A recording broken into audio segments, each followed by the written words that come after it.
Alrighty, it's Dance on Gladys's Political Grave Night. Yeehaw, as if I wasn't already geared up for a Friday, just because, party time. Anyway, hey, Christopher Freak Show, hello. Welcome to the Freak Show. And Nobody, hello to you, sir. Nice to see you. And Megaleech, and Raiders, and Justin, hello. Yeah, Justin, I was just, I work from home. It was actually young Ms. Angry came in and said, hey, the koala killer's gone. And it's like, yeah. Yes, Stella, we are dancing all night. And Luke and Celtic King. What a day. What an exciting bit of news when a piece of shit politician has to eat just a big old shit sandwich, and everything they thought about themselves and everything they saw for themselves and their imaginings of a glorious legacy all comes down to corruption, motherfucker. Christopher, you're going to pop a few bottles. I am going to start my evening. I had a little taste of this, and I thought it's good just on its own. And I'm going to put that to the test. And if it's a bit strong, I'll mix it with something. Because it is like 38%. So it's a cane spirit, so it's like unaged rum. Big Bad Ads, Robot Man Greg, Fox of Fate. Hello.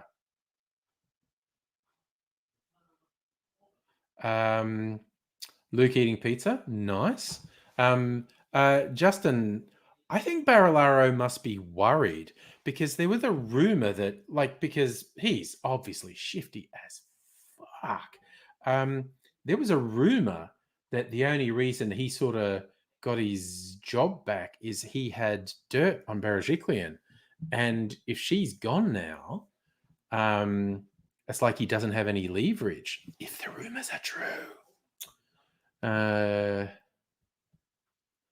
Gladys, of course. Sorry, Celtic King. Of course, there are conservative weirdos who worship Gladys the way Trump supporters worship Trump. Just people are fucked. Fox, you go out and party, but former premier fucked you with lockdowns. Yeah, she fucked us with lockdowns too, man. The outbreak here is 100% her fault. I will never forgive. I'll never forgive her for letting that outbreak run wild and fucking infect us when we were at 0 cases. And I'll never forgive Morrison for fucking up the vaccine rollout and for fucking up quarantine, and both of them for just fucking lying nonstop. It's absolutely sickening. Stella, 2 weeks since your tooth extraction. Should be able to have a celebratory drink. Truffle old fashioned. Nice. And yes, Raiders. Berejiklian going is so fucking overdue. I mean, seriously, when has someone had more of a stink of corruption about them? For fuck's sake. The dude she's having a secret affair with gets massive benefit from decisions she made in government. Jesus Christ. Justin, I know that Barilaro putting fixated persons unit on Friendly Geordie's crew is something for ICAC. That's just something he should be embarrassed about, but he has no integrity whatsoever. Fox, who the hell knows what's going to happen in the party room? A lot of people are scared of Peritet because he's apparently psycho-conservative, right-wing, but it's the Liberal Party, man. What are you going to do? Yes, Raiders. That decision with the Ruby Princess should have done for her as well. But again, fucking New South Wales politics, and this is not limited to any political party. New South Wales politics, corrupt as fuck, man. Going back to Bligh, he was governor. Right, I'm going to try my citrus got real, which is a fun pun, I think. Shit just got real. I'm going to put it on some clear ice, and that looks sexy as fuck. Sorry, I'm in a sexual relationship with my clear ice. Yeah, Stella, mishandling bushfires, that's another one. All right. So, I drink. I'll never stop marveling at the clear ice, how easy it is to make. I'll let that chill for a little bit, maybe even dilute a little bit. We'll see if it really is easy to drink straight, or if I'm going to want to add something to the mix. Doesn't it, Luke? Looks like water. That's it's a fairly clear spirit and completely clear ice. It's just like I'm drinking water. So yeah. Fox, out of all of them, you hope it's Keane, since he's part of the moderate faction, pro doing something on climate change. He's the environment minister. There you go. Yes, Abigail, definitely. That is the reaction for the day. The laughs at Gladys's expense. Definitely. Raiders, what's up with Kiss FM kissing your ass all the way through? It's the media generally fawning over her has been fucking sickening. Absolutely fucking sickening. Celtic King, I've got 2 how to make clear ice videos. A short one, which went live just this week. And then there's a longer one that gives detailed instructions on the Angry Cocktails channel. Yes, Big Bad Ads. How good is ICAC? Well, we'll see. We'll see what they actually reveal with their investigation.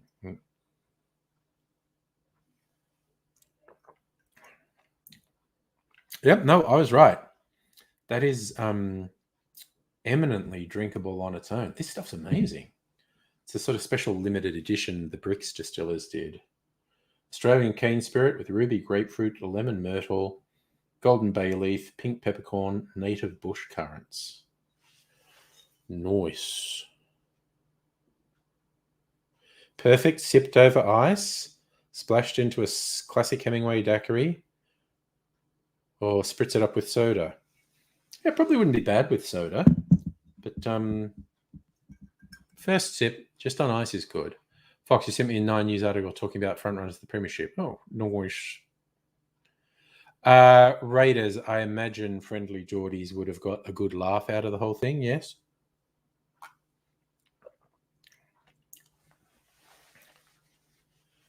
Of course, the one he really wants to see done for corruption is Barilaro. That remains to be seen if there's anything that you can actually use in a court of law.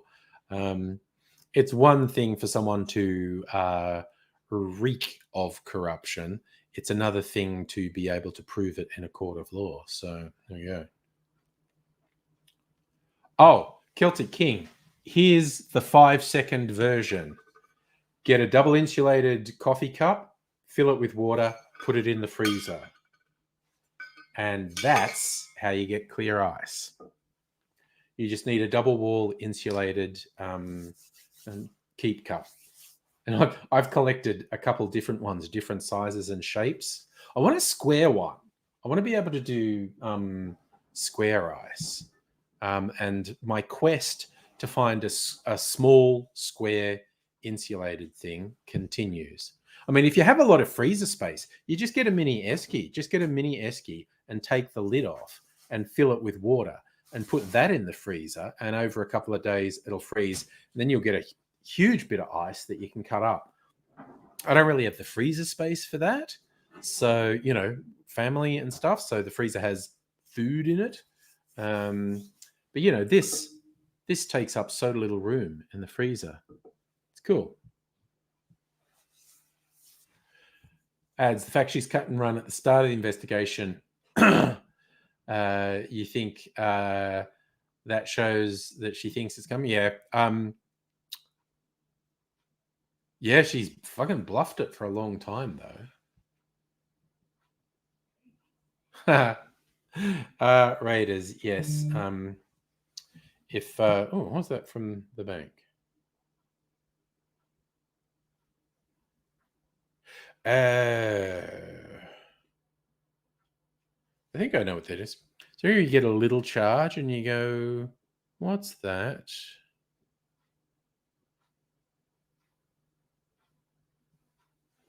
Oh, yes. Okay. All right. I know what that is. That's an internet thing. Okay.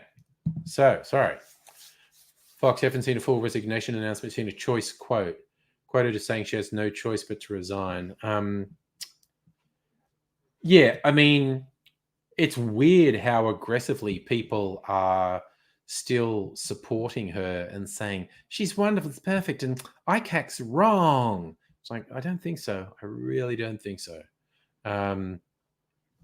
But I know she and her defenders would say, no, it's not an admission of guilt. It's just because there's an investigation, it's impossible to do the job of premier, and so she's doing the noble thing, even though she's being wronged by ICAC. Because these people can tie themselves in fucking knots, quite honestly.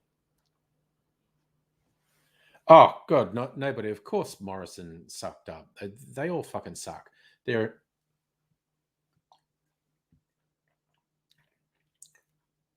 Man, this stuff is good. This is amazing. I think I'll have to do a review on the Bricks site for this. I got this purely on speculation. I've actually been going a bit over the top with bottle purchases in the last couple of weeks. And I meant to get one thing off the Bricks site, and I thought, well, that looks cool. And I've got a discount code. So I'm getting that too. And I thought I might not like it. It's big speculation. It's freaking amazing. Oh, God. I'm still thinking, Stella saying you're going to have a drink because you've waited long enough since your extraction. Just yesterday had a dentist appointment, and it was for gouging the fuck out of my gums, basically. And it was such a big job, they did it in 2 different appointments a couple of weeks apart. This half one time and this half yesterday. And there's just a couple bits. And the dentist, she said that, there's I found these 2 bits and there was an infection under there, but got the machine and got it all out. She seemed very happy, but it means there's a couple spots in my mouth that are quite sensitive at the moment. Anesthesia.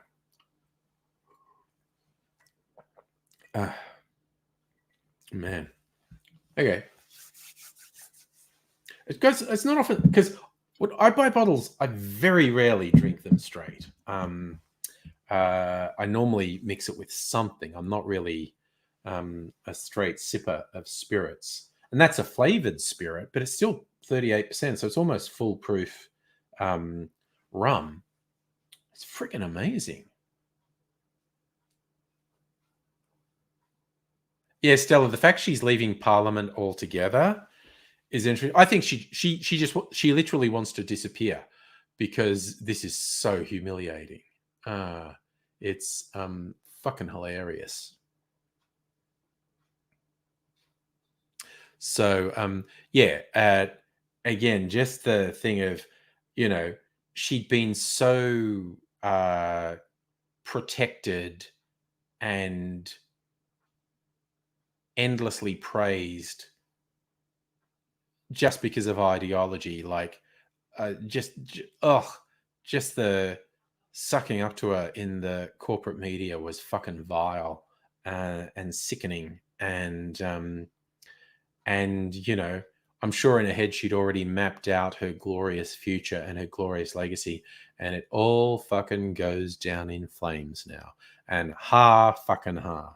And I can understand some people have a bit of trepidation. Oh no, that really horrible guy might get the job. What, someone from the Liberal Party, they're all fucking horrible. And the idea that I am not going to revel in the joy of a piece of shit political operative who has fucked up the lives of millions of people.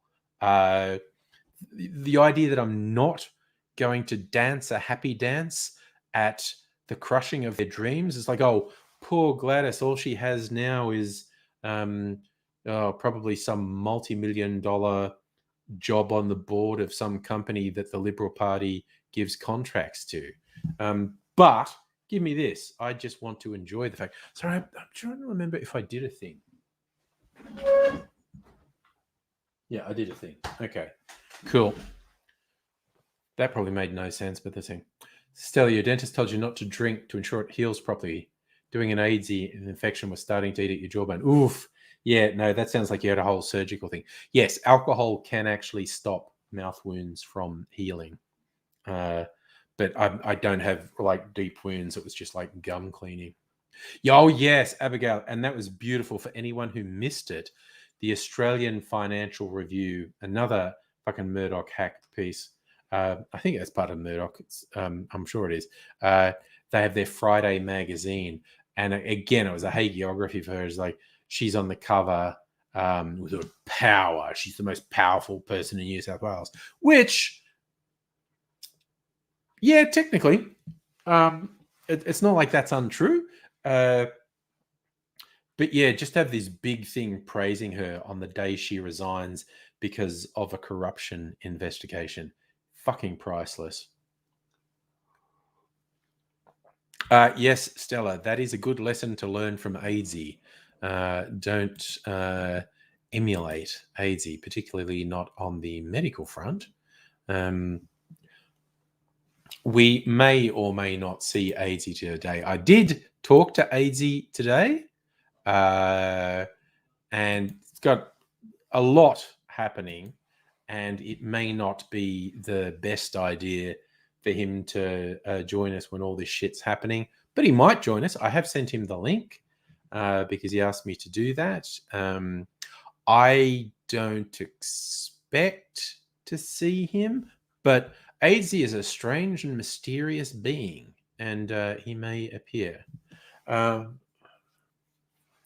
Yes, Stella, good point. When the fucking Financial Review is cracking a fat over power, they did seem to forget that power corrupts, and absolute power corrupts absolutely.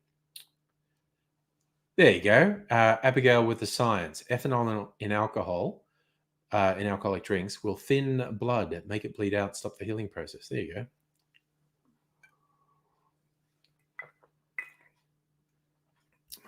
Justin, you're saying the Australian Financial Review is part of the Nine Network? So they've conglomerated media so much. I don't know if there's any cross ownership with Murdoch there. I mean, seriously, in the past, and I mean 20 years ago, the Australian Financial Review, even though it was about finance, was a halfway decent paper. It was just catering to rich fucks and finance and whatnot, but it was relatively objective. And the last certainly 5-10 years, it's just slid into the gutter the way all Murdoch media slides into the gutter and is just a propaganda rag. It's fucking shit. So, but it was particularly funny that, another one of these shithouse media outlets doing a great big Gladys is awesome on the day she goes because of a corruption investigation. Michael Kearney, hello. Dead Man's Fingers. Oh, you're right. That's an interesting flavor. Quite bitter. The taste is quite bitter, especially over ice. Well, I've been having this one, the Brix Citrus Got Real, over ice, and it's fucking great. It's really good. Oh, you probably can't see it. You might be able to see contours on the ice, but it's funny because I take a sip and the drink level goes down a bit and it sits there for a while and it melts a bit. So there's kind of like contours in the ice of the level the drink was each time I took a sip. Abigail, a very decent person given absolute power wouldn't necessarily be corrupted, but I've never seen one in power. It's the thing. Decent people don't seek absolute power. The people who seek absolute power are very far from decent. Robert Mangerg, no, the Brix citrus was from their website. I'm not sure you get it anywhere but their website. And I went to get because there was the recent hottest 100 Australian spirits and whatnots voted on by the alcohol industry, basically. And the top rated rum was Brix White. And so I thought, well, that's the top rated rum. I'm getting it. And when I went to get it off the Brix website, this one was on there too, limited edition. And I thought, I've got to get it. I got to get it. Oh my God, am I glad I got it. It's really freaking good. Nettie, hello. Celtic, you like the tie? I like the tie. If you can't tell, that's the cat in the hat. That's the cat in the hat's hat thing, and in there is a fish. Just the way I tied it, you can't really see any of it, so it's just suggesting the cat in the hat. Okay, so now I've got that ice. I feel like just having another drink, like an old fashioned, that would take on that. But I was also going to make some cocktails.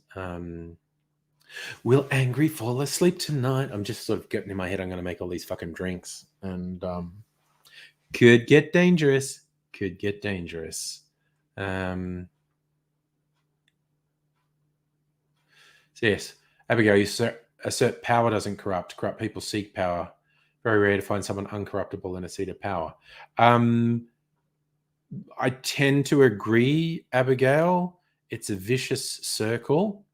But even halfway decent people, you see it again and again. If they get power and you go, okay, like compared to the rest of the politicians, they're good to go. But I've yet to see someone resist chasing after more power. I think the only thing that saves is just decent people don't go looking for power. But I don't. Okay, I'm going to say it's look. It's an abstract philosophy. You cannot prove this, so it's not something to really argue about. But just throwing it out there, that I don't think I think the saying's true. Absolute power corrupts. Absolutely. I don't think any person, no matter who they are, no matter their integrity, no matter their purity, I don't think any person given absolute power, like absolute unchecked power, where they literally get to do and enforce anything they want, I don't believe any person could have that without doing some really dark shit. So, yeah.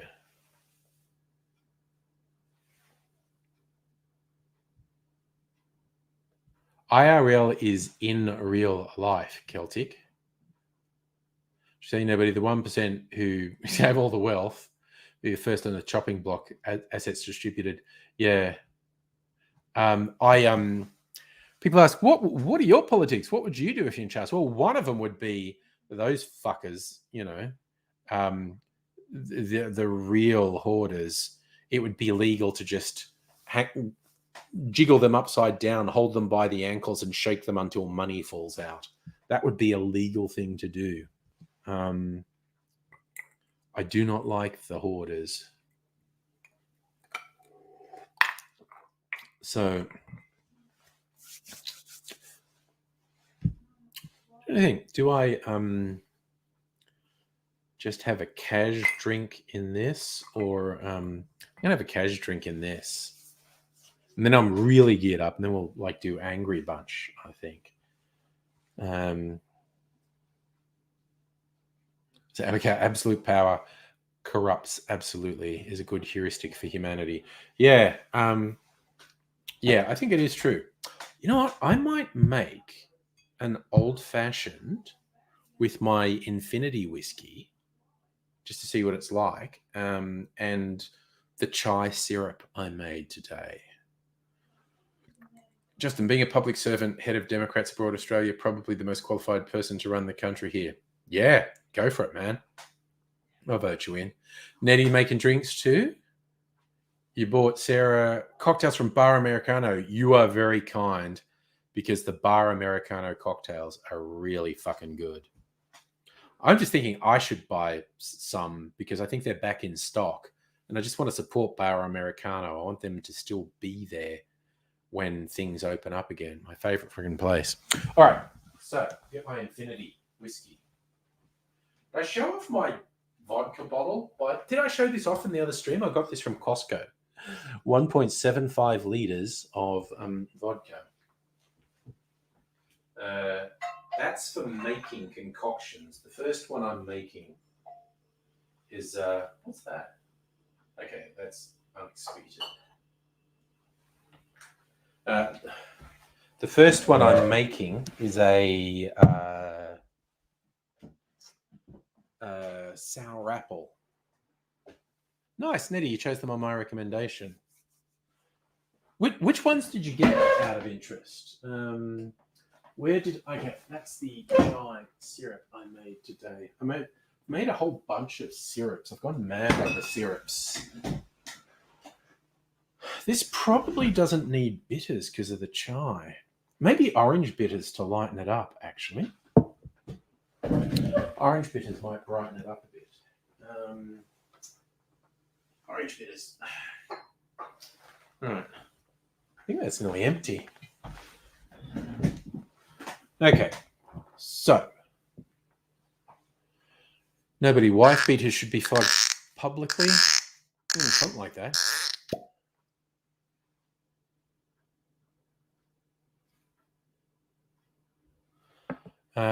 Squeaky. Oh, Michael's from Milton. There you go.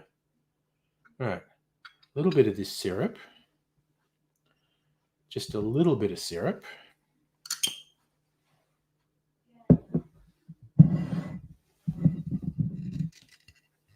Justin, you're asking me if I'm a public servant. I'm a private contractor in the employ of the public service at the moment. I'm just going to have I'm having a swig. Although it says Knob Creek, it's actually, I think I'm up to 6 different whiskies in here.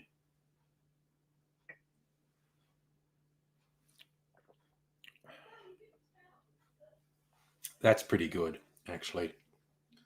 Oh, yeah, no, that's pretty good. All right. Whiskey in my glass.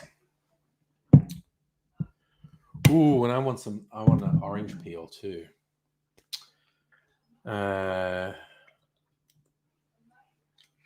Dashes of orange bitters.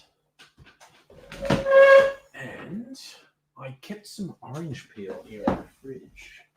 Where did I put it? Orange peel. There we go.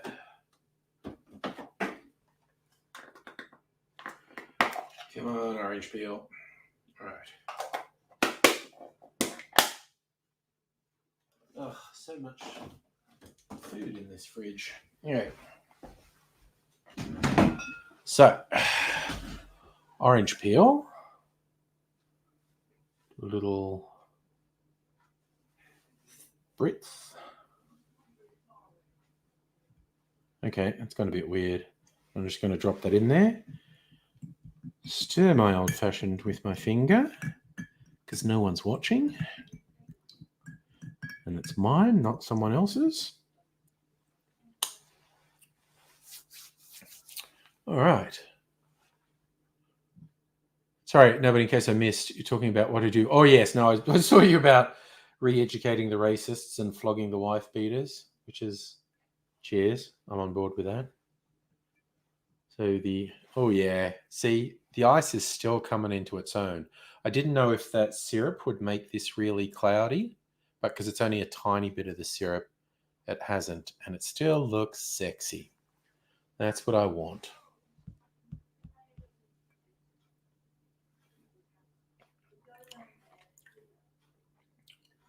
Yeah, boy. Oh, yeah. Okay. In case I didn't explain it, this very dark syrup here, it's so I made some chai. We had tea bags. Again, nothing very sophisticated. I think it's dandelion and chai tea and tea bags. And I know chai is tea, so saying chai tea is like saying tea. Um, and I made a very strong tea, and then I added raw sugar. So it's like 100 mils of tea and 150 grams of sugar, and just stirred until the sugar completely mixed in. So I got this rich dark syrup, a lot of character, but yes, with whiskey and some orange bitters.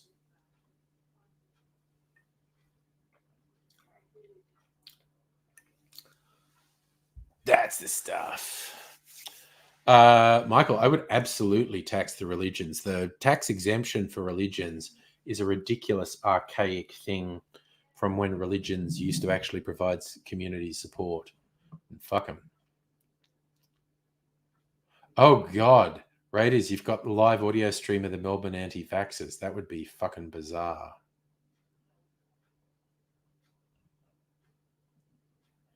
And yes, Arthur, we should have a federal ICAC.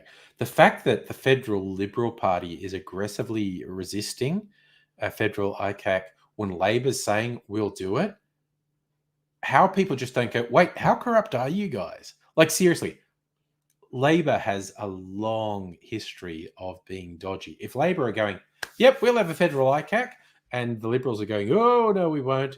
I mean, we know how corrupt they are. They are corrupt as fuck.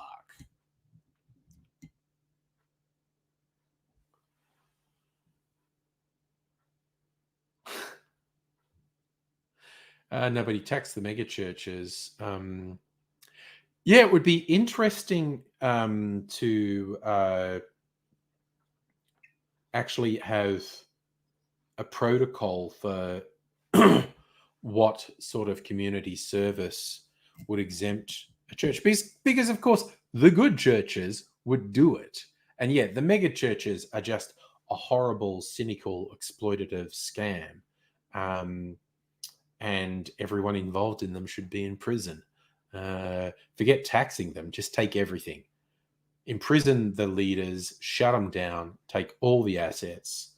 And if the people have a genuine desire to worship and have fellowship and community, then set up something that isn't so fucking evil and corrupt to do that.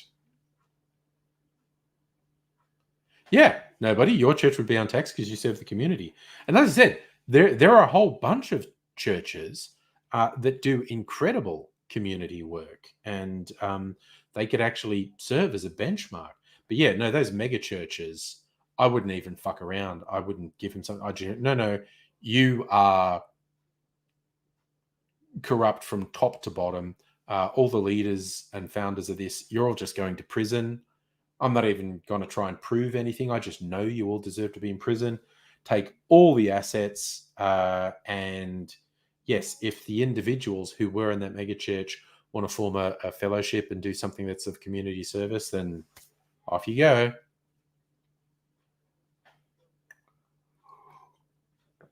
Celtic, there is that. You could tax the churches, and they could fill in tax returns and say, well, we actually spent this much on community service, and you go, cool, you get it all back then. Everything you spend on community service, you get back. So I think the Vatican's probably the only country in the world that does pay tax. I actually don't know how the Vatican state is set up. I don't know the legal framework that enables the Vatican City state to exist.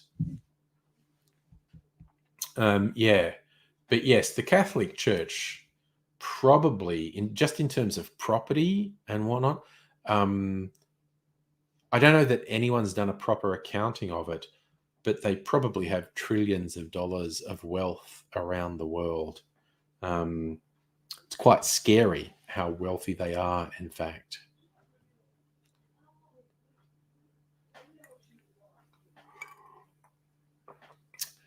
Then Celtic and Nettie, I think nobody's too humble to be a god.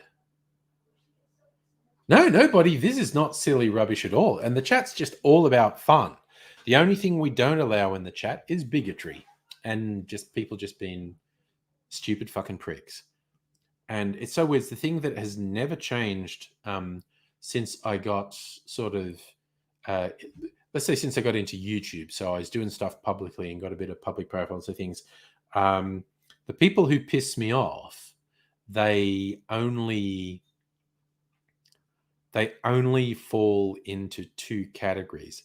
They're either frighteningly fucking stupid and they aggressively embrace absolutely stupid ideas that it's trivially easy to disprove, or they're evil, sneaky, manipulative fucks who argue in bad faith and they never mean anything they say and they're just manipulative pieces of shit. And those two have this very ugly symbiosis. Raiders, Monaco or Bahamas would you go to for a tax-free location? Yeah, I think I have more of a Bahamas vibe myself. One of those Caribbean tax havens. Just live the Caribbean life. I'd be up for that. Oh God, stellar motivation to do the dishes. I have none. Other side of here is the dishes I will have to do tomorrow. They can wait till tomorrow. Don't know if you have a dishwasher, but it's still every time, like, because everyone's in the house at the moment. And so I'm going to do the dishwasher every day. And I say it as a joke. It was like, unloading the dishwasher and reloading. Go, I just washed dishes. Why are they more dishes? This makes no sense. I washed dishes. Why do I have to do it again?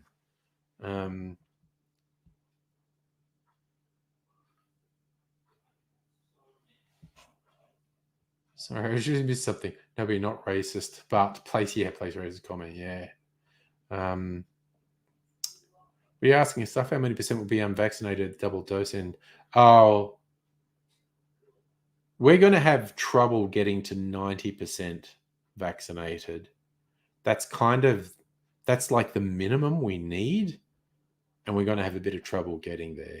That whole 70, 80% is fucking bullshit. We need, oh God, the next 12 months, we're going to have so many cases.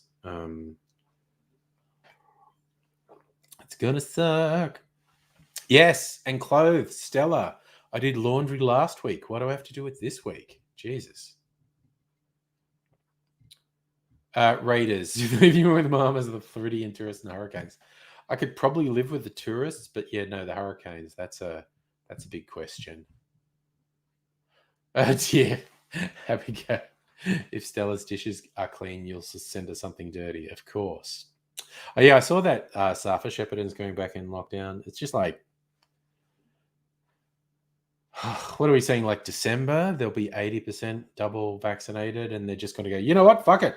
We're just going to try and manage it now. We're going to start to open shit up, and we're going to try and manage it and see if the wheels fall off. I think the wheels are going to fall off. They're going to open Australia to international tourists, which only has one outcome, a bad one. It's just all going to go to shit. I was telling you, if you had a dishwasher, you'd have to remodel the kitchen to fit it. Okay, I get it.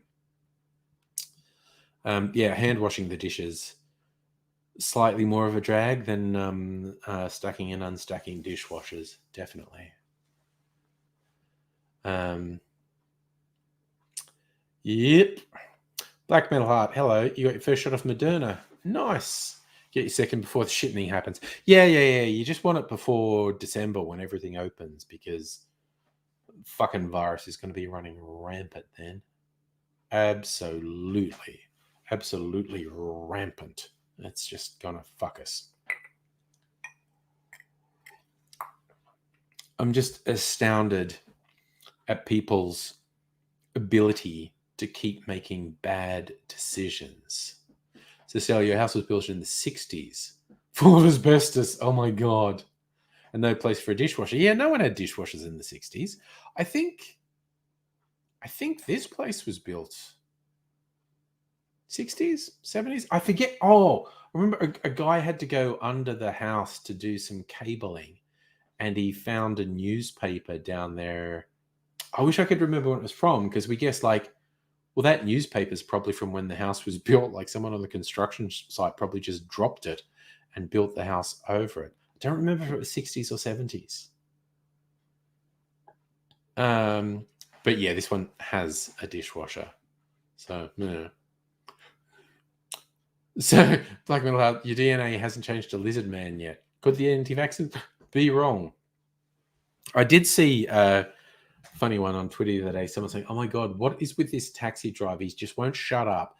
And he's simultaneously saying COVID isn't real, but ivermectin will cure COVID, which isn't real. And the only reason people are dying is they're being killed by vaccines. No one's dying from COVID. And it's just like, what the fuck do you do? What the fuck do you do with people? Seriously. Abigail, wish you had a dishwasher, but there's no room unless you move some much needed storage space. Can do without the pot cupboard, maybe.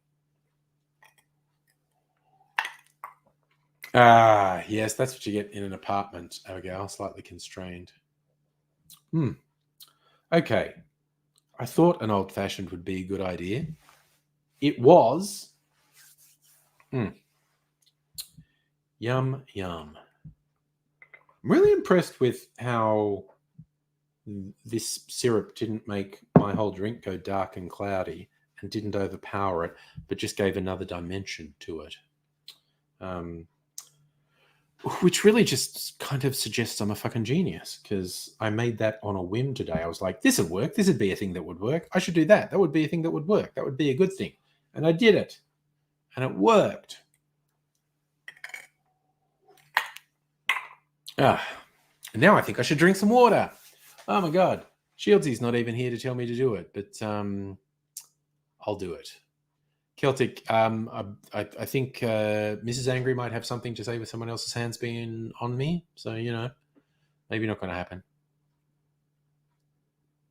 So what's that, Raiders? Barrister in the New South Wales Supreme Court today used IV and HQ in their prosecutions.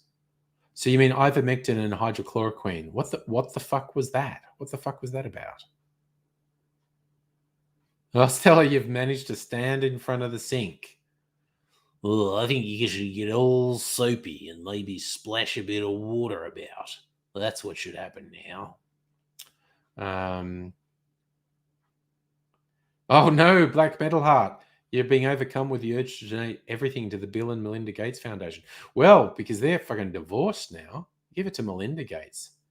Because she's funny. Apparently the big reason they broke up is she had the shits with Bill Gates going to what's his name? Sex parties. The guy who killed himself in jail. Why am I forgetting his name? He's always talking about. Anyway. Oh my God, the people who are too stupid to know how stupid they are. Yeah. The Dunning-Kruger effect. It's fascinating stuff. All right, so Raiders, that was the New South Wales Health versus the nut jobs. Deep sigh. The fact that we have to put up with shit like that is just what the fuck. Epstein, thank you. Why the fuck did I forget Jeffrey Epstein's name? Yeah, but apparently Melinda Gates was very upset with Bill Gates hanging out with Epstein. Bill Gates going, get off my fucking case. Yeah. Hey, Earthgrow. So I love that Abigail would be able to open Harvard secure doors with microchip. Someone did a thing, someone will do the post-human thing. He dug the chip out of one of those transit cards. I forget if he was in Sydney or London, but dug the chip out of the card you need for transit and had it implanted under his skin. And it was set to like automatically top up and stuff. So he'd just wave his hand over the turnstiles and they'd open for him. And that became a court case, I think. That nobody, if stupidity was a capital crime, there'd be no housing shortage, but there wouldn't be enough executioners. That's fair. Christopher, what's that? Joeltron in Perth installed one. Yes. Oh, no, that's a different person. Okay. Joeltron in Perth installed one under his skin to start his motorbike. That's intriguing. Yeah, no, Black Metal Heart. There was a whole court case that they thought he shouldn't have been allowed to put the chip in. Yeah, it was a weird. Earthgrown, it was in Sydney and he lost the case. There you go. Fucking bureaucracies are weird. So, Abigail, imagine someone who's of average intelligence. Half the people in the world are dumber than that. Who was that? The American comedian who did the 7 words you can't say on TV. But yeah, it was basically like, how bad is the world? Think of how fucking stupid the average person you bump into. By definition, half the people are stupider than them. It's weird. George Carlin, thank you, Black Metal Heart. Okay, I have had a couple of alcoholic beverages and I cannot remember anyone's name. My God. Yeah, it's fascinating, readers, if those barristers are on 15 to 20K per day defending anti-vaxxers, who the fuck is giving them the money? Thank you, Earthcrow. That was the guy who did the chip under his skin, Meow Ludo Disco Gamma Meow Meow, which was an excellent thing to legally change your name to.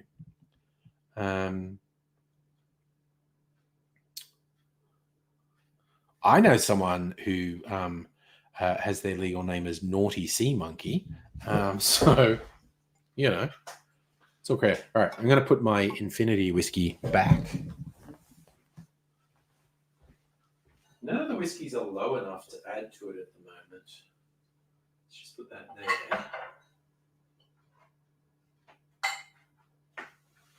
The rye is getting very low, but I want to keep that because I'm just drinking it quite fast. I need to get another rye whiskey, basically. That's how I don't bother to tuck the shirt in, because this is just for videos, and I only shoot the videos up to about here. So it doesn't matter that the shirt's not tucked in. All right. Water. Because I'm responsible. I'm very responsible, and this is me trying not to fall asleep on a Friday night stream. Night, Celtic King. Yeah, so one part of me just wants to drink lots of alcohol and party on, but we saw what happens if I lose track of what I'm doing. I fall asleep. I still think it's funny that both times I wandered off to fall asleep and left the stream running, I woke up at about 2 a.m., which is normally when I cut off a Friday night stream. And I woke up and it's 2 a.m. and there's still people here. And I'm like, oh, okay, now I'm going to end it. I don't know what that's about. But, future generation scientists may investigate that and find out. Halfback on Twitch. Hello, how you doing tonight?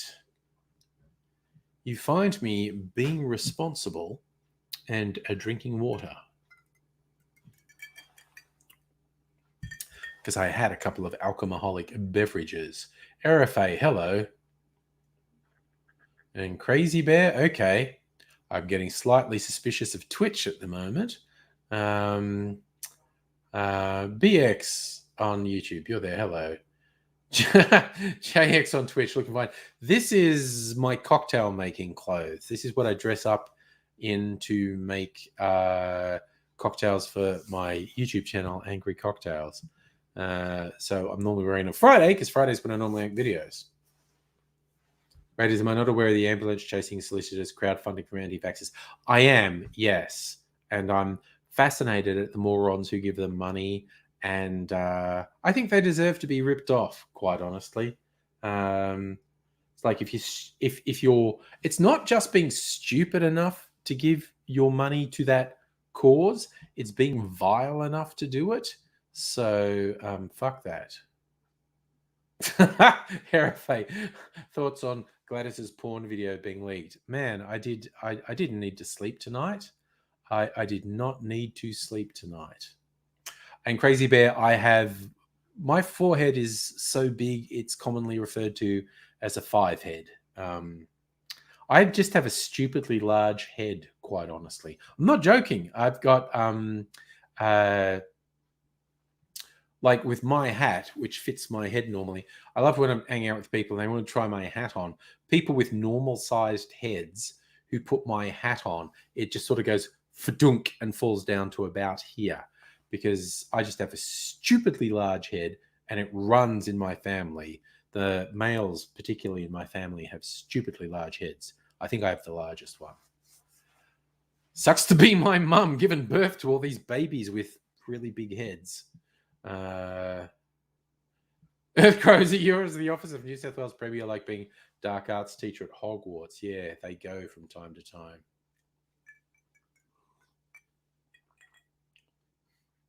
JX on Twitch. You want Santa Claus? I don't have a big enough beard to be Santa Claus. I can't be giving people special gifts. I did see that Monica Smith was just raising a friggin' fortune, Raiders. It's just, but again, they're scammers, they're grifters, and I think anyone who donates money to them fucking deserves to be ripped off, honestly. Ram Codes on Twitch. Hello. Yes, see, Safa, who's met me in real life, he knew he was going in the right direction for a meetup because he could see my head from half a park away. It's very noticeable, is what I'm saying. It's a very large head. It's pointless of me to try and pretend it isn't. Halfback, happy Friday. You're having wine. I've been having le spirits and le cocktails. Earthquake looked at New South Wales Premier list. A lot of short-term premiers. Askin's the only long-term Liberal. Didn't Greiner last for a while? I'm trying to remember. BX, is what Gladys did silly to you? It's fucking corrupt. Do you mean, do I think resigning was silly? No, she should have gone ages ago. That shit with the guy she was shagging who was doing all the fucking corrupt deals. Man, that's, even by corrupt politics standards, that was bad. Harafay, do I want to make a sex video? Mrs. Angry would probably have words to say about that. Okay, it appears some kids need to understand my lack of tolerance for stupid people. It's just I don't want to waste time. And if you're going to be a stupid prick, you are not going to last because I find you boring. So that's as far as I go with a warning. Be a stupid fucking prick and you will be gone because I find you boring. So Abigail, based on IQ, which, yes, is kind of meaningless, you're in the top 2% of the population. Nice. Notice lots of dumb people, but constantly surprised by them in a good way. Well, that's nice. Aerophase, your first time in the stream. Well, yeah, don't be a dickhead, and maybe it won't be your last. So, yes. That's a fascinating phrase, Michael. Lawyers are forbidden by royal mandate to represent the Crown in any form because they cannot be trusted. Yeah, lawyers generally are a shifty bunch, quite honestly. Well, that goes right back to Shakespeare. There's a line in one of the plays of kill all the lawyers because they can't be trusted, which is possibly going a bit far, but that was old Willie Shakes. So RFA, it's fine. We're happy to let it go.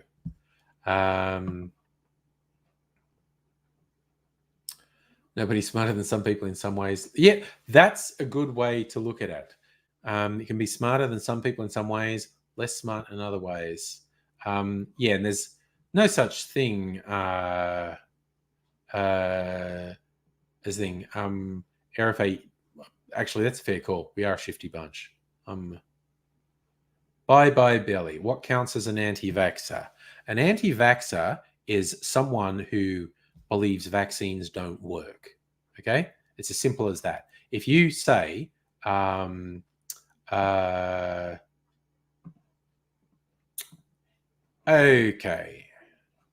if you say vaccines don't work, you're an anti-vaxxer, and you need to...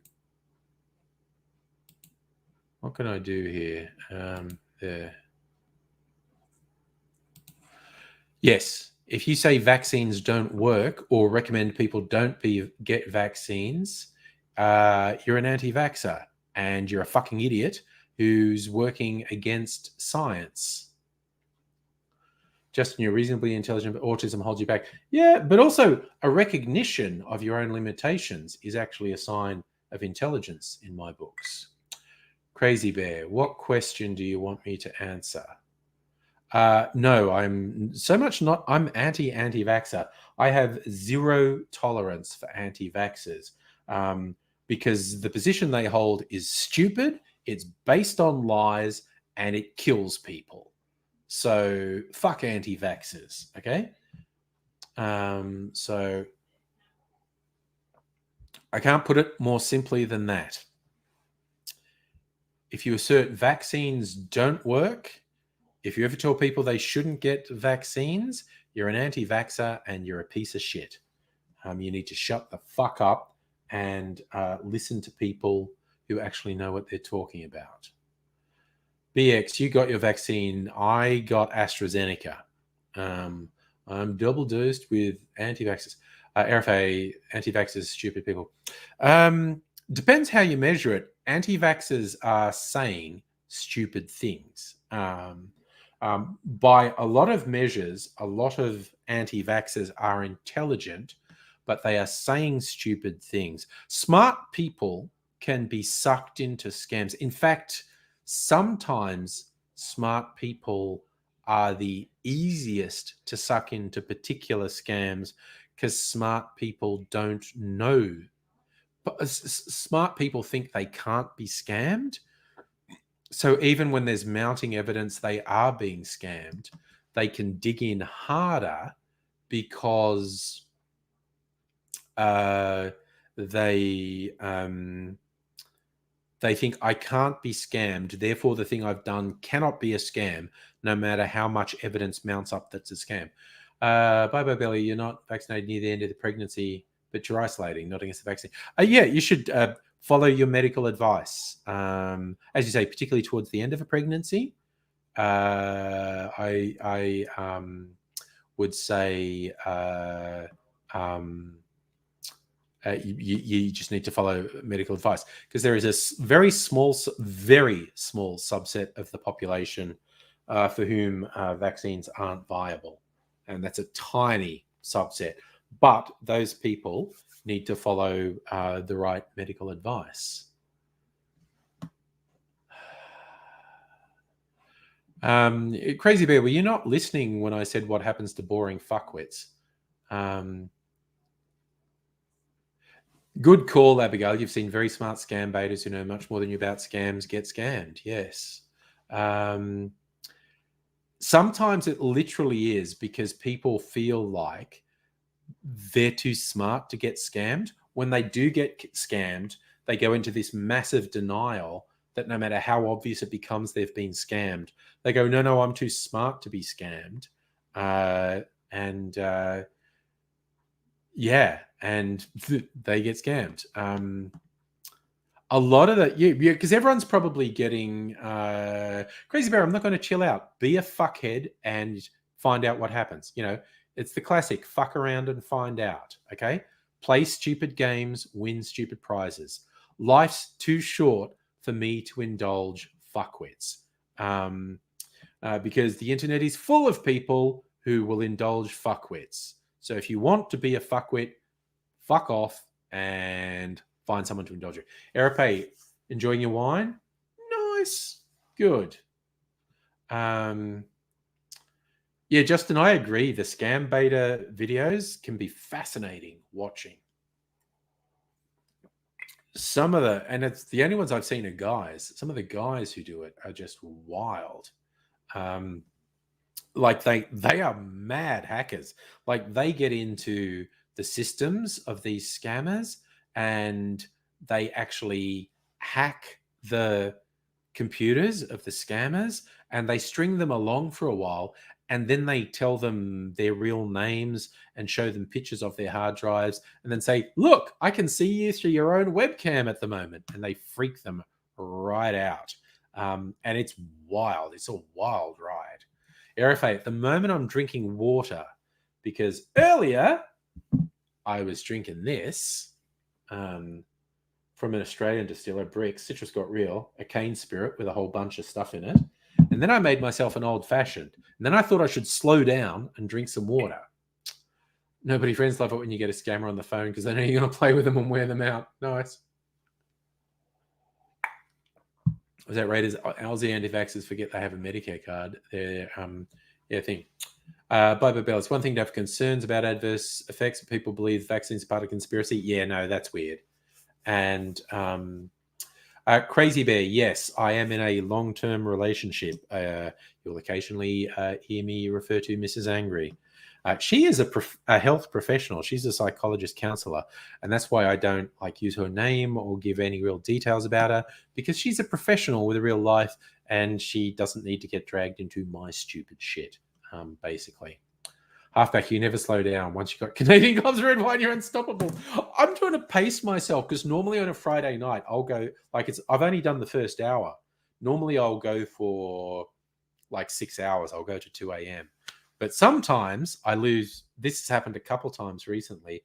I lose track of what I'm drinking, and I don't fall asleep on camera. I'm on camera being really drunk. Then I go, I need to lie down, and I just walk off and go to sleep for a couple of hours. BX, no, I don't play Fortnite. I don't do much gaming. Definitely not online gaming. Online gaming pisses me off because you're at the mercy of the most toxic person playing. RFA, am I smart? Depends who you compare me to. Don't drink too much. I try not to. Every now and then, I drink a bit. Oh, yeah. Okay, bye-bye, Belly. Isn't it frustrating when people don't wear masks? Don't do the basics. That's the thing. Oh, I think I might have watched that guy, Raiders, Jim Browning. Is he the guy who can actually speak Hindi? One of the ones I watched, he freaks out the guys in the scam centers in India because he can actually speak the local language. Halfback, you want the freedom to go out and have a picnic? I honestly, when everyone's vaccinated and some venues are open, a picnic would be good, definitely. I am absolutely drawing up a list of the cocktail bars in the city I want to go back to. Crazy Bear, I look stoned. Fair call, man, but this is just how I look. I'm ever so slightly drunk. I'm not stoned, not because I have any sort of philosophical objection to weed. I just don't, as a rule, do it. So, but I completely, if I look stoned, I look stoned. That's fine. Vax over Fields, hello. Yes, we saw you're calling it the ibis, the bin chicken. Nice. BX, you're hitting the pub. There's a few bars in the city I want to go back to. And a few people here in the chat are locals, and we already have planned to we can go and check out some places. Yes. They're allowing picnics of 5, but marriage is still illegal, which requires 5. Yeah, I think by December, unless something goes horribly wrong, which honestly looks like it's on the cards. But let's be positive and say by December we'll be able to do most things.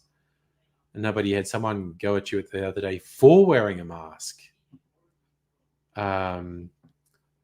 Yeah, you didn't argue. You just said you wear the mask last 2 years. The first 2, there wasn't sick. Yeah, there was a terrible story in Melbourne a week or 2 ago. Some people were, having a picnic in the park, and they were wearing masks. And this family of bogans, like 2 adults and 3 teenage kids, fucking attacked them. Like, it was really fucked up.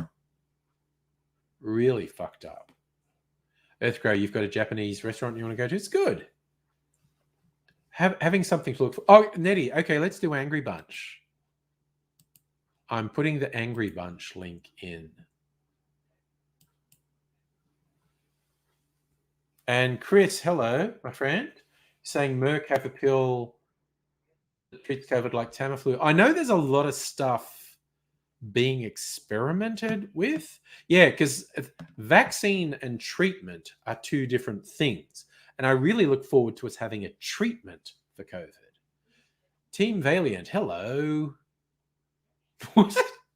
Justin, what a Biden-Harris campaign? Oh, right. Sorry. I thought it was like a Halloween mask, but you mean a COVID-safe mask. You had me for a second there, dude. I was thinking, you have a Biden-Harris Halloween mask? And like, what the fuck? Kamuncha, hello. And Liam Go, yes, anti-vaxxers are the real sheep. I will go along with that. Okay. I'm getting this is pretty weird. I'm getting mildly suspicious of the number of people who are on the stream at the moment, but that's okay. Bye, Belly. People aren't wearing masks in residential disability service. Your fiance's wearing masks and goggles. Other staff keeps asking why he's wearing them. Because you're supposed to. It's the outbreak. Chris, so breaking news today. First treatment may go to emergency authorization. That is great. Man, a treatment for COVID would be friggin' amazing. Because that's arguably easier to distribute than a vaccine. A vaccine's better than a treatment. Stopping you from ever getting sick is better than treating illness. But a treatment would be great. Team Valiant, my day's going good. And it's now into Friday night and freaking party on, man. Black Metal Heart, there was footage of an ex-Marine verbally attacking a woman for wearing a mask. Ooh, that does sound gross. It's walking around Walmart in plate hour, open carrying. There's something about that mentality in America that's very troubling. But not troubling is Nettie. Hello. Hi. How you doing? I'm good. I'm getting ready for Halloween. Oh, nice. Some flashing Halloween lights. I love it. And God, it's really muggy today. Greetings. Oh, it's muggy? Hello. Hey, man. Yeah, I did go out for a walk in the afternoon with Mrs. Angry, and it was slightly weird weather, like a lot of cloud cover, about 18, 20 Celsius. It's very weird. Yeah, So, I went up to yep. Liam Gala. Who's Liam Gala? I don't know. There's a few different names in the stream. I'm just keeping an eye on things. Ooh, what are you after? Well, they're shouting my name, apparently. Yes, me too.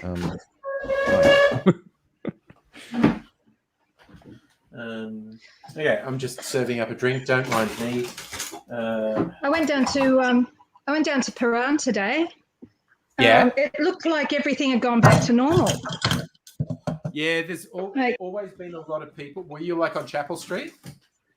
Yeah, I was on Chapel Street. I went down there during the 5th lockdown and there was no one around. But this time, the mercury hit 19 degrees and everyone and their dogs, their dogs were out. Some with masks, some without. It was all getting a little bit reckless, according to the cafe guy I chatted to. Yeah, anytime I've been down Chapel Street, there's been a lot of people.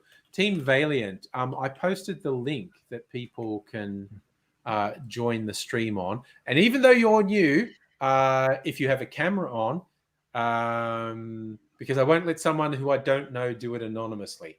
So if you have a camera, you can join the stream. Occasionally, people I know will join microphone only. But if I don't know you, anonymity not allowed. And yeah, do anything stupid. It's the classic play stupid games, win stupid prizes. In other words, you'll go bye-byes. Yes. So, hi, Michael from Latrobe. What was that? Nobody? Stupid people equals kick. Yeah, Yes. exactly. Hey, Ed Pro. How's it going, man? G'day. How's everybody? Hello. Hey, mate.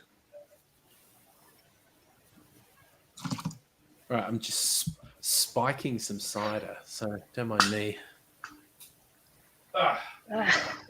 Put it on. It's really muggy. We had a big downpour this afternoon as well. We've kind of had so Team Valiant, I did post the link. Sorry, I'm just finishing. So this Yeah, we had the electrical storm pass over today pretty fast. And yesterday the storm sound passed over really fast, and that would have been around the same time which the tornado hit near Bathurst. So. Oh, that tornado in Bathurst was wild, wasn't it? Ripped We some don't have houses tornadoes. apart, injured Yes, a couple people. We do now. Just not often, but we do get them. Yeah. We Are you do actually now. in Bathurst, bro? No, I'm in Western Sydney, near That's the what I mountains. thought. Bro. Yeah. But the strange thing was, like, when I went out there, you had your normal storm cloud look, but this one I can't describe it. It had a different sort of smudge look. It looked different. I haven't seen a smudge look of storm cloud from this since I lived in Rocky, and that was called a cyclone up in Mackay. But yeah, no, it was interesting. It was a quick sounding storm. Yesterday. So when I heard that, I thought that's fair enough. Today, we had our first electrical storm of the season. So Yeah. So Team Valiant, your webcam is not working. So as I said, to join your webcam has to be working. So I'm just going to the thing I just did disconnected you from the, because I can see when someone tries to connect and I have control over whether or not they connect. And what the thing was telling me is your webcam wasn't working. So yeah, you can't actually join the stream unless your webcam's working. We also have back channel chat and we're using it, and we're on guard basically is what's happening at the moment. Yeah, Black Metal Heart, if someone wants to join the stream, that, like, I put the link out there because, as we call it, the Angry Bunch. So I'm happy for people to join. But when someone clicks the link to join, I see it's what's called being backstage, and so I can see them first, and I decide whether or not someone joins. And Team Valiant is coming up again saying your devices are not connected. So, yeah, and you've gone away. So there's something technical at your end that's causing an issue. I know, Luke, I just said back channel chat because that makes it sound cool. And we sound like spies or something. We've got back channel chat. that's supposed to be a secret. It is. It's very secret. It's very secret. So Secret squirrel. Secret squirrel stuff. And like, yeah, Stella, good point. There are tornadoes around Australia that generally happen in unpopulated areas. But yeah, so that one that's in the little town of Bathurst was almost unprecedented. And Abigail, hello. Hi, Abigail. Let me know if there's an echo because I'm using a USB microphone. No, it sounds good. Sounds good? No, you're a bit quiet, but that's good. I'll just turn you up. Good. Now we've got two ladies to offset all these male faces. Whoop, that We just suddenly need one caused more. an echo, but it went away again. That's all good. I think I should get Sarah in here soon too, because she's got her bar Americano, and she has a birthday to celebrate. Oh, nice. Yeah, And definitely. Michael's pouring a drink. Oh, You're now I joining need us 4 on ladies the to Friday offset. night drinks, Michael. Nice. And she has a birthday to celebrate. Oh, We've got the echo happening, eh? Michael, darling, okay. can you just okay. turn off that other screen, that tab? Yeah. So to join the stream, you have to switch off the YouTube stream, Michael, because we get an echo otherwise. Can you just turn off that other screen, that tab? Oops. Which? No, wait, still there. So basically, if you were watching on YouTube, you need. Oh no, you went away. No, you're back. Wait a sec. Where are you? There He'll you be are. back. So you need to close YouTube. Let's see. On YouTube, you need. Oh no, you went away. No, you're back. Oh no, it's still doing it. Okay. That's okay. You'll work it out. So I'm assuming whether you're watching on YouTube or Twitch or whatever, you have to. When you clicked on the StreamYard tab, it would have opened a new tab, and keep that open. But you need to close or mute the YouTube or Twitch or whatever you're watching. And it's still doing it. Okay. So, no, he's going to work it out. And Team Valiant's trying to join. on this. Still the problem. It's telling you Yeah. your device is not connected. So, well, we need a technical tutorial. difficulties, that's okay. I thought it was good. We were about to have the night of prodigious beards. It was pretty cool.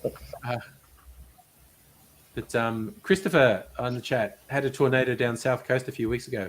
I've seen non-destructive, you could call them twisters or whatever, that they've been visually very impressive, but have been non-destructive. So Michael's having another go.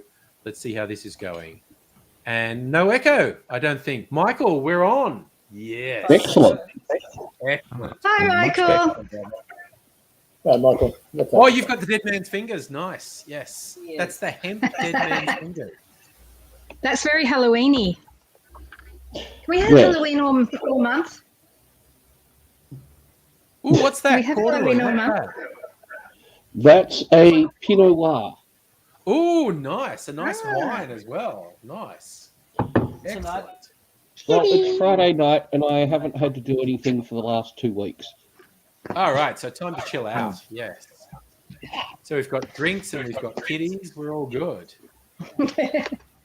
Gotta have kitties. Oh, I get you in the screen, don't I, darling? Oh, there we go. Oh, just move, will you? How do you know when you're on camera?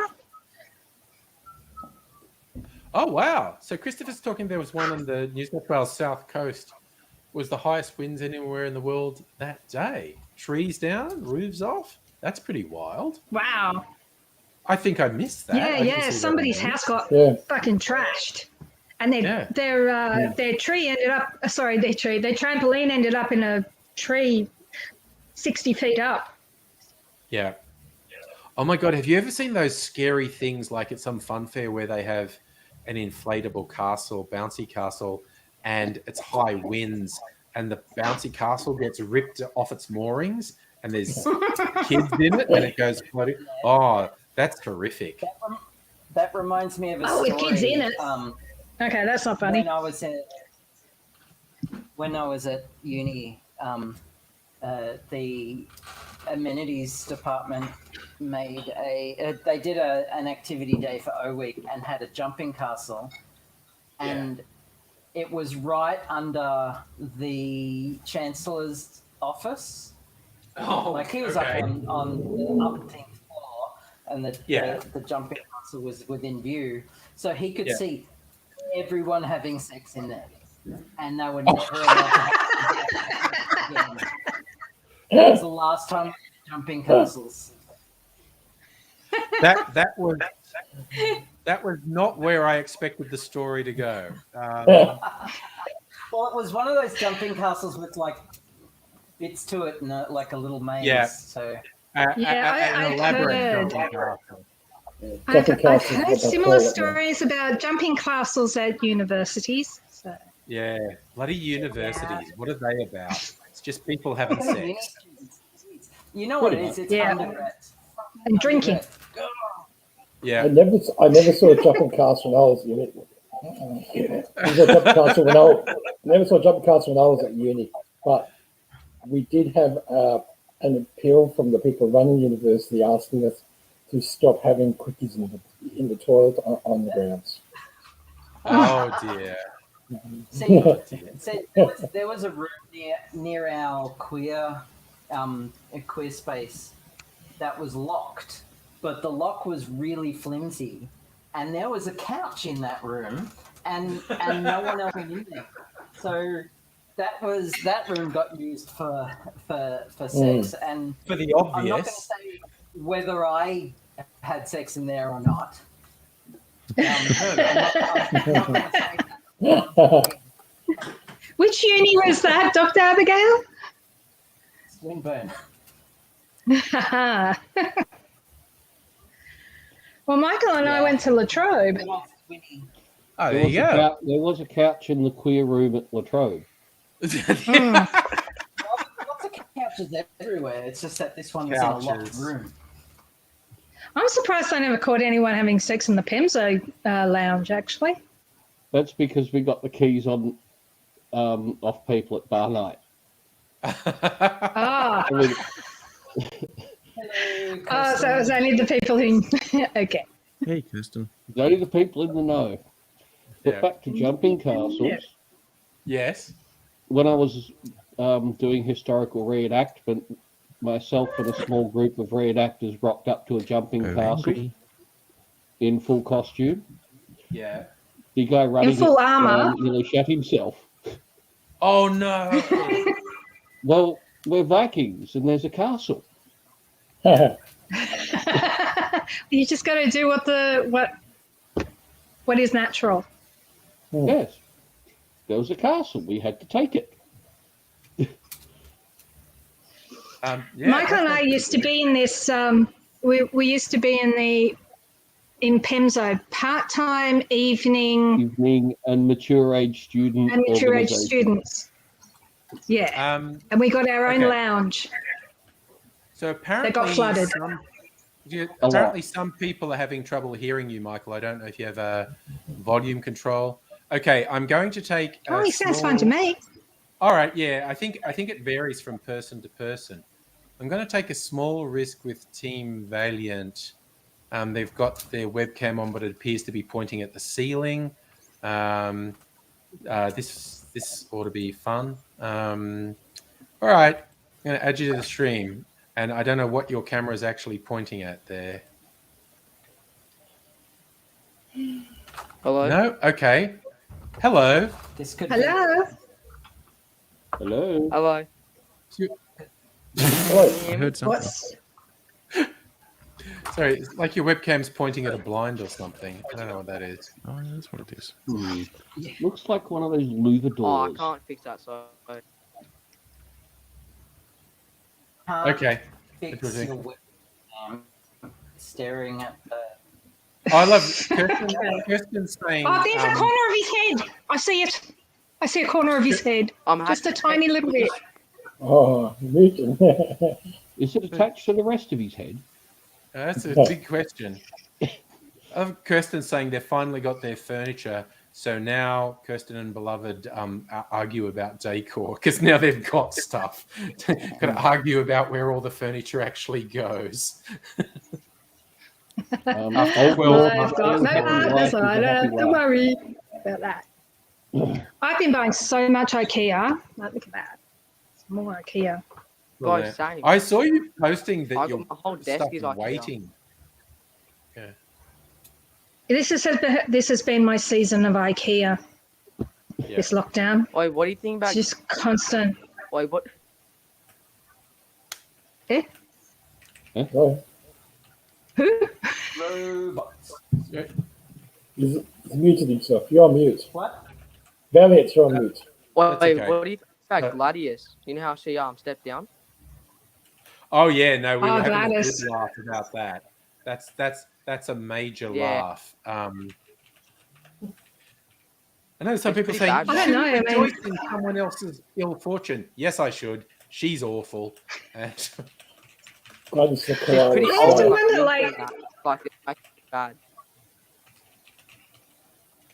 Pardon?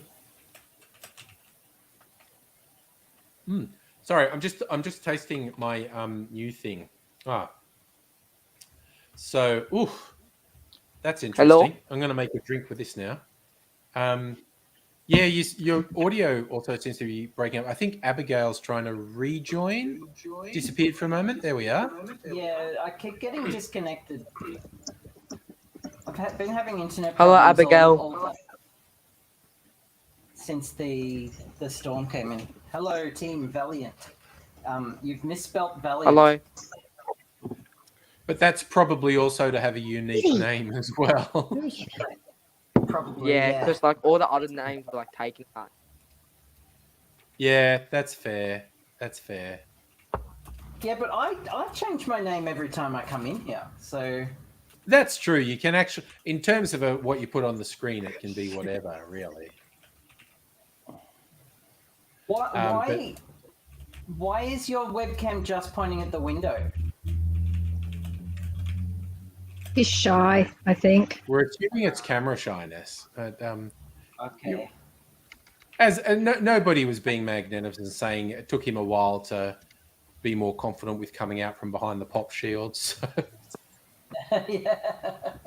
Yeah, Most of the time, I'm very it's finding shy, my so- ears away. Oh dear, it's all fun. Tonight, my challenge is trying to figure out how to successfully connect a auto bed leveling sensor to my 3D printer. I'm having limited success. Got to the point where it's connected to the motherboard on the printer. It's getting power, but auto home doesn't move the Z-axis at all, and it's just frustrating. Had to like recompile the firmware and then flash the firmware, and it's just any tips, any 3D printers out there? Oh yeah, Hit it is with a any- hammer. hit it with a hammer. That's kind of what I do too, Michael. Percussive maintenance is what we call it in the IT industry. Yes, percussive maintenance. I love that term. Yeah. Oh, Yeah. Team Valiant, what are you working on there? Oh, that's a calendar. Oh, Okay, it's just I a see. project for the next premiere. You're doing something for the next premiere. I love your enthusiasm. Yeah. Dude. I love it. It's just like a design and that. Abigail, Oh, I love. would you like some Yes. kitty litter? Yeah. I've got excess kitty Nice litter and key. because I've changed over. Sure. What have Yeah. you got? Um, My it's cat is very particular. My oh, son's cat well, it's doesn't- Your crystals. cat's particular about what it shits in. No. Lots of cats are. I'm They're very- right pain in the Cats ass. are. That's why I had to change this little fucker here. You know, Yeah. there. Yeah. You. Crystal, my- Oh, she's- pain my bum. Sorry. But my son's cat, I tried Crystal, and my cat started shitting on the floor. But my son's cat will shit anywhere. He'll shit in the crystal. So if you want, Okay.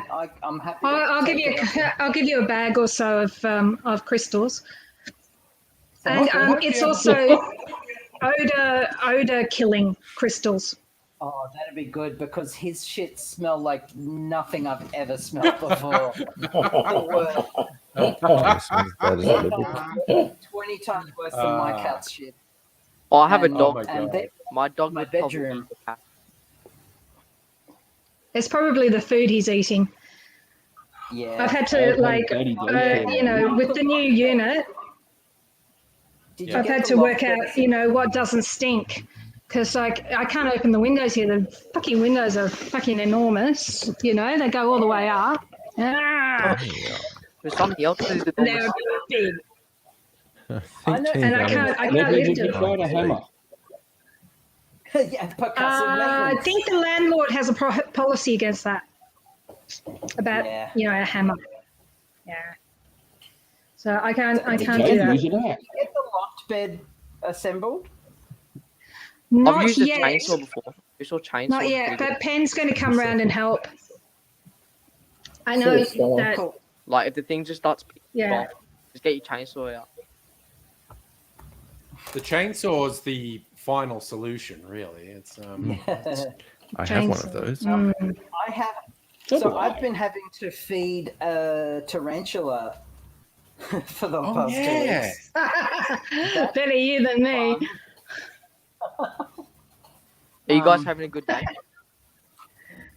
Oh, yeah, We're we're having having an a alright good night. night, team, right? So far, We're so having a good. good day. So I was what thinking are the you whole feeding to kitty the litter tarantula? thing.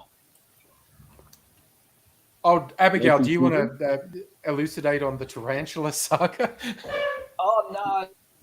I was just throwing that out there. You feed It's actually local not as children bad or as you something? think. Sorry? Are you feeding it local children or something interesting like that? Feeding it liberal voters. I'm only feeding it aborted fetuses. So basically, young liberals. That What's that? Yeah. No, we've got crickets. You can buy crickets from the pet store, and and you can feed them crickets. Speaking of crickets, I watched the women's cricket on today. It just reaffirmed how much I'm into women. I agree, Abigail. It's just great to watch. It was a test match and everything, you know. I'm sure it was quite testing. Oop. I'm Sorry? sure it was quite. Williams dropped I'm out. sure you found it quite testing. I've been freaking Ali out because she keeps telling me what mothers don't do. For one thing, they don't talk about fellatio, and she's getting traumatized. I was just telling her like this really fast.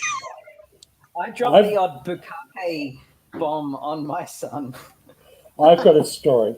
And it was when my first child, because we've been quite open with our children, with what they need to know relevant to age and so on. And my first, when she was 4 years old, she would start random conversations with strangers nearby, and she had already had a very basic concept of what horror was, and sitting at a bus stop in Brisbane, and there was this woman sitting next to me, and here's my daughter, 4 years old. Looks at this woman.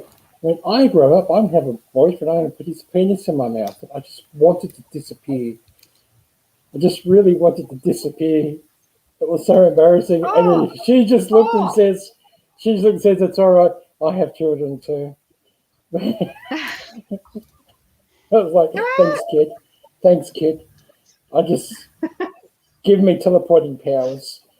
Oh, wow. Laura, Hi.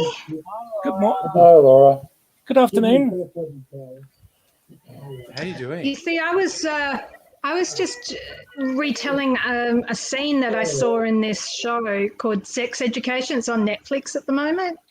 Yeah. And there's this fantastic scene in a party where the main gay boy, there's a few gay boys. The main gay boy. The main gay boy offers to show the girls how to do that fellatio with bananas.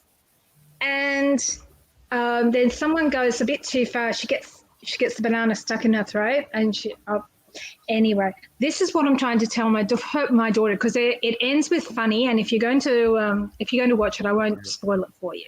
Okay. Yeah. But she's like, "It's a banana. It's a dick," and I'm like, "It's literally not. It's literally not. But it is. But it's not. So You we just had this reminded big me- argument and she had to run away.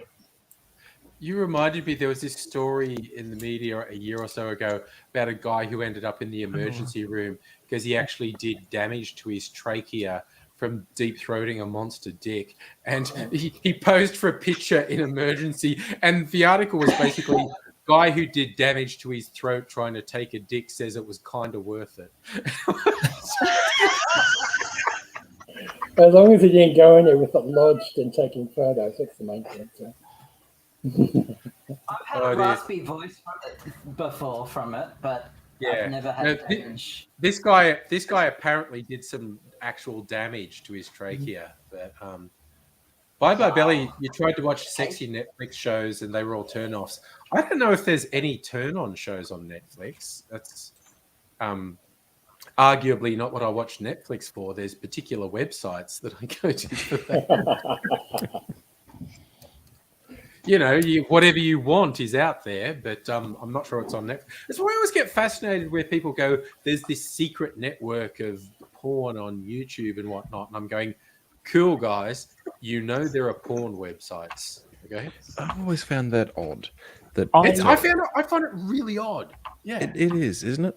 You know, people are going, oh, look, here's a way you can find nudity and porn on YouTube. And why? Is it just because there are whole you're friggin' not websites supposed to? for it. I just looked up because there's a funny thing that comes out every year called guess what we've got stuck up our rectums this year. Yes, Yes. And it's fun reading, you know. But I was typing this into Google, and so far I was like, "What have we got stuck in our rectums?" And then the first search thing under that is, "How far can you put something up your bum?" Oh my god! Because that's the thing you do. Because okay, this is an actual conversation I've had. I don't know if anyone remembers Eva, who I used to do the videos with on YouTube, the various sex advice and whatnot. Really? And she's awesome. We got into this whole discussion once, and it was with a German. Of course, it was with a German. Germans and their fetish, and it was the whole thing of what was more accommodating, a vagina or a rectum. And of course, and what was most disturbing is this German guy and his particular fetish crew had done actual experimentation. They're like, no, if you relax and anally, it's talking about your whole intestines and whatnot. And I'm like, dude, okay, thank you for answering the question. Now please stop talking. Just stop talking. Yeah. And it was just and just I was just like, no, this had to happen, right? Which and because Eva was saying, well, women can deliver babies, the ability to expand and whatnot. And this guy's going, yeah, no, but the other way, it's actually going up into your intestines and goes on for. It's just a thing of relaxation and practice. And I'm like, wow, I know this conversation started, but I'm kind of disturbed with where it went. Would you like me to screen share? And yeah, you can get some life-threatening injuries if you go too hard up the Absolutely. Up the back end. Absolutely. I'm getting another drink. You don't want to rupture your bowel. The traffic cone thing. Oh, dear. You know what? Oh my god! Look at this. Look at Nettie's avatar. You can see the cat's head shadow. It's like either that cat's 50 foot tall, or it's Batman. Kitten Tom. Goodies reference. Would you As I like? said last night, I've got all 9 seasons. Nice. Would you like me to screen share the what did we get my stuff with my rectums last year? The latest one. Or you can just read things from it. It's always what I saw was actually all-encompassing. It was because it's not just rectums that get stuck. Things, counterintuitively, it's vaginas as well. Sometimes things get in there and they can't get them out. Yeah, it starts off with the ear, which is coffee grounds, rubber bands, several Patient settling for the food for patron. Patients right here trying to show to do a magic trick. Lollipop, toy sword. Take shower with earplugs in attempt to prevent water going in and now has earplug stuck in left ear.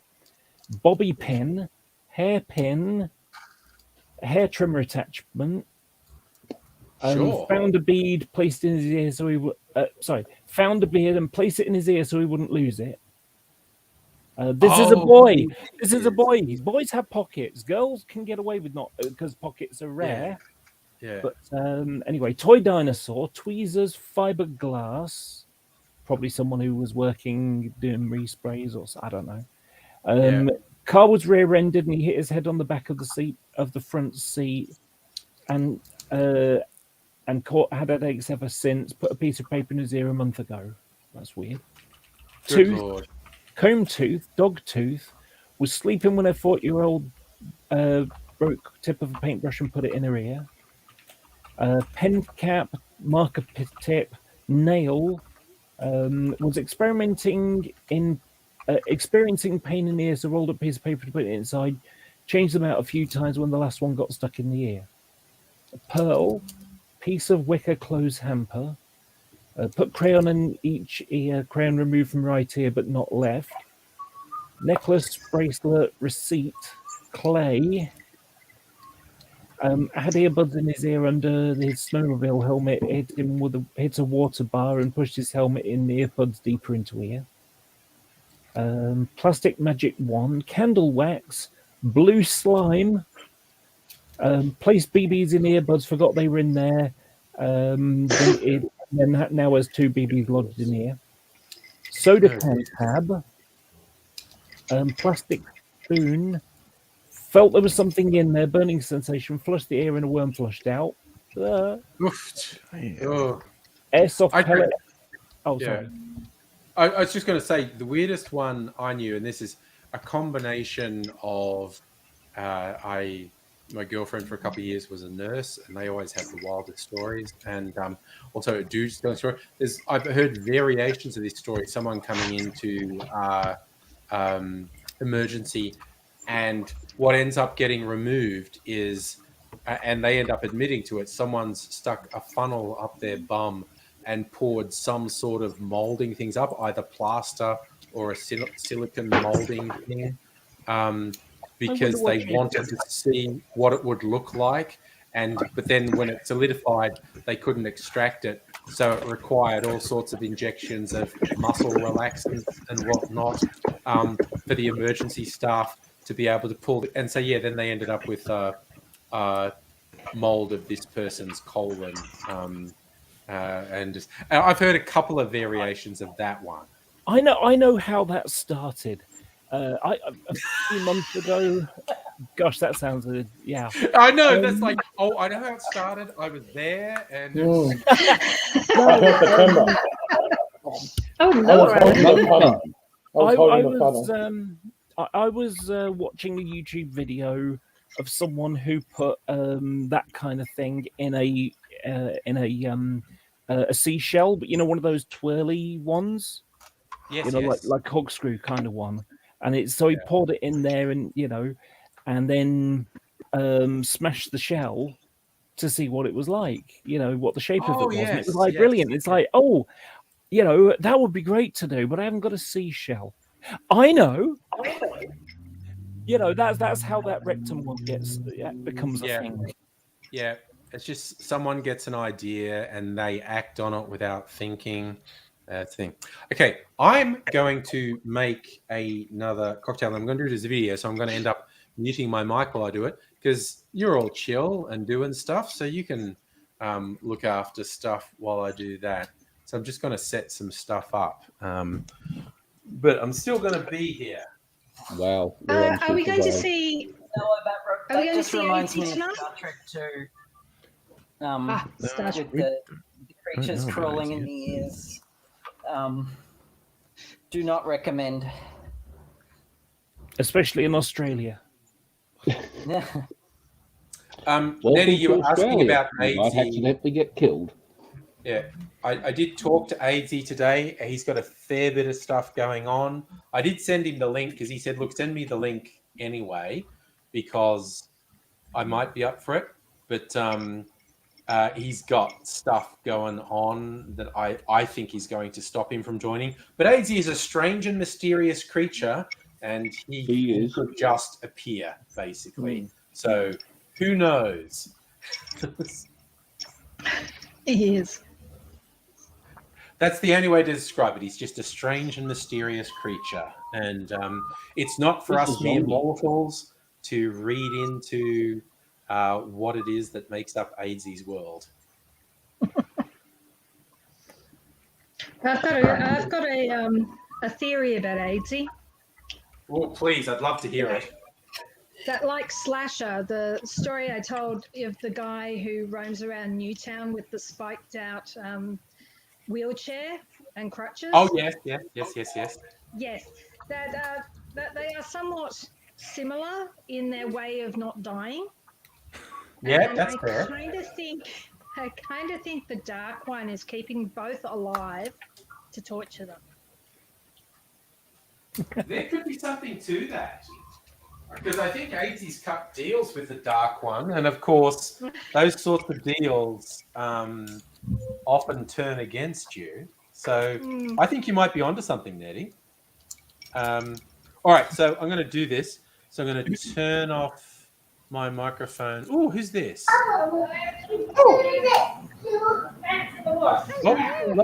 Lots of conversation happening in your background, Lee.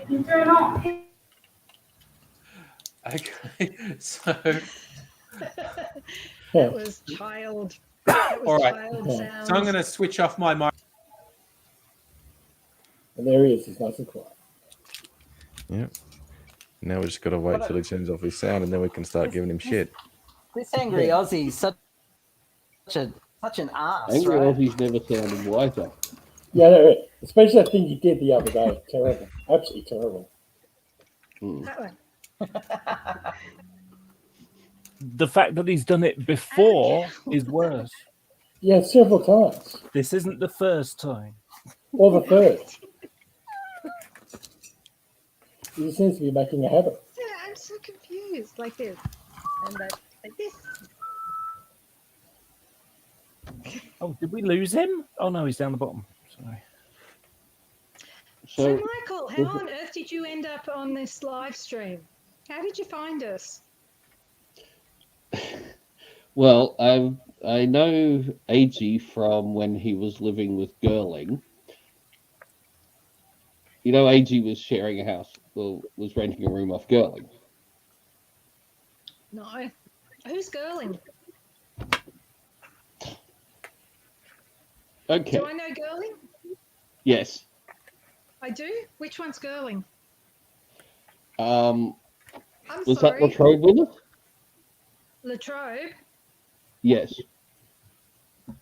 Had his family coat of arms tattooed on his chest. He had what tattooed on his chest? His family coat of arms. But that big. Oh. Crikey. Oh. Going out with the crazy red-headed chick. Silence.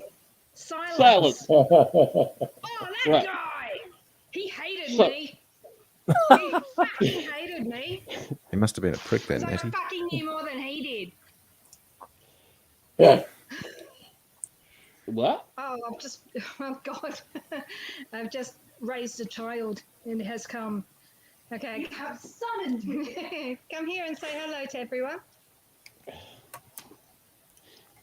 Hello, people. Hello. I have fallen. Hello.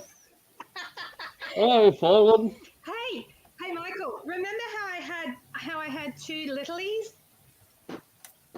Oh God, they haven't grown. Remember You I had haven't a let them baby grow last up, have time you? knew me? Sorry. Yeah.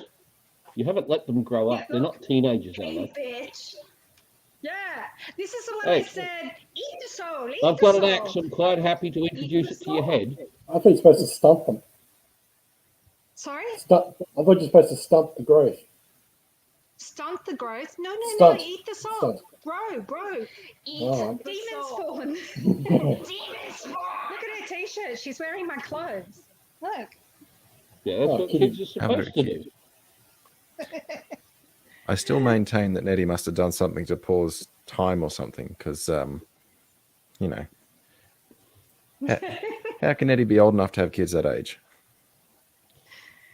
You're a sweetie, nobody. Okay, if you sacrifice the right souls to the right entities, you could do some amazing things. Ah, that's it. Oh, and the black cat just crosses my path like a bastard. Anyway, Cue the pussy so, jokes. how did I know about Angry? So I knew So AG Silence. He hates my guts. from when he was living at Silence's place. Oh, And he told me about Angry, so I listened to Angry, and then I moved in with some new people. One of them Angry knows as probably Agro Pixie. And that's how I met Angry in real life.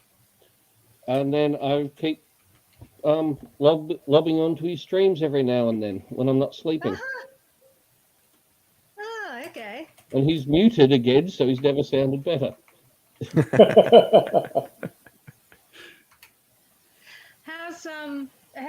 How's the crazy redhead, Emma? I don't know. But Silence, right? You know him as Silence. He doesn't go by that anymore. He goes by Girling. Or he does, as far as I know. He could go by something else now. He was in a car accident and fucked himself up pretty bad. Oh, really? Oh, dear. Yes, he's now staying at another friend's in the Otways. How bad? Bad enough that he needed to move in with a friend to help him heal. Okay. Significant. Yes. Oh yeah. The thing is with accidents like that, I was hit by a car in 2015 and I have to recover for the rest of my life. Yeah, I was it's hit kind by of a a bus. vague. I was hit by a car in the bus I was driving in 2017, and I'm still getting treatment for it. Wow. When did that And all I happen? did was do something to this collarbone. Oh. Yeah. But I've got to go into It hangs traction around every a week, while, doesn't every it? 2 weeks for it. Yeah. That sounds Well, you see, fucking things awful. like that happen to Aidsy all the time. He's always dying and then not dying. Yeah, he's got a bad habit of dying, hasn't he? I know. That Well- makes me suspicious. I think You're going. somewhere- You're going. But he has a good habit of surviving, which is the best part. Yeah, he is This unkillable. is Yeah, true. you don't watch This is it. good for us. Watch it. I think he made a pact with the god of cats, because I think he's got 2 left.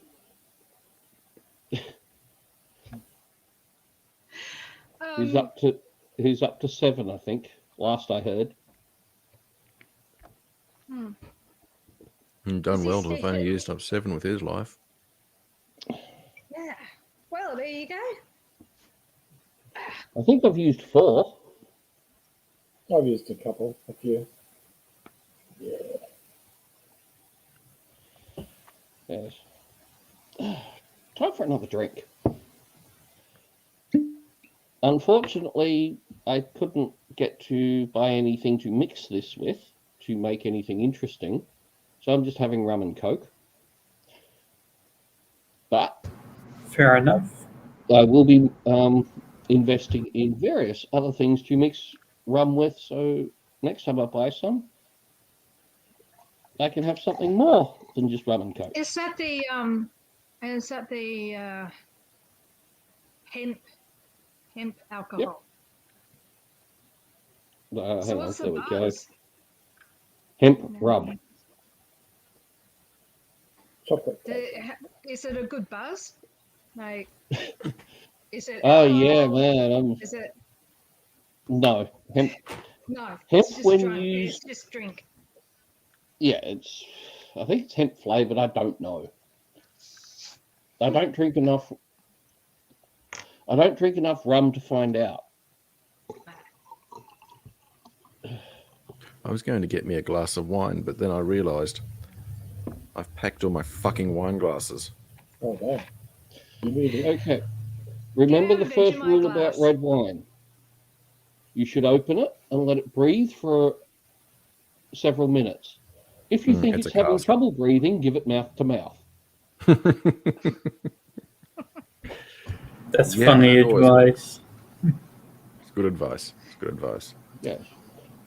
And plus, getting back to our thing about washing dishes, if you drink straight from the bottle, you don't have to worry about washing up the dishes. You just throw That the is bottle true. back. And I've a done bottle that before. is a glass. So one bottle equals one glass. Yes. I've done that before, Ooh. actually. I Yeah. did some work for somebody one time, and I'd ridden my bike to their house, and I did the job for them, and they repaid me with 2 bottles of wine. Unfortunately, the bike had only 1 bottle holder, so naturally I drank the other bottle. What As else you did do.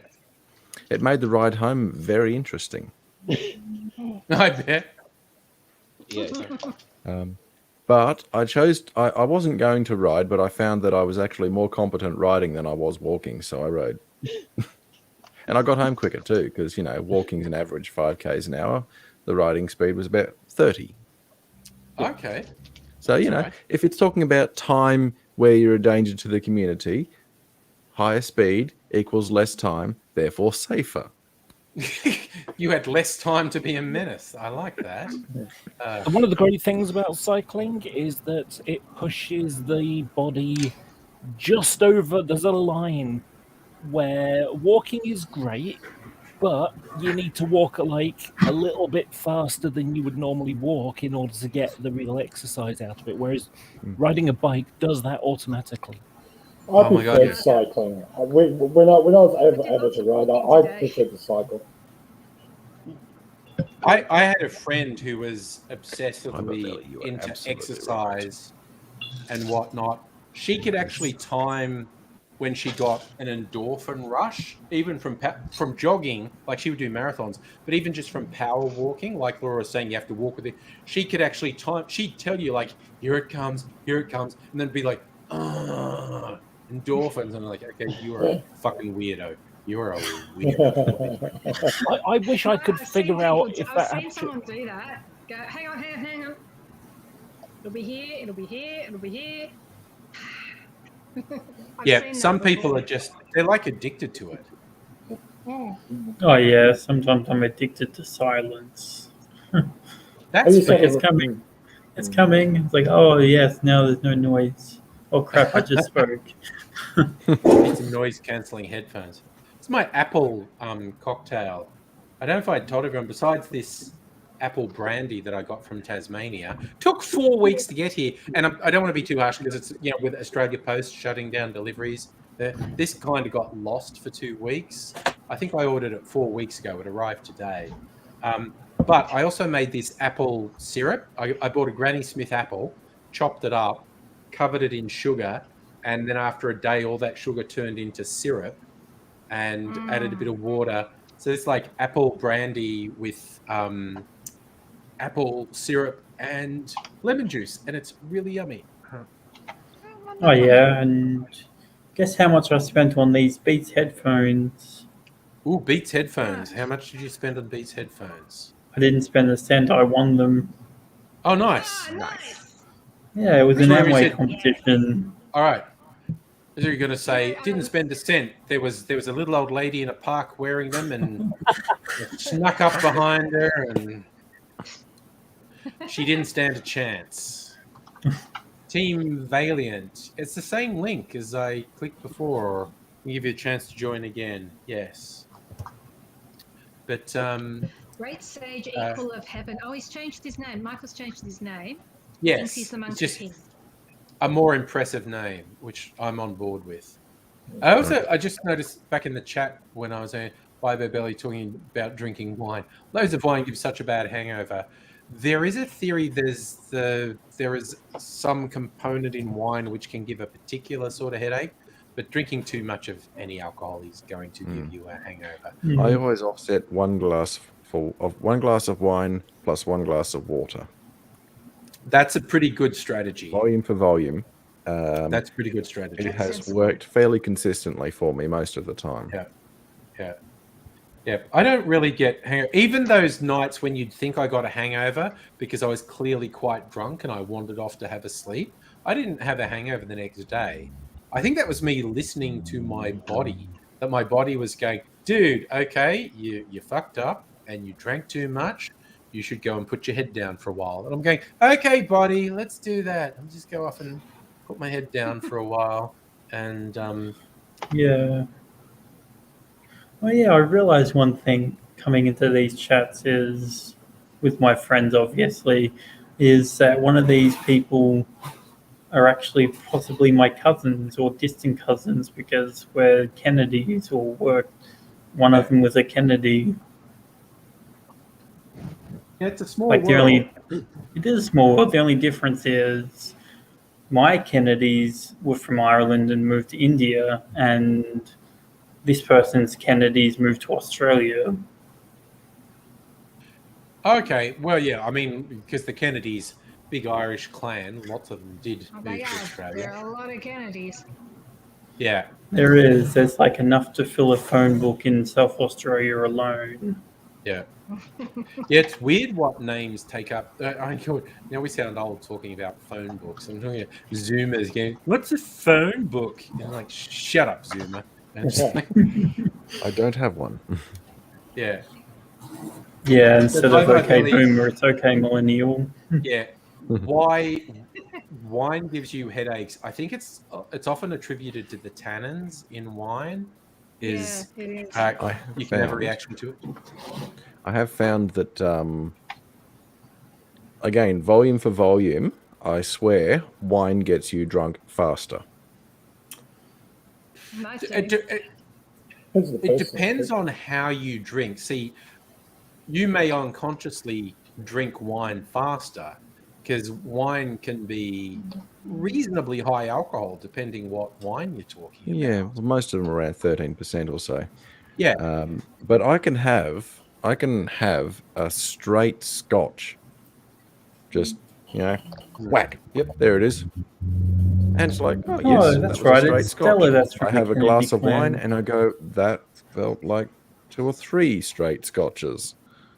And I swear, the wine comes up and it goes, hey, you.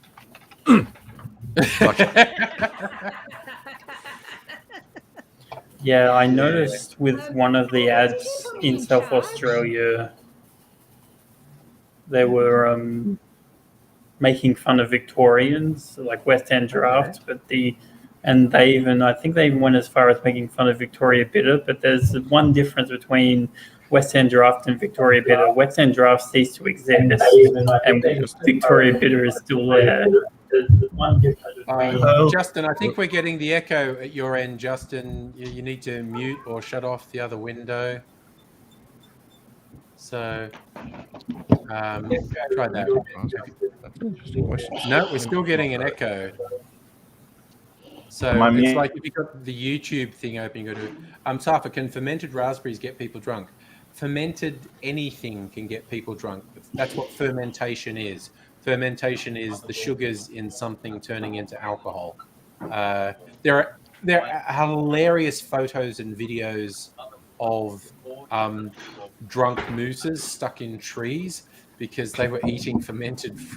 The fruit from the tree had fallen and rotted, and the mooses ate them off the ground and really liked them and tried to climb the tree to get more. It's one of the funniest things I've ever seen, a drunk moose stuck in a tree. Where was this?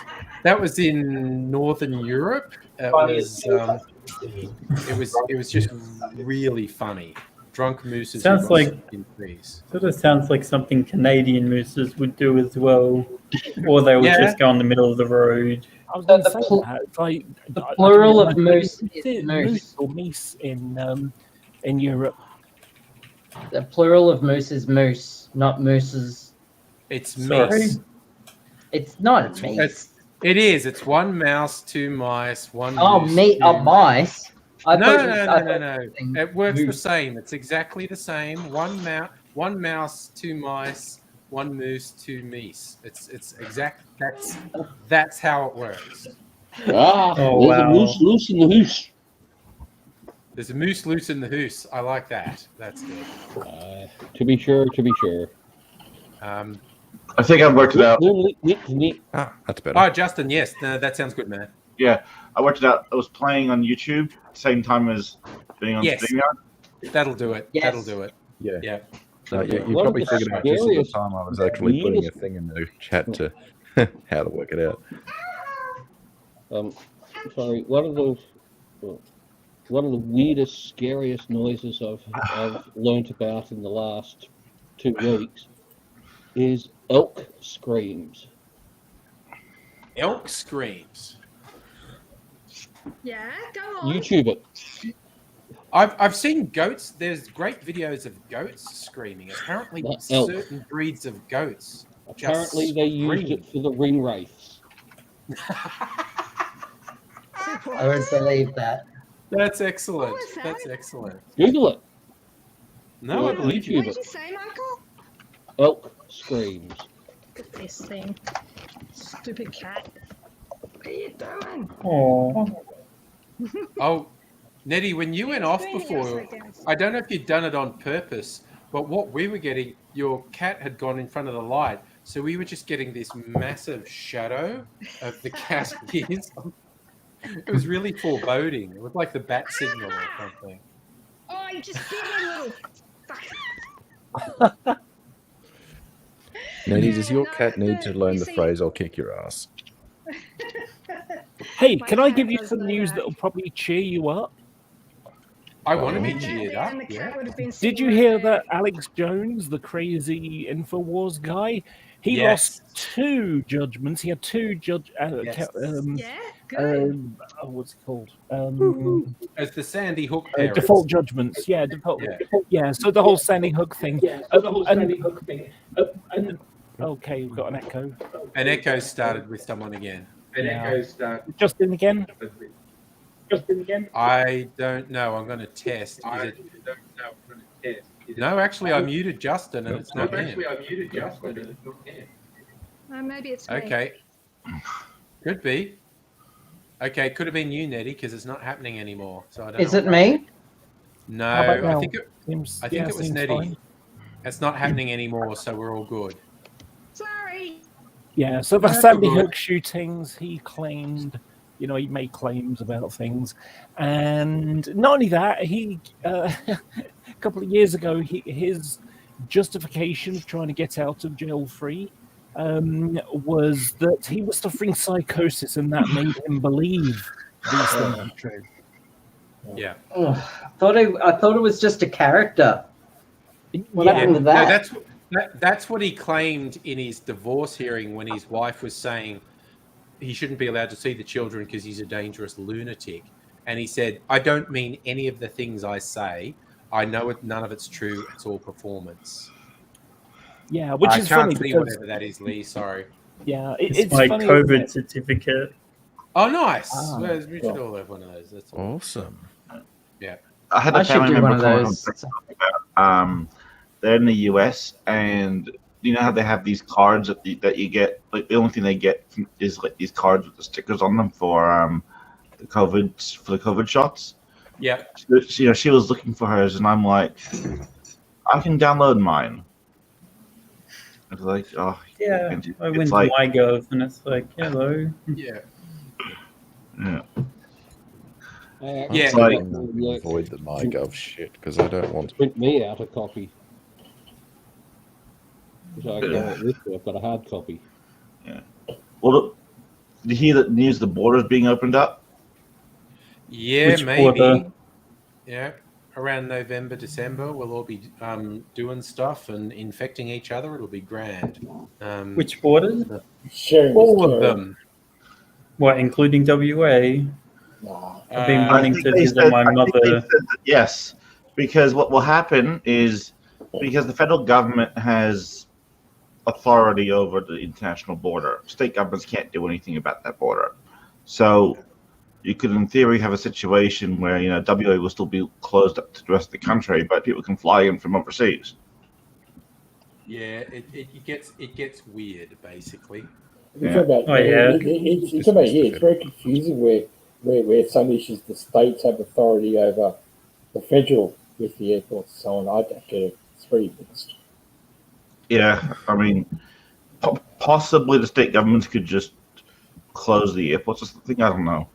Well, Qantas have been skipping Perth on purpose. Like, well, they're going to. They haven't actually started it. Oh, I got it in Apple News, so it could be just they like to. It could just be how you are reading it. It could just be how you are reading it. And sail around. What Qantas has decided is that when they start up international flights again, the Melbourne to Perth to London route will fly from Melbourne to Darwin or Singapore and then on to London. Yeah. Oh, yeah. Speaking of Singapore, you know what Singaporeans and Malaysians have in common? They say the word "la" a lot. I used to live there, so I know. They are neighbours. Oh, wait. Abigail's gone in and out, as they say in biblical terms. There we go. Speaking of biblical terms. Yes. My internet's really patchy tonight. Abigail's very biblical. She likes to come again often. Well, many of the ladies on the stream would like to know me in the biblical sense. In the biblical sense. I had to explain that go forth and beget themselves. I had to explain that term to someone. They go, "What does that mean?" I go, "Oh no, the Bible says things in a roundabout way." He goes, "And he knew her in the thing," and they went, "That meant they were fucking."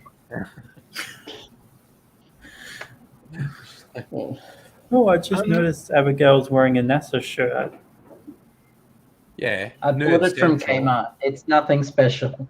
I got mine from Kmart too, and when I was wearing it, someone called me a lying Freemason, and I'm like, what? Okay. Oh, they didn't believe that. They're probably a moon landing conspiracy person. It's just they were. Yeah, it's just a shirt. Lee, you can tell them that we put the crosses on the photos deliberately to distract them from what we're really doing. Yeah, that's a fair one. So I had a flashback. I'm trying to remember. I think it was the Quentin Tarantino film Jackie Brown, I guess, which is one of his lesser known ones, but I quite like it. Michael Keaton's playing this guy who's in the FBI, and he literally shows up, and the central character's dad is a retired cop, and Michael Keaton character shows up, and he's wearing a T-shirt that has FBI written on it in big letters, and the retired cop is just looking at him. Michael Keaton's character, was his lifelong goal to join the FBI, and he's really wearing this FBI shirt, and the ex-cop looks at him and goes, "Nice. Do you have another shirt that says undercover for when you're doing?" Like, oh dear. Hey, I'm going to turn my camera off for a bit. That's okay. Because I just need to concentrate on this bloody 3D printer. The 3D printer. Oh, flashing firmware and getting bed leveling sensors and getting it all working is just frustrating. No camera and bed leveling. Okay, it's getting a bit suspicious. I've installed a BL Touch onto my Ender 5, and it's just refuses to work properly. Anyway, I'll be back. Before you go away, Abigail, because we were talking about maybe doing a picnic on the weekend or something. I was thinking now we have this talk. Why? I don't know.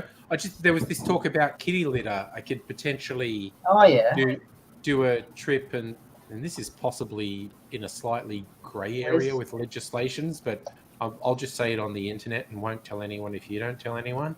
But I could potentially pick up Nettie with kitty litter, and that would qualify as a critical work delivery type of thing. And then we could sit in a park, which I think is allowed.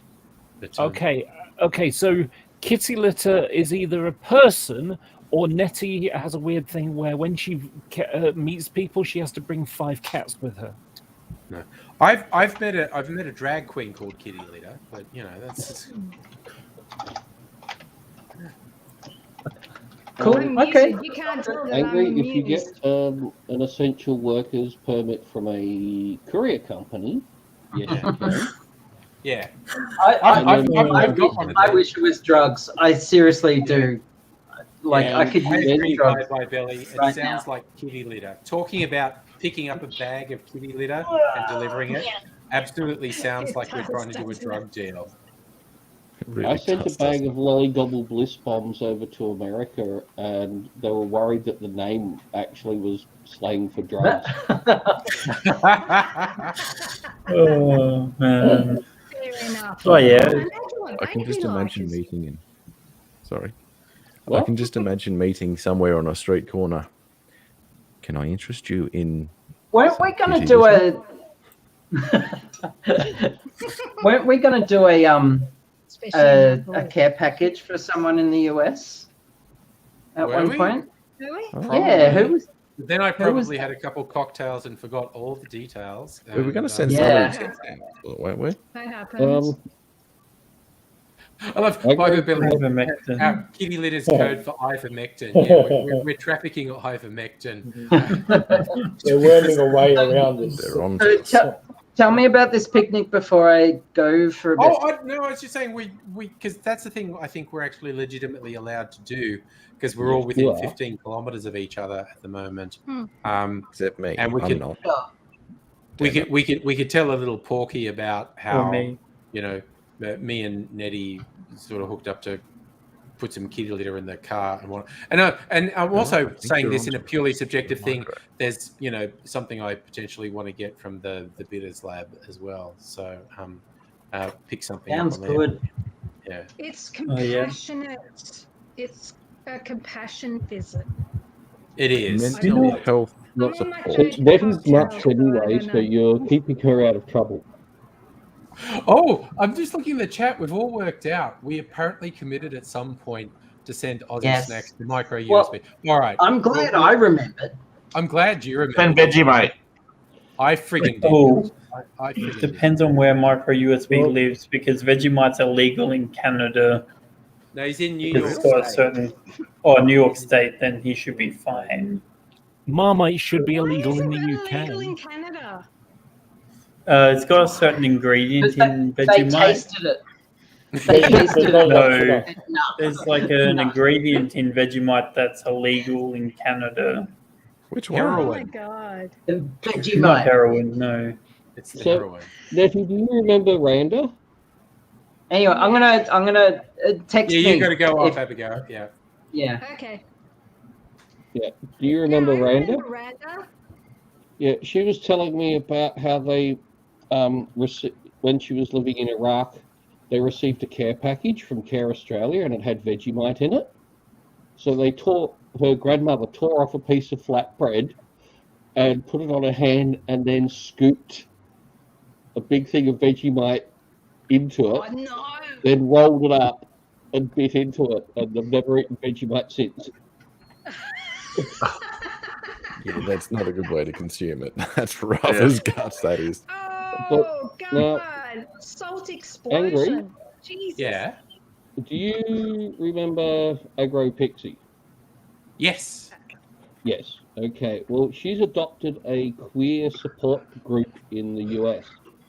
Oh, nice. And we sent them, she went and spent $40 on Tim Tams because they've got all the different flavors out. We sent them out. That's Nice. dedication. And we sent them shapes because they don't have shapes. Oh, wow. Okay. But I have shapes. I actually looked up the Vegemite thing, and yeah, there's certain food colorings and additives. Vegemite, Marmite, Ovaltine, and Iron Brew all got banned in Canada because of colorings and stuff that are in them. So there were specialty stores that stocked British stuff, and half their produce line got declared illegal in Canada. That's gotta hurt. Oh yeah, I remember when hearing about a Montreal airport getting upset because they're announcing the flights in English instead of French. Yeah. Because Montreal's part of Quebec, and Quebec's a French province, so they speak French. Yeah. So they got very upset when it was in English. It's the only part of Canada that speaks that speaks French, and it has a huge effect in Canada politically. It's like there's so much catering to people, to French speakers, which some of it is absolutely justified, but like there are stories about how like people got upset because a French university was not built in Ontario. Well, Ontario doesn't speak French. Yeah. Oh, some of them do. It's pretty low. The South Park episode, there was like a Christmas episode that was set in Canada, and they travel through the different provinces and they basically make fun of the different provinces. What I read is all the different Canadians in different provinces, they were saying everything South Park said about the other provinces was true, but that was bullshit what they said about my province. They were just being really racist to my province. But they were like, what they said, and every province was saying that. What they said about all the other provinces was true, but they were just really shitty about my province, which I thought was hilarious. That it's like, yep, you're just being offensive to everyone. And it was just like, What's the song they had? South Park.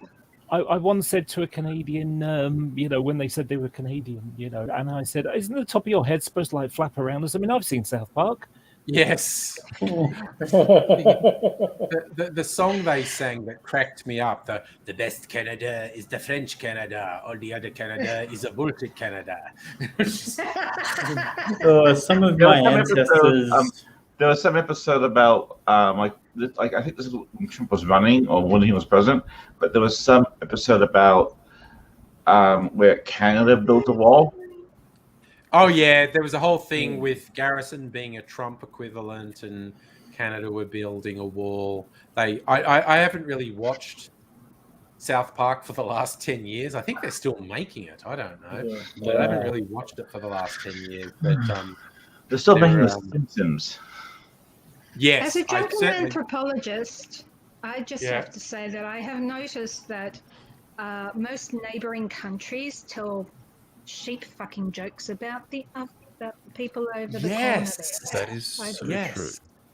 It's like we say it about New Zealanders, Brits say it about Australians, Brits say it about the Welsh, the Welsh say it about the Scottish. The French. It's always the French. Yeah. Last live stream, I believe I shared a joke about sheep fucking that was at the expense of New Zealanders. You did. Yeah, you did. We do that. That's what brought it up for me. Yeah. I remember about I farmer, wanted to wasn't do it? Anthropology. Yeah. I realised about those sheep fucking jokes. Yeah. There was a QI episode where they said what is the French disease? And that was syphilis, or whatever. But they said canonically different parts of Europe refer to another country they don't like when they're talking about sexually transmitted infections. And it was the Danes will call it the Swedish disease, the Poles will call it the Austrian, and and the English call it the French disease, the French call it the English disease, the Italians call it the Spanish disease. It's sheep fucking seems to indicate, in my drunken opinion, that it seems to indicate a sort of camaraderie as well. Like, you're our buddy, we can tell that joke about you, and you can tell that about us. There's a comical thing that happens. There's a comical thing that happens with the Eurovision Song Contest where, they try to butter up the neighbours by voting high for them. It's a really bizarre thing. The strategic voting in Eurovision is weird. That is weird. I've Yeah. never heard of that before. Wow. Not No, that they I've do ever it. met They're one originally person. weird. Yeah. I The fact have, that I have a Australia's very Eurovision different, is weird. I have a very different It's story wonderfully about weird. I pickpocketing love how New weird it Zealand, is. Australia, in America. What? Okay, Sorry, I missed it, Malcolm. my oldest brother was a airborne firefighting specialist. So Okay. he himself, a team of Australian airborne firefighters would go over to America during their fire season to assist with putting out Yeah. fires, putting the wet stuff on the red stuff till there's nothing but black stuff. Yeah. Very simple process. Yeah. Also, there was always a team of New Zealanders would go over with them, and they'd be put in various little camps. And this one little camp, because they had both Australian and New Zealand people staying there, firefighters, they had a international it was a cultural liaison understanding officer. There was something like Oh, wow. Okay. that. Right, they had this poor girl that had to make sure that the Australians and New Zealanders and Americans didn't offend each other. Oh, wow. That would be a difficult job. Now, apparently my brother and his New Zealand counterpart, as leaders of these firefighting teams, got an email one morning calling them to a very important meeting about the culturally inappropriate behaviour of their firefighters towards each other. Oh. Apparently, yes, they were being quite rude and abusive and using cultural slurs against each other whilst watching the rugby match. Oh, Australia yeah. happened to be playing Australia Yeah. happened to be playing New Zealand in the World Cup. Yeah. Oh, wow. Yeah. That would The bring night it out before. big time. Yeah. My brother said that the only thing that stopped him from falling over was his New Zealand counterpart, who was also leaning on him to hold himself up. They were laughing so hard. They then had to explain that unless you're an Anzac, don't buy into that argument because you will be beaten up by both sides and thrown out. Oh, yes. Yeah, absolutely. Yeah. It's an Australian New Zealand thing, just let it slide. Yeah. I've got a new topic for you, or it's fortunately coming to an end, the problem now. So did you hear about one of the problems created by the UK's self-inflicted wound of Brexit? Which and one? the petrol shortages? Which one? Yeah. So we had loads of petrol shortages, and the reason is because the media bigged up a problem that wasn't really big problem. So what's happened is, because we left Europe, we basically told loads of people to fuck off back home, kind of thing. So when they went home for Christmas, they couldn't come back because we don't have easy movement anymore. Well, a lot of those people that went away were lorry drivers, truck drivers. And so we've lost about 10,000 or so lorry drivers. And so therefore we're going to basically have a load of shortages because there aren't enough lorry drivers to deliver the goods that we need to, get in shops and things like that. And it's resulted in, there's no oranges this week because, we can't get the drivers to deliver them from the warehouse. Are the drivers being underpaid? Yeah. Oh, yeah. The drivers are underpaid, and in Europe, they have areas where truck drivers can spend the night, and they can get a nice meal, and they get showering facilities and things like that. In the UK, it's no, we don't do any of that. So of course, why would they want to come back? And they're now talking about having little special short-term visas so that they can come and help in the short term. But it's well, why would they bother? Treated like shit and have no facilities. You see, I was asking because it sounds like something here with the pickers on Australian farms where employers will bring people in from another country because the locals say, well, they look at it and say, well, that's not paying me enough, so they'll get another job elsewhere. So is that a reason why you become also more reliant on outside because you're underpaying and the people who live there go, no, you need to pay me a proper amount. Yeah. So there are 8,380 petrol stations across the country, and about I think it was something like 15 or something had a shortage because they didn't have enough truck drivers. So the press made a big meal out of this molehill, made a mountain out of it, and so everyone started panic buying fuel. Because it kind of started off with, well, we're going to have some problems. We might not be able to get, turkey for Christmas and things delivered for Christmas. Oh, boy. Oh, goodness me. Turkey sanctum. Yeah. So it's just like, oh, my God, the media created this frenzy. Yeah. And I actually made them. I heard that there was some story in Japan about some sort of shortage thing, and the media, because its society is so different, the media organizations decided that maybe it was best not to report it because then it would create this cycle of people panic buying, and so they stopped reporting it, and the shortage just stopped. A self-fulfilling prophecy. So then this was the meme I made. It's based upon sneakers. Yes. And the original one is people think a bank might be financially shaky. Result, people start emptying their bank accounts. Conclusion, pretty soon it is financially shaky. So, and it's like, oh my God, it's self-inflicted, and it has been mayhem. Utter mayhem. That's how the toilet paper thing started here. The media did that. Yeah, definitely. Yes. Well, it's not just that though. They've been blocking the roads. It's been just a mess. When you've got a petrol station that's probably got enough room for maybe 6 vehicles, and there's 40 in the queue, they've got to go somewhere, and so they're on the pavement and things like that. And the stupidest one I heard was a guy who was complaining that he was running out of fuel because he'd driven all over the place trying to find fuel. Yes. Perfect. It's bizarre. And it's been especially bad in London.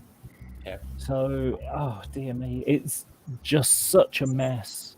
I'm doing the thing again where I switch my microphone off so I can make a cocktail. So yeah. And like I say, it's just a self-inflicted wound. Oh yeah, it's I was going to fear and mention paranoia something. does that. Yeah. The UK has basically shot itself in the foot, and people are saying, here. "Why am I limping?" I wonder how long it'll be before the UK actually just ends up rejoining the EU. I think it will happen in the fullness of time, but unfortunately, it's going to be after the people, the movers and shakers of the country right now in their sort of 40s, their 50s and 60s kind of thing, when they're dead. And then we rejoin the EU because the younger people, the millennials will then be running the country. They'll be the people. When are they going to have the shit? Oh my God! Wait until the Zoomers get into power. Oh God, I can't. That's going to be so awesome. They're going to kick ass. I'm telling you, they are scary. You know what? They're scary. Look, listen to me, right? My daughter, Ali, who is now 18, she started trying to win people over to the communist cause on her school bus in year 7. Okay. And they thought she was a school shooter. And so that was the end of that school. So, she's not a school shooter. That's stupid. Especially in this country. But let's just say she is a very robust in her arguments. She is very tough, and she is going to kick ass by the time she gets to Parliament, which I think is the way she's going. Okay, she might disagree with that. I'm just looking up at her bedroom while I say this. I'm not looking up at God, just my kid. And yeah, she's a bit fucking kick-ass. And her little sister is following in her footsteps fairly, you know.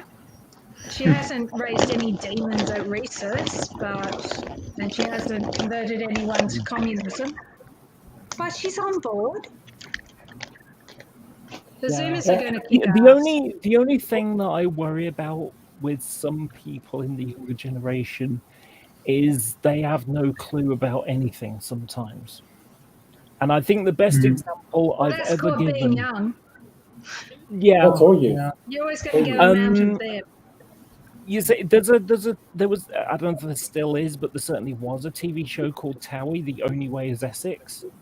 And the best illustration of young people who just are dumb and they make up shit to fill in the gaps of knowledge is, so a couple of them go to a like petting zoo kind of thing. It's not really petting farm, should we say.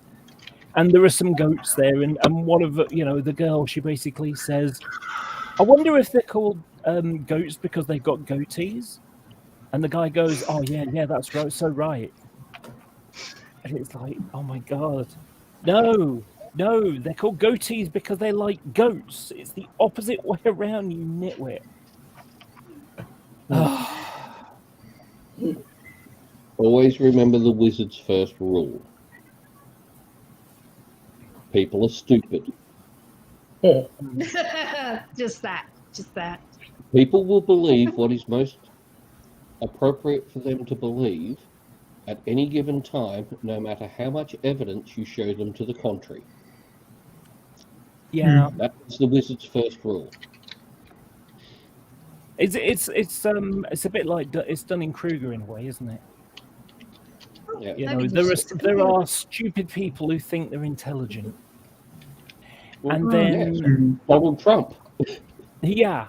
Well, I think he has a switch on his back which is unhinged and completely unhinged.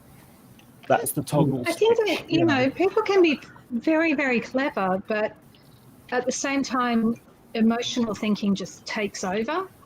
Yeah. And when they're stressed out and they're, and if you find it hard to regulate your emotions, then you do the dumb. Yeah, just do the dumb thing. But in the case of Trump, I don't know what the fuck's going on there. You have a high IQ. If your EQ is low, then your high IQ is useless. So. This is true. The perk of being Aspie is you can step outside of your emotions. Yeah, I'm an Aspie as well. Yes. Yeah. Is that true? Yeah. What? Is that that you can step outside of your emotions even if you're having trouble regulating them? Yeah. I think a lot of the time it's more analysis mode. Aspies are often in analysis mode. They still use the term. They still use the Aspie term in the UK, do they? Because they don't use it here. No, they've stopped using it as of in Australia anyway. They stopped using it as they have in the UK as well. I think the reason is apparently Asperger's was a bit of an Asperger was a bit of a Nazi or something. So yeah, that's what I heard, and that's why I no longer say I've got Asperger's. I just say I've got autism. Yeah, Letty, if you've heard of one person on the high function, if you've met one person on the high function end of the autism spectrum, which is what I am, you've met one person on the high function end of the autism spectrum. We are all different. Yeah, I'm aware of that actually. Michael, my youngest one, has been diagnosed.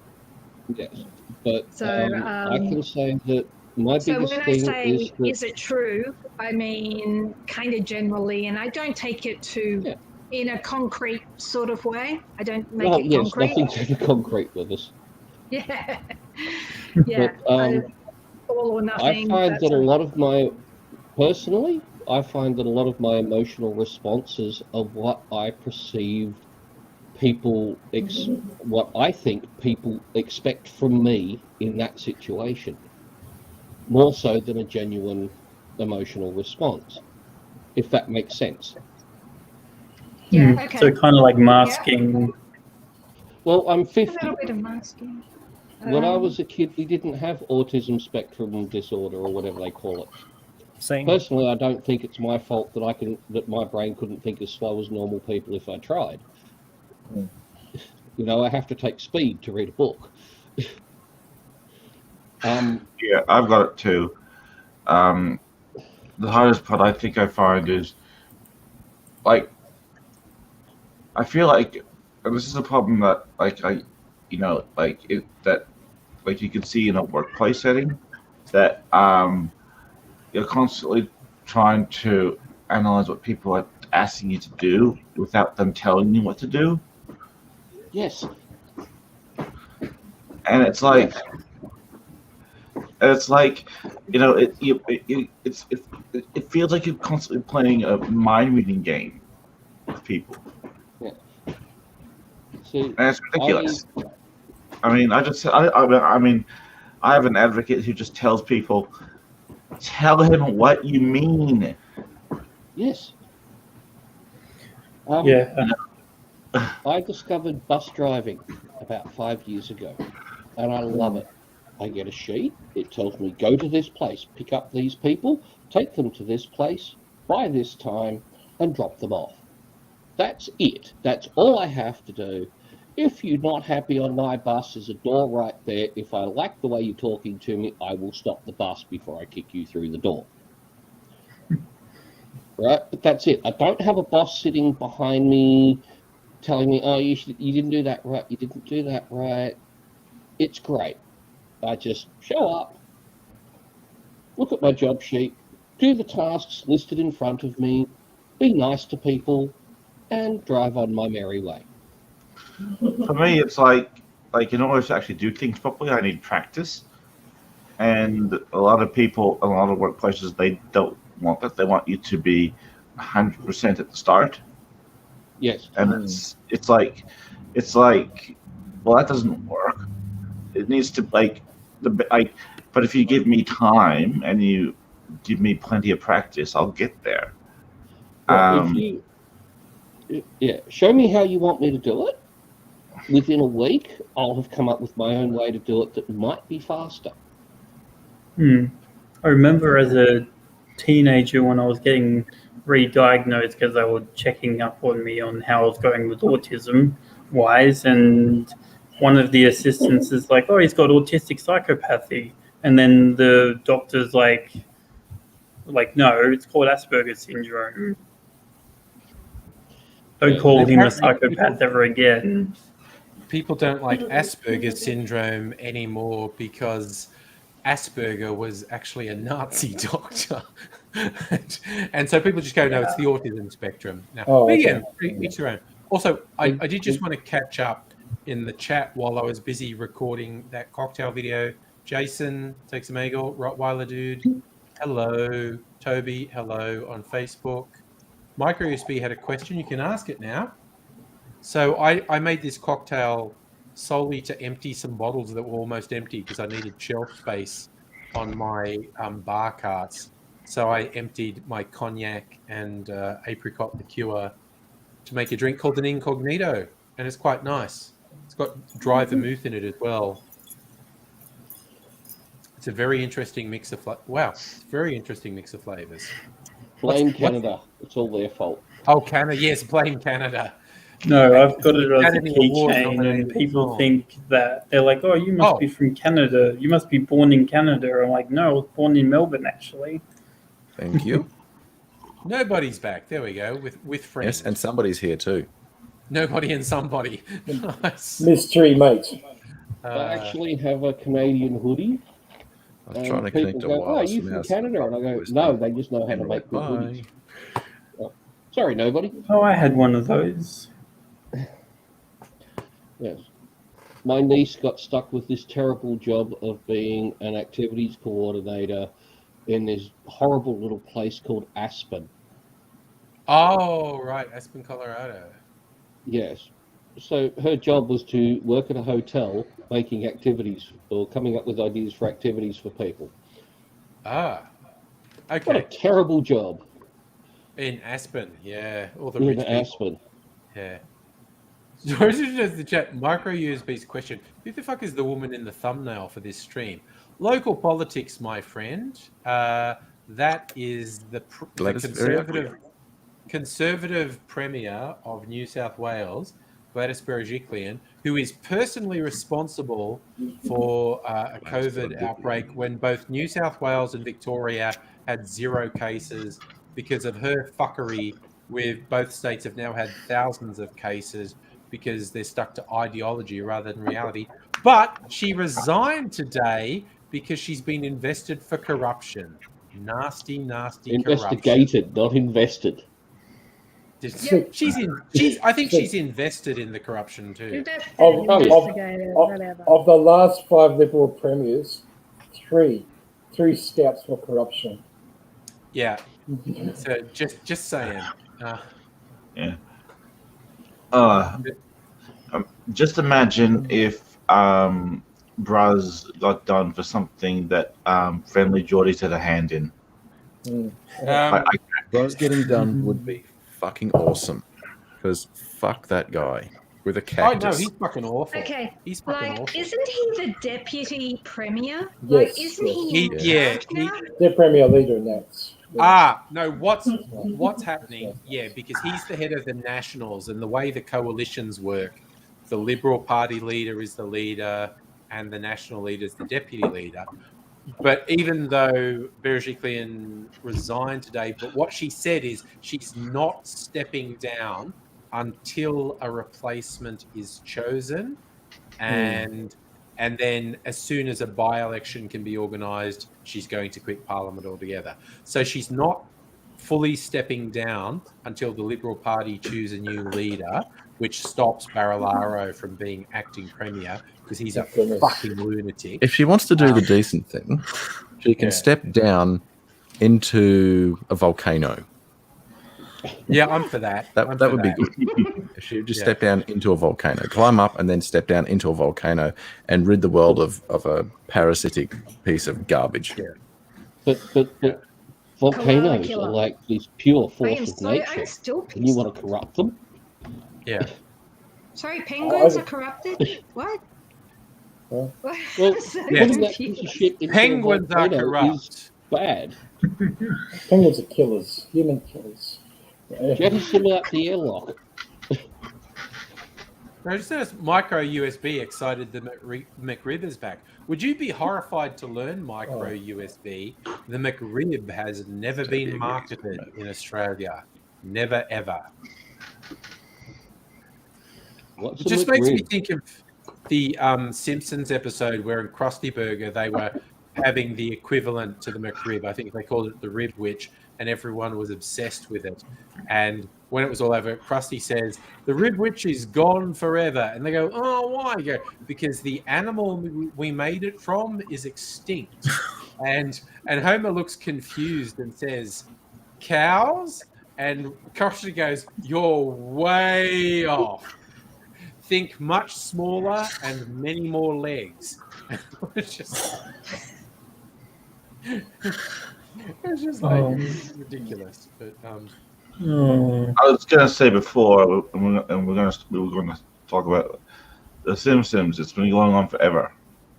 it has. It's Feels probably like it. 20 years longer than it needed to, essentially.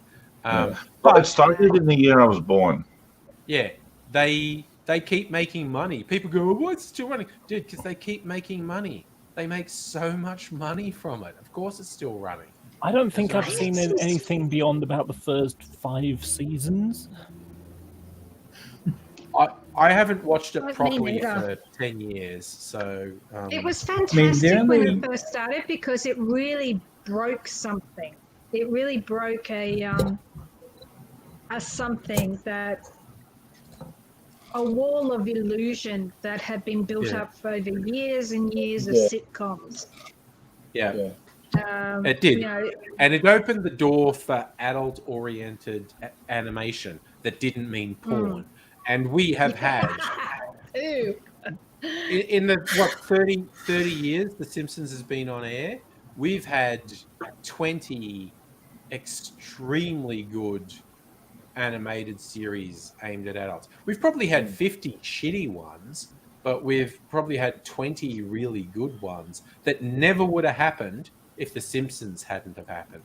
So as much as The Simpsons is flogging a dead horse and just about advertising dollars, I forgive them because we got so many good shows because of The Simpsons. I remember one of my favourite ones was Powerpuff Girls, because that had sort of adult humor hidden in there, and that was entertaining. Powerpuff Girls? Yeah. Powerpuff Girls was The original. I love Powerpuff Girls. Yeah.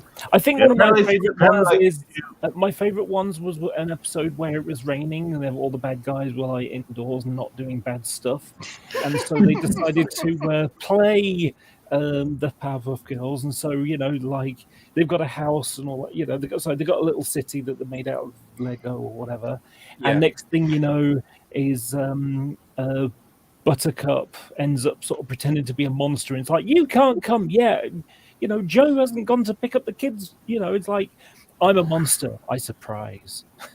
Oh yeah. Well, I didn't really pay attention to The Simpsons until I saw an episode of Simpsons with Paul McCartney in it, and then I discovered that because the only reason why Paul McCartney agreed to go into The Simpsons was because he said that Lisa has to be vegetarian, and then ever since then, Lisa has stayed vegetarian because of Paul McCartney. That's a true. Lisa just had vegetarian written on her forehead, pretty much. You knew that was the way she was going to go.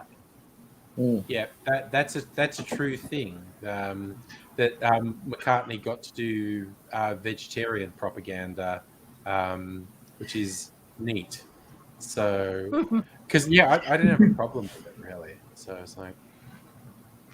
Yeah, he's not aggressive. I can understand it, but I can't do it myself. I can't. I tried and failed spectacularly. This is kind of my perspective. Like, vegetarians are fine. Like, most vegetarians, the reason why they're vegetarian is because they just don't like meat or something. Which is moral reasons. Well, it's more so. Well, the thing is, if you were doing it for moral reasons, you'd be a vegan. Not necessarily. Yes. Yeah. But it's also you might be a some vegan, people but are very okay with glorious. farming, but not killing. Dairy is exploitative, but doesn't involve killing animals. But I agree, and but it's complex, and I just like the taste of dead animals. Honestly, if animals didn't want us to eat them, they wouldn't taste so good when you cook them. It's like, it's nature should. There are a whole bunch of plants that do it. There are plants that do it. Plants that don't want to be eaten, so they taste really bad.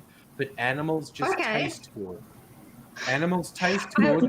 So to me, that's nature saying, eat them. They want to be eaten because they taste really good when you barbecue them. The way I see it, everything that we eat was once alive. Okay, I can't Everything say that we this eat is was once alive. What was that, somebody? What did you just do? I hunted an animal. Oh, all right then.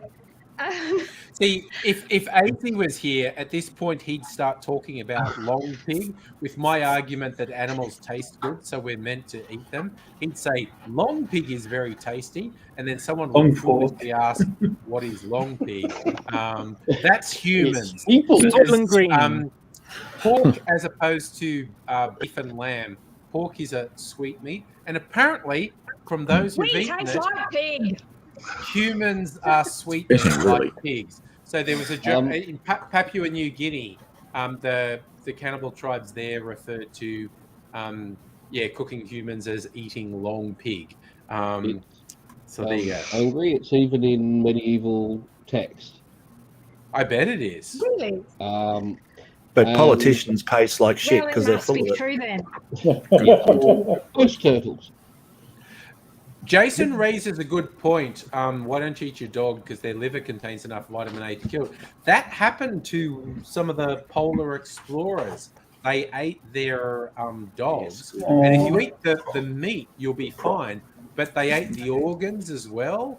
And the liver poisoned them. What's that? Australia... Bullshit bag. Bullshit bag. Bullshit bag. Okay. Yeah. Bullshitting. I can't read that. I can't read the No, warning. I'm trying to get we're it not clear. reading it. My webcam sucks. It says seals Come on, bullshitting. Open bag before opening. No matter how much you hold it up, you're not going to be able to read it. Start talking, and the BS flow when full. Seal bag and dispose of. Yeah. The warning, I'll read the warning out because my camera sucks, so it's just not. It says, warning, bag may not be given to politicians or government officials since they create more bullshit than they can dispose of themselves. Nice.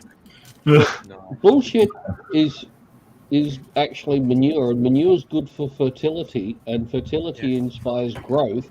So bullshit is good for growth. Which is Well, why I ancient say Rome ate it's manure. very fertile. In ancient Rome, they ate someone had to some do that. kind of manures. Yeah. Look, I'm not going to say where I work or anything, where I work specifically, but part of the thing, like part of the job, I'm going to be very non-specific here, but I guess like one of the things I have to do in my job is respond to people who write in, and who write into the government, and like half the time they're writing to the wrong government. And then you get situations like I had the other day where they are where someone is complimenting a service they received, but they wrote to the government, and then we have to write back and say, "We're glad you had this experience. Have you contacted the service and told the Good night, Queencast. Au experience?" revoir, good night. Oh, I'm going to say Kirsten, no to Kirsten, who's going nighty nights. Bye bye. Yeah. I have to Anyway, wonder not if saying Kirsten you're a ever comes light- on I'm the not live stream saying- anymore. I'm not saying you're a lightweight going to bed at 11, but fucking lightweight. Sorry. Okay. Sorry. 2 point screamer. Yeah. No, the worst. I think one of the worst mistakes I could ever make in my life would be like challenging Kirsten to a drinking competition. I think she'd drink me under the table, but Well, you'd beat me angry because my cat could drink me under the table these days. All right, I'm going to set up. Did you see the long pig version of Sixth Sense? I eat dead people. I eat dead people. Oh no. Oh dear. There was the author of Gulliver's Travels. Jonathan Swift. Wrote a is it called a catharsis or a It's a critique? famous bit of satire, yes. Oh god, Yes, I don't know about why eating- Nettie makes about such buying the outrageous babies noise off the when poor she's people away. eating I'm them. just going to mute that. All right. You go now, Earthcrow. I wasn't saying anything. Oh, okay. Jonathan Swift was very famous for a piece of satire called A Modest Proposal. That's right. He was Irish, and the English were basically trying to fucking genocide the Irish for hundreds of years. And Swift said, I have a modest proposal. And he started talking about eating Irish babies because that would keep it going. And he was basically just trying to satirize. Yes, he was basically trying to satirize the fact that the English were shamelessly fucking genociding the Irish. It's a classic piece of satire. People took it seriously. Oh my god. Yeah. Oh, Toby's going to join us. Toby, another prodigious beard for the stream. Look at that! Look at the column over there. Salutations, Toby. For the angry bunch, it's the column of prodigious beards over there. I love it. I love it. And Grasshopper, you were so lucky. Last slot for you, buddy. Hey guys. Hello, Grasshopper. Oh god! Hey, Grasshopper. Every time Nettie goes off, she makes outrageous amounts of noise, and I don't know what it is. That was me. That was me. No, I keep joking with Nettie that I muted you. Oh, is it ice that's making all the noise, Nettie? I don't know. We're seeing the kitchen there. I occasionally make jokes towards Nettie of like, are you opening a bag of chips or bag of crisps with the microphone again? Usually. So coming past my desk going, she's eating again. She's eating again. All I've got to say is, as a New South Welshman, we are all fucking celebrating tonight. Oh yeah, with Gladys going back. Yes. I mean, now the mighty have fallen, and the not so mighty. We're not thrilled. We're not thrilled with the possible fucking people that might take over from her, of course. Oh but, yeah, no, there are some scary possibilities. Yeah. Oh yeah. Forgive me for being a foreigner. What's this about? Okay. So Laura, the State Premier of New South Wales is absolute waste of space by the name of Gladys Berejiklian. And she has dropped the ball on everything from the bushfires to the COVID crisis to economics to basically just everything. She is just fucking useless from beginning to end. And she's been part of a inquiry into corruption for a few years now. And she just stood down today because the ACAB, our version of what is it? ICAC, Independent something or other against corruption, blah, blah, blah. Commission Against Corruption. Thank you. Independent Commission Against Corruption are basically saying, hey, we're investigating you, and looks like as if there might be some meat on this bone. So her, rather than try and fight it out to the bitter end, has basically gone, you know what, I'm done, and she stepped down. So we'll be having a by-election in about a week or so, and in the by-election we'll be getting a new premier for New South Wales, but one of the forerunners, hang on a second, let me find his name. He is absolutely crazy. Oh yeah, one of the front runners. He's a bad person. Dominic Perrottet. Yeah, and he is a full-on. He's a full-on COVID denier. He's a full-on COVID denier, pusher of ivermectin type, absolute Sky News shill of the highest of fucking orders. He might be taking over the reins to lead New South Wales. So, out of the fry pan into the fire definitely comes to mind. Out with the Nazi, in with the fascist.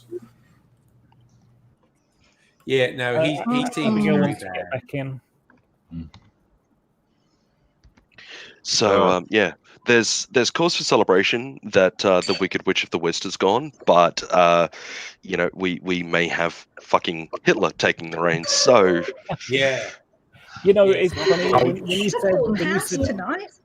when you said ICAC, I couldn't help but chuckle because I don't know if it's the same in Australia, but in UK terms, CAC is another word for shit.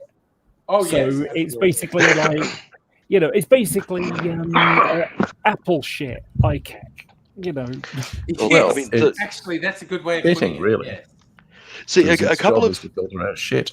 See, there's a couple of other things that are also happening in Australia, Laura, that you might not be aware of. Our previous Prime Minister, probably one of our more effective, but unfortunately one of our nastiest behind closed doors, a guy by the name of Kevin Rudd. He is currently calling for an inquiry into media diversity in Australia, and directly calling Murdoch Press. Directly calling. Very apt, isn't it? He's calling Sky News and whatnot to account for the bullshit that they've been spreading in regards to COVID and everything else. And you watch the Senate inquiry that he had recently, and it is an absolute clusterfuck from beginning to end. All of these Sky News execs and the CEO of Sky News tripping over themselves to try and answer questions where they know that they don't actually have a decent answer for it. It has been entirely entertaining. Now, very quickly, I've yet to meet Great Sage or Toby, so hello to both of you. Lovely to meet you. Your name's Michael, but I found out that I can change my name to whatever I want, so I put down my actual official super secret title. So which great state do you hail from, Michael? Great Sage Equal of Heaven. I'm from Victoria, the lockdown state. And how about you, Toby? New South Wales. Whereabouts in New South Wales? Are you north or south? South. I'm on the south coast. Oh, okay. Yeah, no, I'm in. You usually disappear after 2 minutes. You're about 2 hours away from where I am. Okay, I'm in Camden, so you guys can figure that out. No, no, Or, Camden more to the is. point. Yeah, Camden's probably the closest, largest town to me. The person that lives closest to me by far and away is Earthcrow. Yeah, because I'm in Penrith region. You're in where? Penrith region. Woohoo, Sarah's coming. Oh. Just but don't you live like on the border on Sydney's border? Throw in, person? 10 is the maximum people in the stream, and there's 10 people in the stream. So I did let her know. And Abigail wants to get back in. I know. But And Abigail wants to get the in. way it happened And then he wants to sometimes. leave. Well, one of us is going to have to relegate ourselves to the chat again. Somebody did. Who just went? The Grasshopper, someone if you've just ever watched volunteered to Monkey, disappear, the original Monkey. Sorry, Grasshopper Dildo, what, sorry? I'll be back in a Have couple you ever of watched Monkey? The old series on ABC? Yes. Dude, like every episode 100 times. It's the best thing ever. Yeah. Great Sage Equal of Heaven. Great Sage, all I can say is this. Ching! And the new series on Netflix, made in New Zealand, is also really good as Monkey. well. Yes, I'm enjoying that. I'm waiting for more. Yeah, same. Oh. Although I've just finished watching the Squid Game. That's No spoilers. No spoilers. no spoilers. But I will say this: it is one hell of a mindfuck. Yeah. Excellent. I'm there. Did you say Monkey? Yeah, the original series, Monkey. Yeah. As in Monkey Magic. Yes. Yeah. Yeah, I've never seen it. You absolute Philistine. I have seen it. It's I have seen it. I disgusting. was just making a joke. all I'm thinking is, all that we're saying is give peace a chance. I had that stuck in my head for the last couple of days. I'm thinking, I was explaining to my son Isaiah that the person who sang that song, all that we're saying is give peace a chance, was John Lennon. And he's like, oh, of course, you'd have Beatles stuck in your head. There is no problem with having the Beatles stuck in your head, except that it's the Beatles being stuck in your head. Yeah. The last time somebody actually made a name for themselves going around telling everybody to be nice to each other, we nailed him to a cross. Yeah. So true. Oh, angry. Yeah. I heard a new joke, and I've just got to tell you. Do it. What's the difference between a poor man on a bicycle and a well-dressed man on a unicycle? What is the difference? A tire. Oh.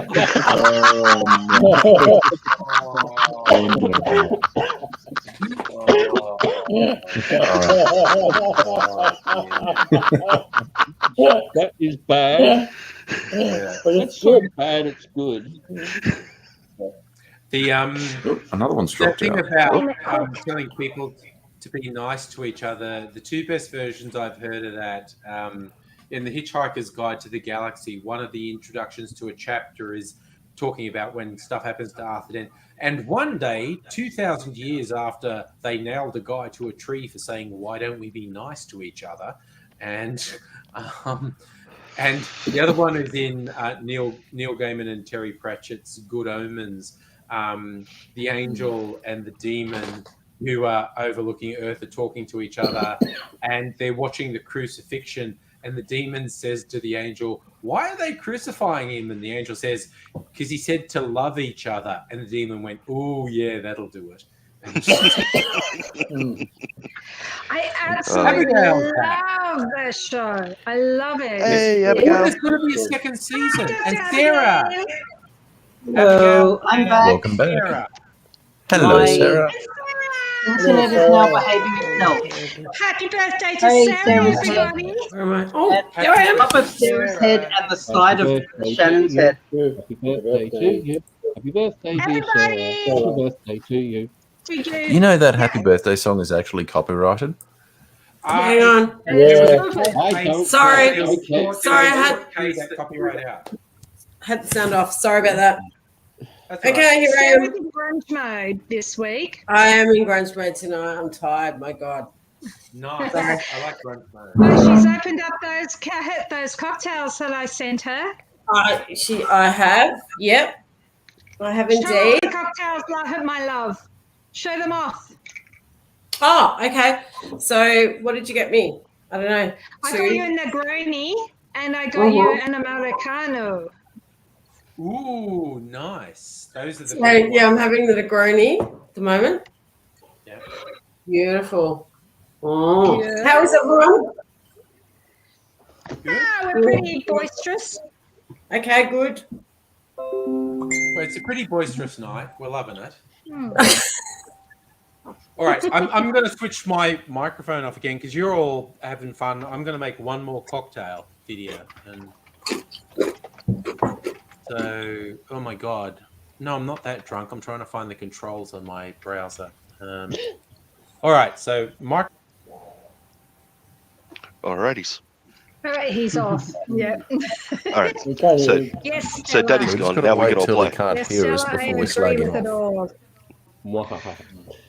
Just Sarah, remember, loving in the- our defense, we were left unsupervised. Thank you. Thank you, nobody. Is that you, nobody? Yeah, waiting till Angry can't hear us anymore before we slag him off. No, that's Grasshopper. That's Grasshopper complimenting. That song link. It's Grasshopper complimenting you on the plan. Thank you, Grasshopper. Thank you. You're welcome. Yeah, well, I've got the sort of Nirvana look happening. I've been listening to, 80s music tonight, Avalon and, Brian Ferry. And I'm in birthday mode. So, yeah. Happy birthday to Sarah. Thank you. So, very much enjoying the cocktail that you sent, Nebby. Thank you. Well, Angry actually really, really loves that bar, and I've seen the alleyway that it's down. It's down this alleyway with like all this artwork, framed artwork on the super glued onto the alleyway walls. Yeah, I can't remember the name of it. I'm sure he knows the name of it. Yeah. And so I walked down there and I accidentally photographed it. And he said, "Hey, that's Bar Americano." And he's raved about Bar Americano for ages. So it's definitely a destination. Destination for us. Happy to go there with you. Definitely. Melbourne cocktail bars. Awesome.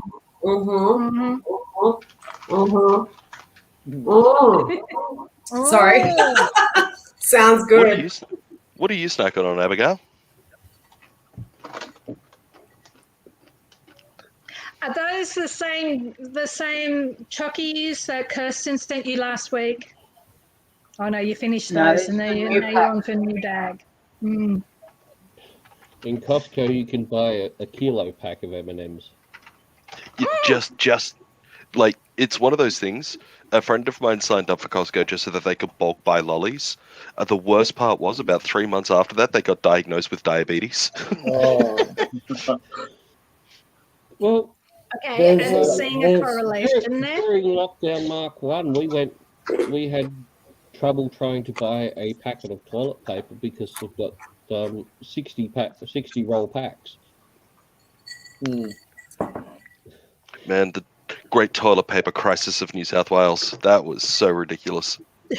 Hey, Yeah, I have a friend who lives. No, hang on. Let me think. No, that's right. It was my daughter's girlfriend who let us know at the beginning of the whole coronavirus thing that actually toilet paper crisis happens all the time in little towns where they have a bushfire, a little tremor, a little tornado or something. No matter what happens, everybody rushes the toilet paper. So they knew. They knew ahead of time.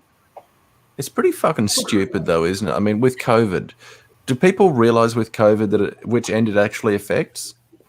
Maybe it's because they're shitting themselves. Indeed. Rational mind is not in control. Well, no, evidently panic not. and emotion is in control, and it's saying, when I panic, I shit myself. So off we go for toilet paper. I think that's the way it goes. Ironically, for Melbourne, Drunken there's a factory in anthropology, that Laverton is. that makes toilet paper. Sorry? In Laverton is a factory that makes toilet paper. Let's rush Laverton next time. Next time it's an emergency. Laverton is just such a good name for a toilet paper place. Lavatory. Yeah, totally. Really is, isn't it? Yeah. My housemate found that at Costco you can buy a used supply of pads for about $30. Wow. I Yeah. have a unit full of like lots of girls. This is a good thing. Yes. Good thing to know. Various brands, and you buy the packet, you buy the box of the packets of the little individually wrapped ones. What's the deal with Costco? Do you have to be a company? You have to be a member, but Natty, if you give me a bell, because I'm not doing anything, I'm a member, okay. we can go and you can buy on my card. Oh, okay. All right, leave it. Okay. That's easy sorted. I've seen Angry buy some very, very large exotic Oh, yes. alcoholics. The smallest bottle of Jack Daniels is a 1 litre. That would be very exciting if I was 20. They have a bottle of. They have it's a French cognac, but it's actually. Do you mean to say you're not 20? You absolute fucking sucker. Sorry if I'm a little bit on the quiet side. I am going through and sending out a metric fuck ton of friends requests on Facebook again because I got zucked 2 nights ago for telling her. There was a guy on a friend's Facebook trying to tell me that cancer isn't real. Everybody that has apparently survived cancer is a crisis actor, and everybody that has died of cancer have actually died of something else, and we've all been lied to. So me calling that guy a cunt got me banned. Yeah, very naughty. Oh, yeah. He's clearly not a cunt. I've had a friend. They're clearly brain damaged from drug abuse. He's not a cunt. He doesn't have the depth or capacity to bring someone pleasure. Does that mean we have to reconnect, Grasshopper? Say again? Does that mean we have to reconnect? You lost your account. No. I haven't lost the other account. I'm just on a 7-day ban. So I'm just adding mostly work-related people, which is kind of a sad state of affairs. My account, which I will be connected with, that's in its last week of suspension. Okay. And the other one came out a week or 2 ago.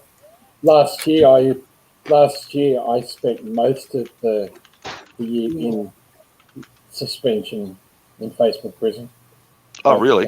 Yeah. Most of the year. Oh, what a pain in the ass.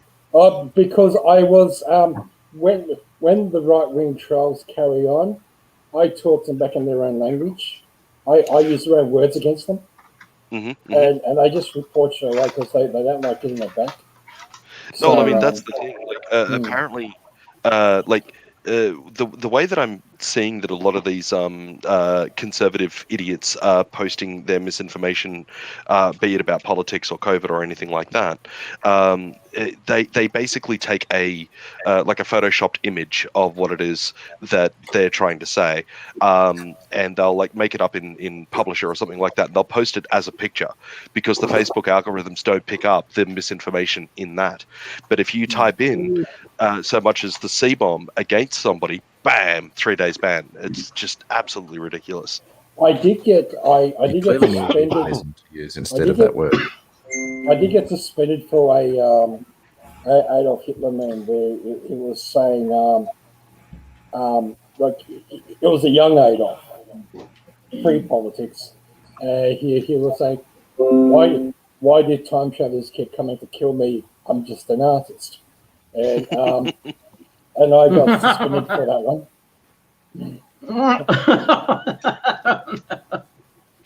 Goodness gracious. If they just had one human looking at these things, the whole thing had been sorted out, of course. But Good God, what's Andre putting in his cocktail? It looks very green and quite ooh. What's he doing? What is that? What's he doing?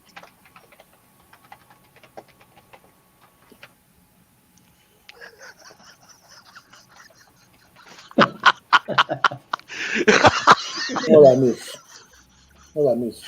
I just got a funny text. Oh, okay. Fair enough. What's he fucking doing?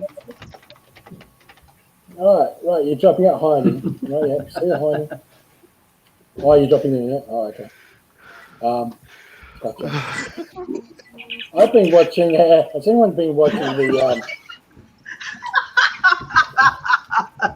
What the fuck is going on with you two? You two? I know what you're doing. Fucking hell. Right, it's all happening. God. No, listen to show us the messaging. Show us the I'm messaging. This is not the heavy theology discussion. I'm sorry. I'm not allowed to show the text message. But it was. Oh goodness gracious! Good night, Robot Man Greg. No. Good night, Greg. See you at Dune Club, Greg. Oh my God! Has anyone been watching the War of the Worlds series on SBS? No, I haven't. What no. now? War of the Worlds series on SBS. It's going through its second series. It's made in the UK mostly, but they've really. I think I saw this a couple of years ago. It was rubbish. There are two different War of the Worlds series, and the one I'm watching, the second series was released this year, and they took quite a artistic license to it, where they're not really aliens, but it's kind of rubbish. Oh no, it's good. It's good. It sounds really. If you explain it, it sounds kind of stupid and corny, but it's not too bad. It's the retelling of the story. It's quite interesting. Is it the one with the instead of Martian tripods, it's robot dogs? Yeah. Yes. Yeah, it's got nothing to do with the H.G. Wells novel. Yes, I know.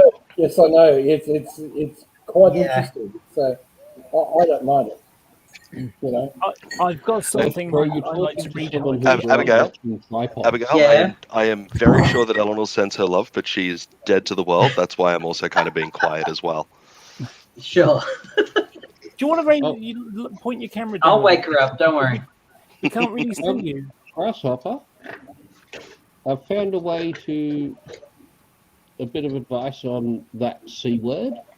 Mm-hmm. If you take a leaf out of Rodney Rood's book, because he couldn't use the C word in Queensland, so he started calling people a Bielke after Joe Bielke Peterson. Oh, of course. So if you, instead of using the C word, called people a Gladys, Yeah, couldn't but the thing is, breathe. Gladys has got a completely different connotation to me, though, because I've always referred to her as Gladys Koala Killer. Yeah, Koala Killer Because of went the by bushfires itself. and her response to the koala population. Mm. So, you know, if I turn around to, especially if I turn around to a New South Welshman and call him a Gladys, they're going to look at me and go, "Hang on a second, I love koalas." What, Serial toasted or killers. roasted? Ding dong, the koala killer is dead. Yeah, no. Like I said, I'm thrilled that she's gone, but the people that could replace her, some of them are truly frightening individuals. Especially that So, Catholic one. Especially that Catholic one. Could buy. Who's So, going to say again. replace her? New South Nettie. Wales. Oh, sorry. New South Wales has the best politicians money can buy. Nettie, one of the That is so true. one of the guys that is actually in the front running to take over Gladys's position is a well-known COVID denier and ivermectin supporter. Okay. And he's in the top running to take over her spot. Actually plausible ones, though. I mean, the Unfortunately, all of the okay. At the risk of sounding like a complete labour shill here, the only people who are actually capable of being a proper premier for this state are on the opposite side of politics. It's just a sheer fact. Like whether they be good or bad in the good or bad in the job is open to argument, but they are actual politicians, and they like, for instance, they've never tried to weaponize COVID as a political thing. They've always talked about it as being a public health safety thing. You know, so I would dare say that even the worst of them would be better than the best at what New South Wales has got, what New South Wales Liberals has got to offer. Yeah, sorry, Abigail. I was also juggling with my words, but I wasn't quite as good at it as you are with those balls. And there is a Good one, Shannon. That's the way. That's the way. New South Wales Libs have I've seen Abigail's ball skills and Nettie's pussy. Yes, it's right behind you. Quite dark, Nettie. We're talking about the kitty cat behind you, of course, Nettie. New South Wales Libs also have someone who doesn't change. I only juggle balls that have been removed.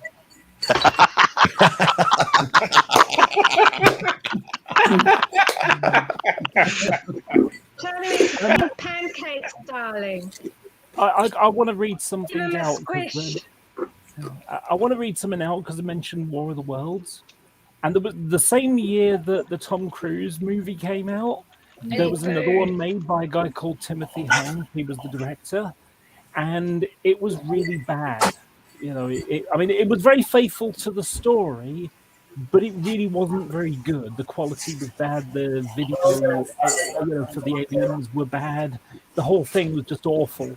But there's this review. There's this review on IMDb under it. And someone said, I must admit, I burst out laughing when Is Nettie got her voice on again and making noise in the background? She does that. Yes. So I must admit, I burst out laughing when I saw one reviewer compare this to The Lord of the Rings. Well, yes, if you exclude the dwarves, the cast of thousands, the great special effects, the big battles, the strong characterization, the decent plot, the good acting, the classy direction, and everything else, which leaves you with the walking. And boy, does this film do walking! If Mr. Piano had his way, this would probably be an uninterrupted 3 hours of hardcore walking through the Wisconsin countryside. But every 40 minutes or so, the petty marshal stops for a few seconds to interrupt him before he goes on for another bit of a ramble.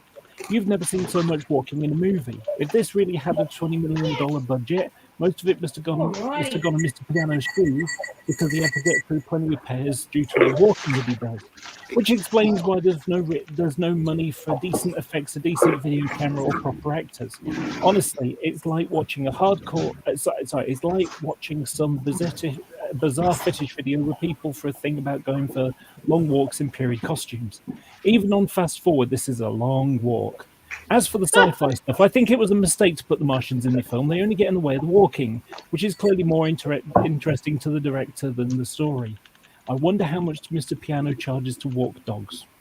Well, to be fair, all the narrator does in the novel is walk. Yeah, true. To be fair, so yeah. But you know, like the Tom Cruise movie was good. Like any other actor but Tom Cruise, maybe. But that was a solid movie. But I liked at least it he too. didn't let them just walk. You know, it might have been a good novel, but walking in a movie nonstop is not great. Goodness gracious. Okay, whose computer keeps on having a meltdown? I've noticed that too. Not mine. Somebody's computer keeps on. Oh, ding. Yes. Fucking Windows 10. But it's not me because Hit it with a hammer. I keep muting my mic when I'm not talking. I say it's Angry's fault just because it's angry. Oh, of course. That's just a given. Yeah, we'll just pick on Angry. Yeah. I don't know if he's actually hearing us at the moment. Who was picking on me there? We would never do such a thing, Angry. We would never do such a thing. Power behind the throne. Maybe I should pick on send Angry that, while he's here. send that We'll wait picture till he's to not here, then Angry we'll as pick on him. well, Grasshopper. Or maybe next Alright. time. So yeah, no, I was admittedly I was having a little bit of trouble finding the right setting on my computer to make the sound come back. But look at the sexy forest on my drink here. This is my entry for the That is Mr. Black. pretty neat. It is neat, isn't it? This is my entry, my second entry for the Mr. Black coffee liqueur cocktail competition. So it's got overproof rum, Mr. Black coffee liqueur, homemade cream of coconut, lemon juice, and homemade chai syrup, and it's really yummy. And I don't even like coffee.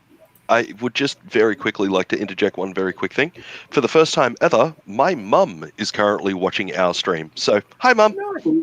Hi, Grasshopper's mum. Hello. Hi, Mum. Hey, Grasshopper. Say Yes, hi my to your darling. mum. Nobody said hi to Grasshopper's mum. Or maybe I'll say hi to her later on tonight. hi, Don't Mum. worry. Oh, Grasshopper's no. mum. Hello, Mum. Yo, Mum. Oh, goodness gracious. I've had a few drinks. I think I need to drink some water. Yeah, that's always Yeah. No. Well, Yeah, I'm this going is to my- have to say au revoir, mes amis. Thanks for dropping Little in. Dane. Good to see you, Goodbye, my mate. friends. Just a Wait on to you. see you guys. Girls Danya, and Danya. whatnot. Comrade.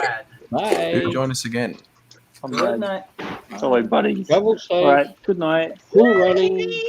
Peace and love. Live long and prosper. And I look forward to reading Oh, say goodbye, Brandon's Drew. Green Submarine. Eat shit and die. See, I'm really surprised how much I like this drink because I really don't like coffee, but I've managed to find a balance of things that I quite like. This it's- reminds me of an episode of Cheers, where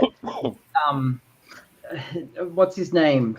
The guy who runs the bar. Sam. Ted Danson. Yeah. Sam. He wants to join. He wants to enter a cocktail competition, but the stipulation is that you have to use this particular liqueur that they've made out of fish oil, and it tastes awful. Just tastes like fish oil. Yeah. And so he spends the entire episode just trying combination after combination after combination, and he thinks he's got it by the end, and everyone tries it, and it tastes really nice, but it doesn't have the fish oil liqueur in it. There's this a friend of ours years ago misread a recipe where it called for half a cup of soy sauce and a teaspoon of sesame oil. She mixed up the soy sauce and the sesame oil and put in a half cup of sesame oil and a couple of God, teaspoons damn. of soy sauce. Oh no, sesame oil. Damn. And I mean, sesame oil is kind of delicious in its own right, but it's a little bit on the powerful side. It is powerful. Yes. Yeah, it takes much. Some of you So like guys- someone who, Oh, like, some of you once guys I said might- somebody should do horses. Sorry, we kept going. So I said, it's like, I told someone that hoisin would make a good replacement for barbecue sauce on pizza, and so he wouldn't did that. He wouldn't slapped hoisin on the pizza base. I'd be willing to try hoisin on a pizza. Yeah, but base. it had to be really thin though. Yeah, Because it's you'd have to quite be. thin. When it comes to pizzas, like I've always, God, just to sound like a complete snob here, I've always been the guy that like loves to make his own sauces for his pizzas. And it all stems from like when I was younger, I worked as a delivery driver for Pizza Hut. And one of the things that you had to do in between deliveries was help them with mixing up the various sauces and helping them to mix up the tomato sauce base that they use for their pizzas will guarantee you that you will never want to eat one of their pizzas with that tomato base on it ever again. It getting created is the worst smelling, worst tasting thing I have ever come across.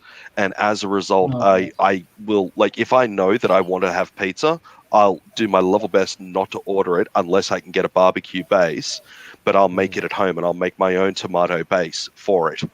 And I'll make it. Spoil Pizza Hut for me. Sorry? Spoil Pizza Hut for me. How do they make it?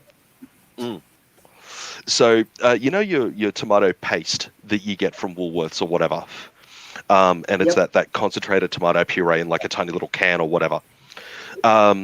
Think about 2 8-liter paint cans full of that you empty into a gigantic white bucket that you then fill with water, and you get a gigantic packet of herbs, and it's like freeze-dried oregano and other shite. And you upend that into there, and then you literally, back when I worked there anyway, you stuck a freaking drill with a particular type of paddle attachment with on a it. mix a bit on. And turn on the drill, and that would mix it into this thick tomato thing. And it just smelt the worst. And one of the guys that worked there, he thought that it was always hilarious to get all of the newbies there. He goes, "Oh, when it's first made, it's the freshest, it tastes the best. Here, have a spoon, give it a shot." And me being an absolute sucker, took a spoon and went, and just ran for the fridge and grabbed a Pepsi and like gargled Pepsi. And I hate Pepsi. Yeah. Well, when I worked at Pizza Hut, we didn't even do that. We just got the big white buckets full of sauce, and we didn't do anything with it. But the other ingredients were fresh, like the onion and mushroom and capsicum. Possibly, it was a very dodgy job. You'd get a big bag of real onions, and you had these big industrial fucking slicer that you just throw onions into and slice. And of course, you know the thing with onions that make you cry? It would just fill the air with that thing. Nettie's come back, and back, I have to find where my mouse is so I can bring her back on. So, hang tight while I work that out. How much have you had to drink that you can't find your mouse? This is my fourth cocktail. It's lockdown. It's lockdown. We're all going up. People? Michael? Yes, great Sage. I don't know if there's any lizard people among us. No one's There's come out with probably a lizard lizard closet yet. here. Look, I'll keep this. I know a I'll lot keep it about secret if lizard you. people. There you go. Yes, I know you only want the hot rocks, so it's all good.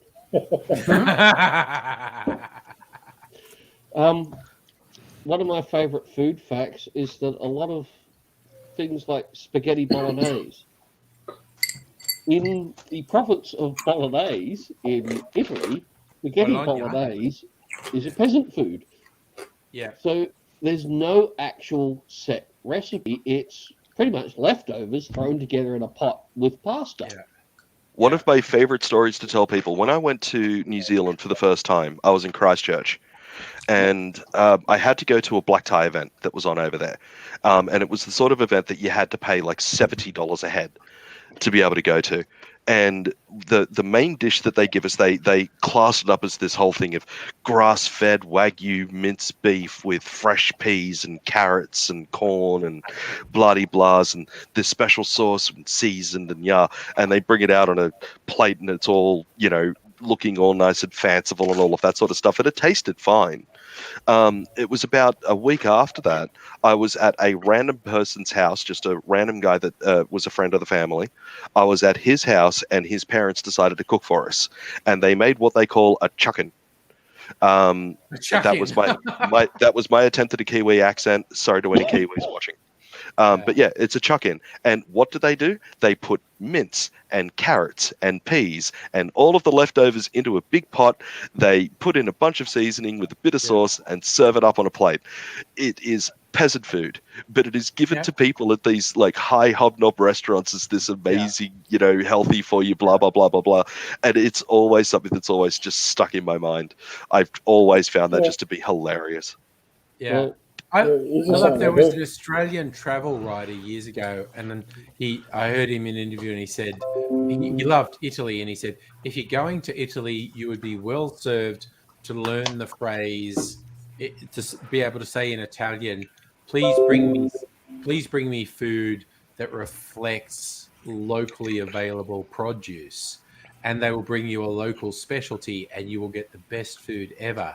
And he said, point of interest, the only place in Italy you can't get spaghetti bolognese is in Bologna because they don't do it. And he says, so when you learn this phrase of please bring me produce please bring me a dish for reflecting local produce, you'll get great stuff. Word of caution, if you say that and they bring you spaghetti bolognese, you should leave. You should just leave that place. Oh, sorry. I'm just seeing the thing in the chat. Micro USB can get deals for accommodation in Australia. Dude, apparently in December, we're accepting overseas fucking tourists. So fucking come, man. If you can come, I think the only precondition is you're fully immunized. If you can fucking come here, man, if you come to Melbourne and shit is open, we will take you out. We will definitely take you out. If that happens, I will make a special trip down south. No, we will fucking do it, man. We will fucking do it. Michael, you want to say something? Yes, I used to drive tours to the Great Ocean Road. Oh wow, Great Ocean Road's great. Yeah. So if Micro USB comes over, we can get a bus. Yeah. A little minibus, move along the Great Ocean Road and see all the sights and have a look and see and hand feed the cockatoos that you're not allowed to hand feed. Fuck yeah. Yes. I know the place to stop where there's a koala colony, and also the cafe will give you seed, and it's mostly king parrots, but it's a few other birds as well. You hold your hands out, and they will just land on you and eat the food out of your hand. Yes, I've got a place in the Dandenongs like that. Explorer that I put the seed in the top and just stand there, and they all land on the hat. Yeah. Also, there are some old videos on my YouTube channel, and I mean from way back. I don't remember. But it's not just feeding the parrots, but because I did it with some visitors, and the folks at the cafe thought it was funny. They call down kookaburras. Basically, they bring out meat and they just tap on this metal railing, and that noise apparently carries a long way, and kookaburras come down. There is a very funny, I find it a very funny video. I don't know how old it is on my channel, but I've got my camera on a monopod, so I'm like selfieing with video, and a kookaburra lands on the monopod arm, so it's between me and the camera. It looks really cool. And the guy running the cafe thought it would be funny. He put a bit of meat on my shoulder. So a kookaburra lands on my shoulder and picks up the bit of meat. And because kookaburras are meat eaters, they catch lizards and snakes, and when they catch them, they knock them against a tree or something to kill them. And so there's this video of a kookaburra that's got a strip of steak, and he's basically knocking it against the side of my face, and I'm just going, that's so gross. And there's a kookaburra on my shoulder just knocking a strip of steak against my cheek, and I'm just going, that is so gross. Why are you doing that? But yeah, no. Oh, you at micro USB. If you fucking get to Australia, man, we are gonna have a party. I'm just saying. Something else that you might find fun. Yeah. If you ever get to Tower Hill, just the other side of Warrnambool, it's an extinct volcano. Wow. Okay. The emu. It's a fauna park, flora and fauna park inside this extinct volcano. The emus will actually take the sausage out of your piece of bread whilst you're trying to bite it. They are that used to people. Yeah. And But there's they are also still wild emus. You go to touch them and they'll take your hand off. Yeah, eating fish and chips anywhere at the seaside is fraught with disaster things to I was sitting outside, you know, the big cathedral in Melbourne, near Flinders, on Flinders Street. I was sitting with Will on one of those seats out the front of, or on the side of it, on the street. And we had sushi because we couldn't sit inside, and I grabbed a bit of sushi and I got in my chopsticks, and Will distracted me by asking me something, and I was just holding it like this, and this fucking seagull just went and grabbed it. Yeah. Like, couldn't believe it. Like, I felt so ripped off. And micro, if you come over to Australia, we promise to protect you from the drop bears. Yeah. Micro is saying, can I punch an emu? Like, dude, they are 2.5 meters tall. They are like 8 feet tall. You don't want to fuck with them. You punch an emu, that they will fuck your shit up. Like, people love to talk about cassowaries and how scary they are. The reason why cassowaries are scary is because they defend their territory. You come onto their territory, they're going to chase you down. Bone on their head. They're just but, emus don't take no prisoners either. Like, they won't come up and run at you unless they've got eggs on the ground or something like that. But if you fuck with them, they'll come at you.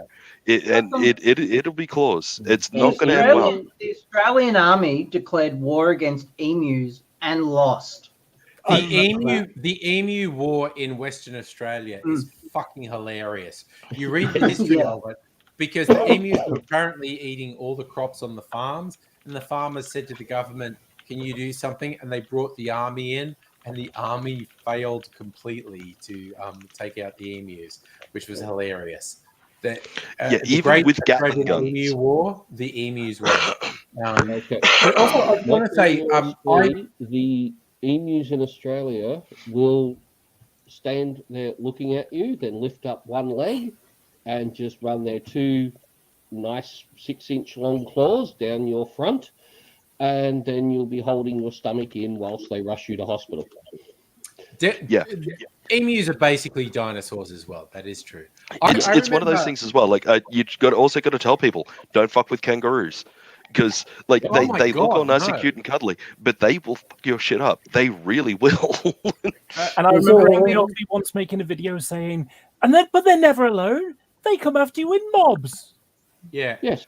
The eastern greys are slightly less threatening, but the western reds, you'll occasionally see these photos or videos of super jacked looking kangaroos. Those are western reds, and they are terrifying. When they stand up, they're about 2 meters tall, and they are jacked as fuck, and they are also quite aggressive. And it's like, fuck no. And don't pick up a wild koala. They will bite you. They will bite you, and they will pull the fuck out of you. Sammy, His there's nothing scarier than a big red having a hiss. Oh no, Western reds are fucking scary. They are Yeah. really scary beasts. People think that kangaroos are these lovely creatures. Yeah, no. No. Kangaroos are assholes. Okay. Yeah, with the koala, going back some years ago, there was a newlywed couple who came out from Japan. They went to Brisbane. They went through the sanctuary, and they got the covered a koala. Then they went up to Cairns. They went for a walk, and they saw this koala start to climb up the tree. And so the bloke, he picked up this wild koala, gave it to his wife. And then he's got his back to her while he's rummaging his way through his camera. By the time he turns around, the koala's not there, and his wife is just covered in blood because the koala had tore her apart. They've got pretty sharp claws. Yeah. Again, you can go to like one of the animal parks, and they'll have koalas that are very placid, and you can hug them and shit. But wild koalas, don't fuck with them. Don't fuck with wild. And shit, don't fuck with wombats.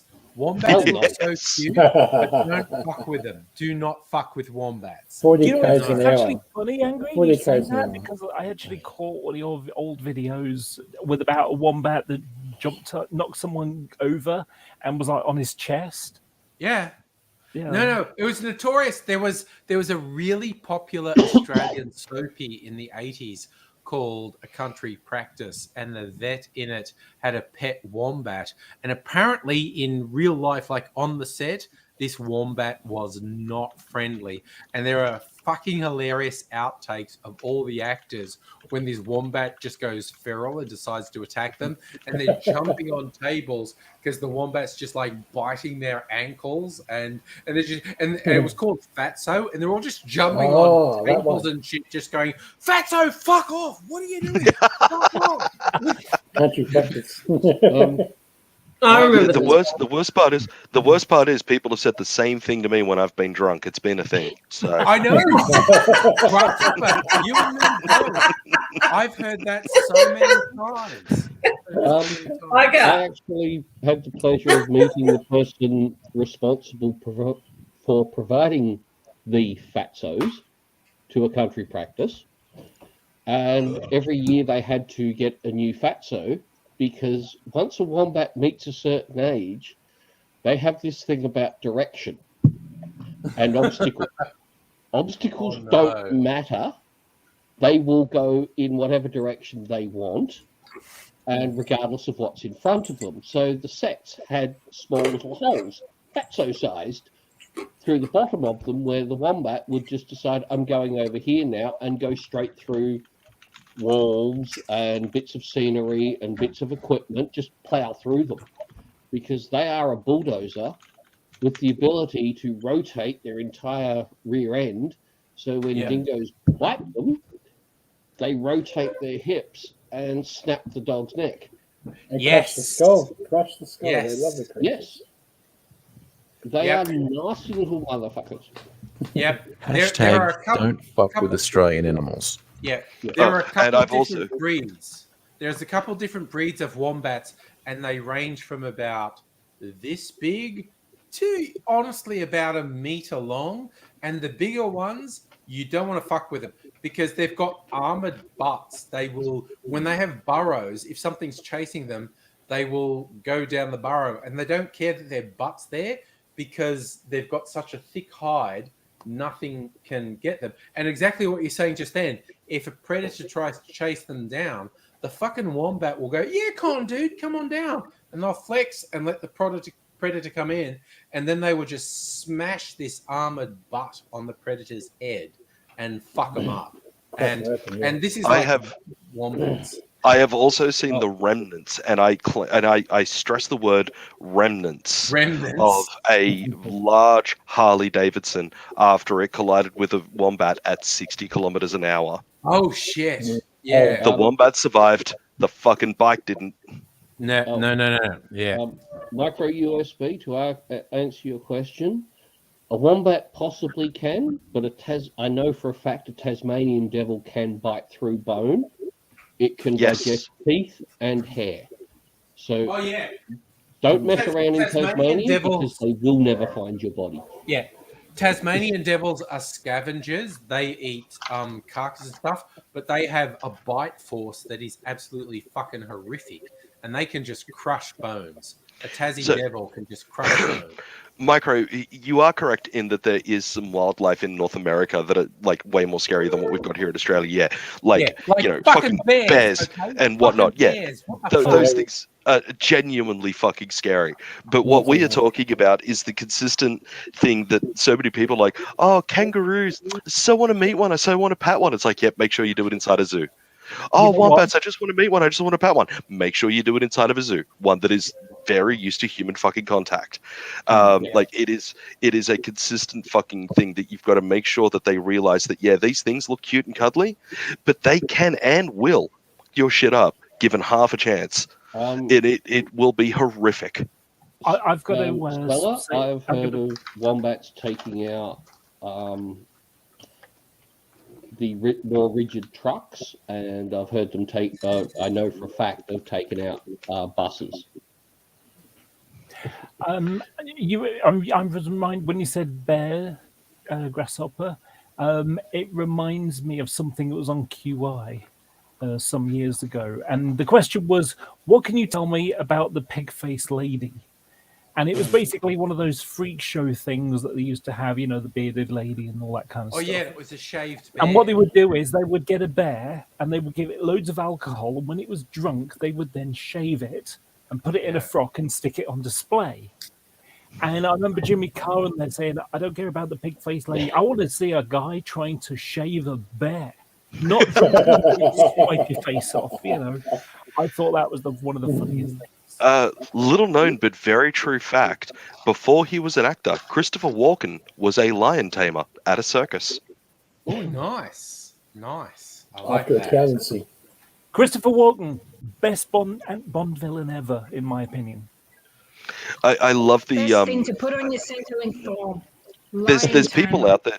There's people out there right now who are saying that we shouldn't do any more Bond films, that we should just let the franchise die because it was seeded in misogyny and sexism and all of those sorts of different things. And I agree with all of those points. But I think that one more Bond film should be made, but it should be Jane Bond, and it should be a black lesbian married to a trans woman who goes to war with the patriarchy, just to watch all of the MRAs lose their fucking minds. Oh yeah, their tiny little heads would explode. Absolutely. That could be considered manslaughter when they all die of total shock. Absolutely should do it. It's funny how that you mention trans stuff. I saw this earlier today, and I thought, oh my god, that's so true. The whole gatekeeping exercise, sharing someone angry. Sorry, it's I'm the just making trans a martini. healthcare trolley problem. Where are we? Just give me a second. Well, that'll be good. There we go. Oh, the trolley problem. Yes. Yeah, so an unknown number of trans women have been tied to one of the train tracks, while a runaway trolley is set to roll down the empty track, saving the trans people. However, that guy over there might voluntarily walk into the train track. Do you pull the lever, sacrificing the trans people to protect the one guy from possibly making a mistake? Yeah, I can understand that in terms of. It's scary. Oh, I've got something else I've been wanting to share for like 3 weeks, but haven't been organised enough to get it finally finished. I now have it finally finished. So, and Abigail will be right on with me. So, I've been 3D printing spaceships from Elite Dangerous here and there. So I made a Viper, for example. Nice. And I made last week. I made myself a Cobra. However, I've still got to put the engine a bit on the back, like that. So they're really quite detailed as well. Very nice. So it looks like cheese. There's one ship that I've been trying to make, and it's now done. It's now ready. And to get this joke, this is an asp, because a lot of them have snake names. So this is an asp, and I painted it a specific color, and it's a Futurama reference. This is my shiny golden asp. Kiss my shiny metal asp. Yeah, my shiny golden asp. Because in that one, it was he had I loads have of a money. shiny golden Type 9 Yeah, that was given to me by my player group. right. The Hutton Orbital Truckers. This is our ship of choice. Yes. The which one? The Type 9? Type 9 Heavy? Yeah. Is that from Frontier? Yeah, Elite Yeah. Dangerous. Yeah. Elite Dangerous. Okay, I can't get my head around the controls of Elite Dangerous. Do you have a HOTAS? A joystick with the hands-on throttle and stick? I'm gonna say no. Okay. Because I highly recommend. you can use a Just so you mouse understand- and something like Just so that. you- just so you understand, I played Elite when it was Elite on Amiga, Me too. Yep. Oh, I played and it I on played Commodore Frontier 64. on Amiga. And then when I saw it on Xbox, I went, I have to buy this. I took it home and went, what have you done to my favorite game of all time?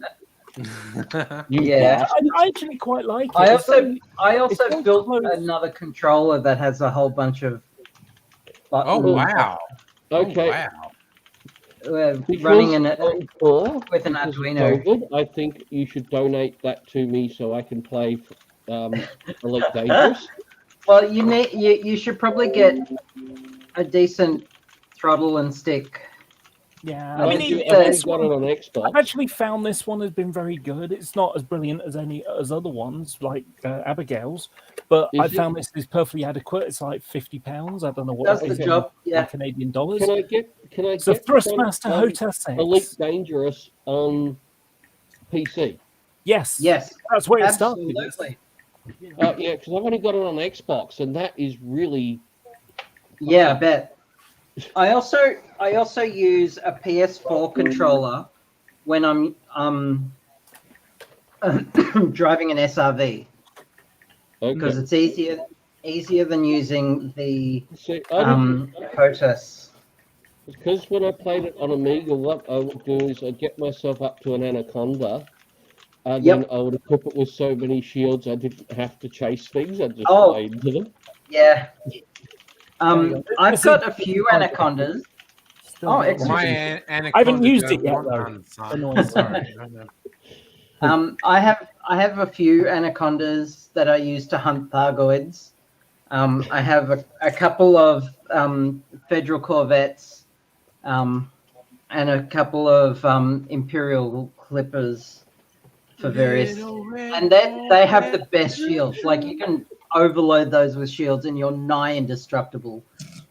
Yes. But as long as you want to go in a straight line, if you want to, it looks like a fish, moves like a fish, steers like a cow. Imperial Clipper. A friend of mine just posted a meme that I feel called out. So I just feel the need to repeat it. Yeah. If you knew me before I turned 30, I would just like to announce that there has been a significant software update since then, and a lot of the bugs have been fixed. Hey, I got another picture to share. This was the original joke that I did. It's a meme I made, and it's like, yep. Yeah, so that's what the model that I just showed is supposed to be. Yes. Yes. Cool.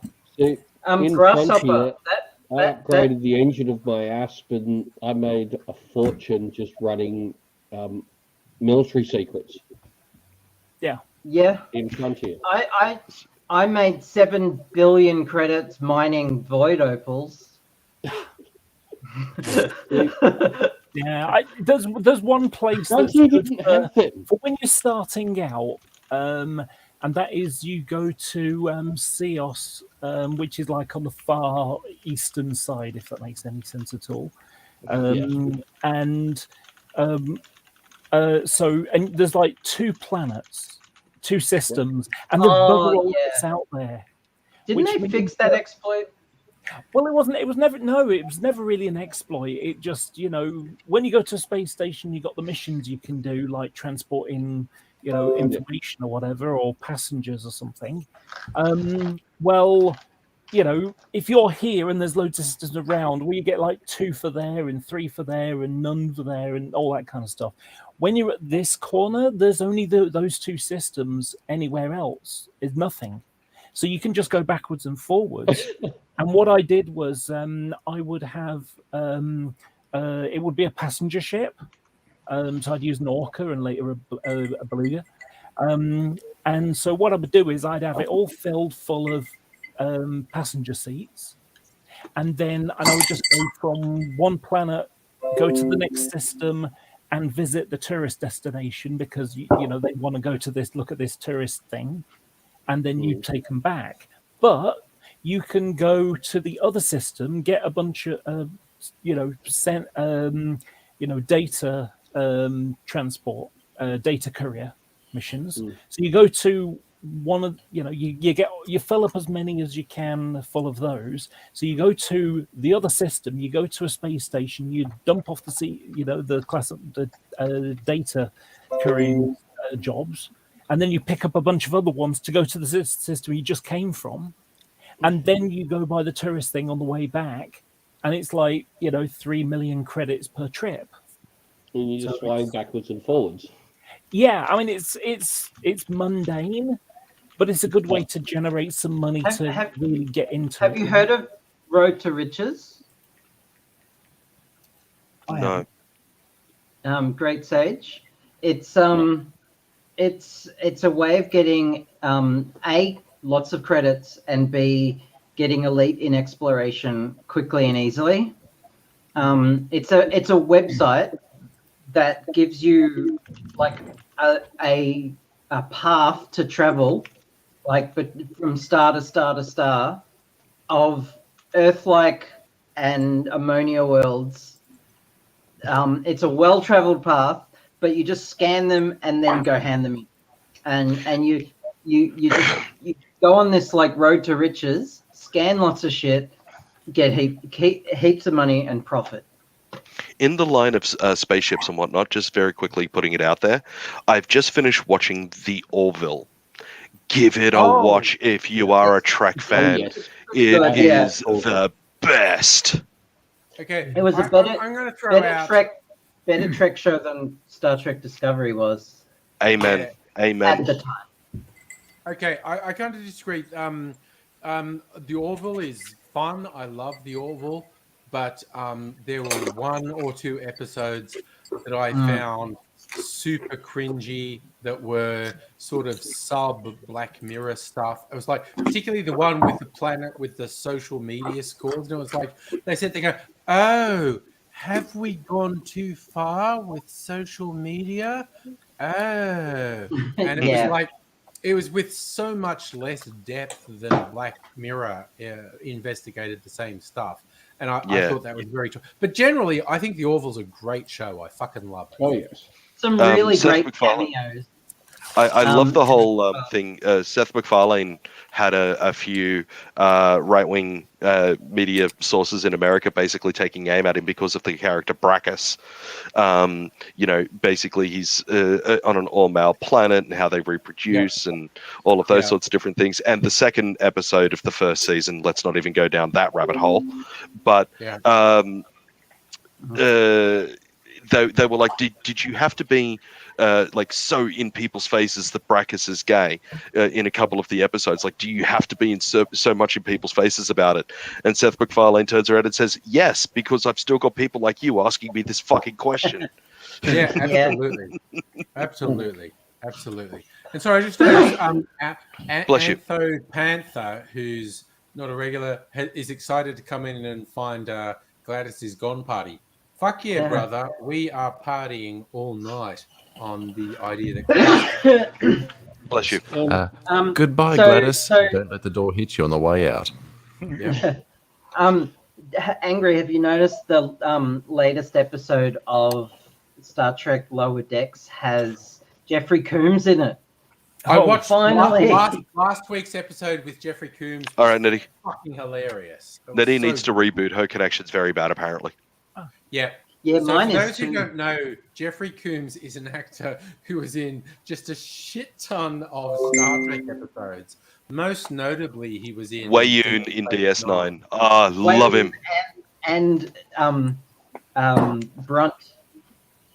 from the Ferengi. That's right. Yeah, he's also Brunt. Yeah.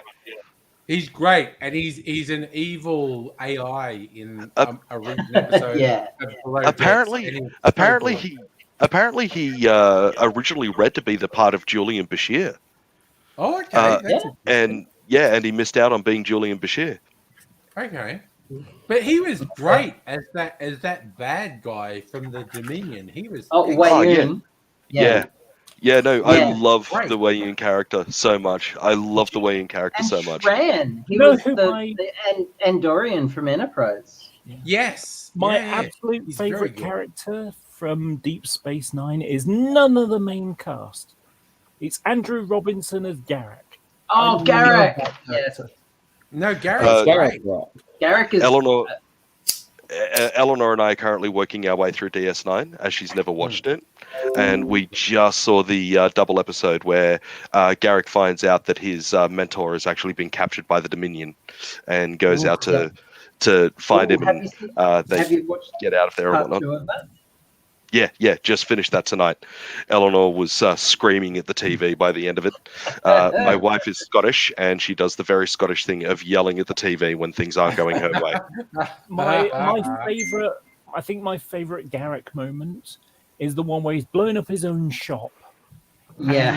And, and like Bashir is saying about, if you lie all the time, people don't trust you. And he basically does the Boy Who Cried Wolf. And it's like, things about on the 4th day or whatever it was, a wolf really comes along and he yells and no one pays attention because, it's a fraud. And he gets gobbled, killed and gobbled up by the wolf. And he's like, I don't see the point, says Garak, or words to that effect. And it's like, if you lie all the time, people don't leave you. And he said, are you sure that's the moral of the story? And Bashir's like, well, of course. What else could it be?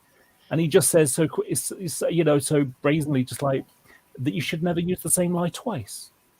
Yeah.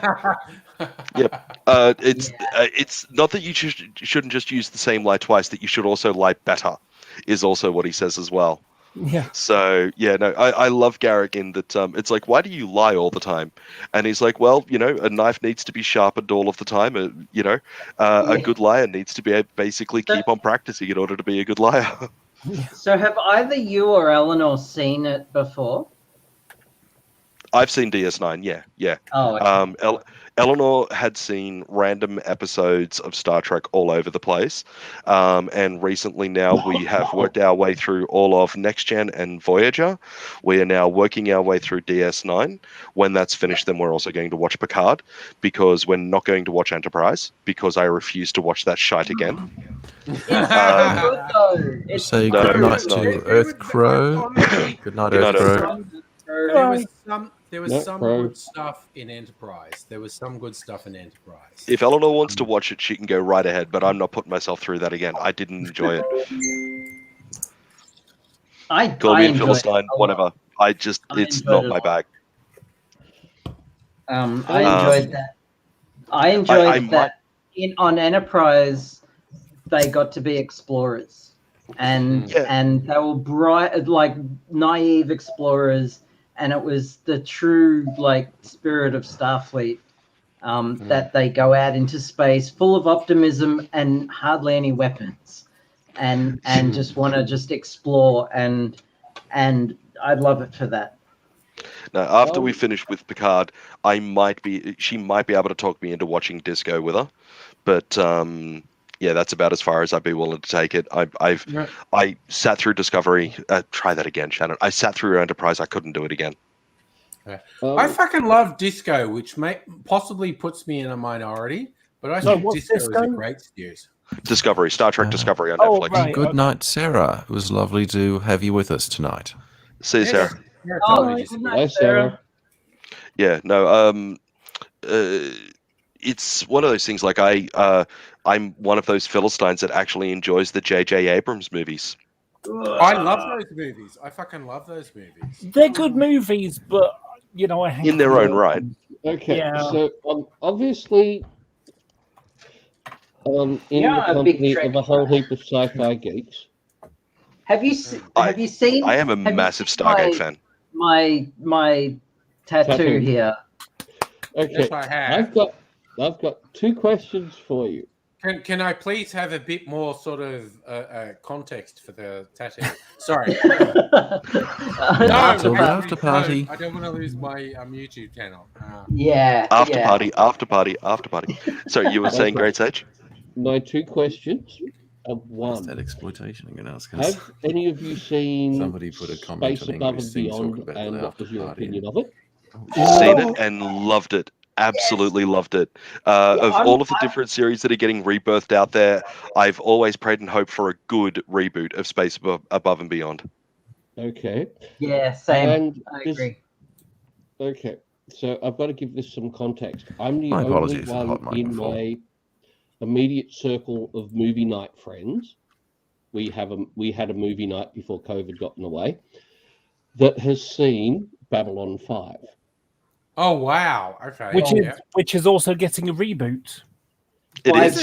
Yes, I'm scared of that because I've told my housemates that the thing that you'll get from this is a massive alien force gets to attack the Earth, and there's a line of every remaining Earth ship left in the battle of the line halfway between the Earth and the Moon. They're winning that battle.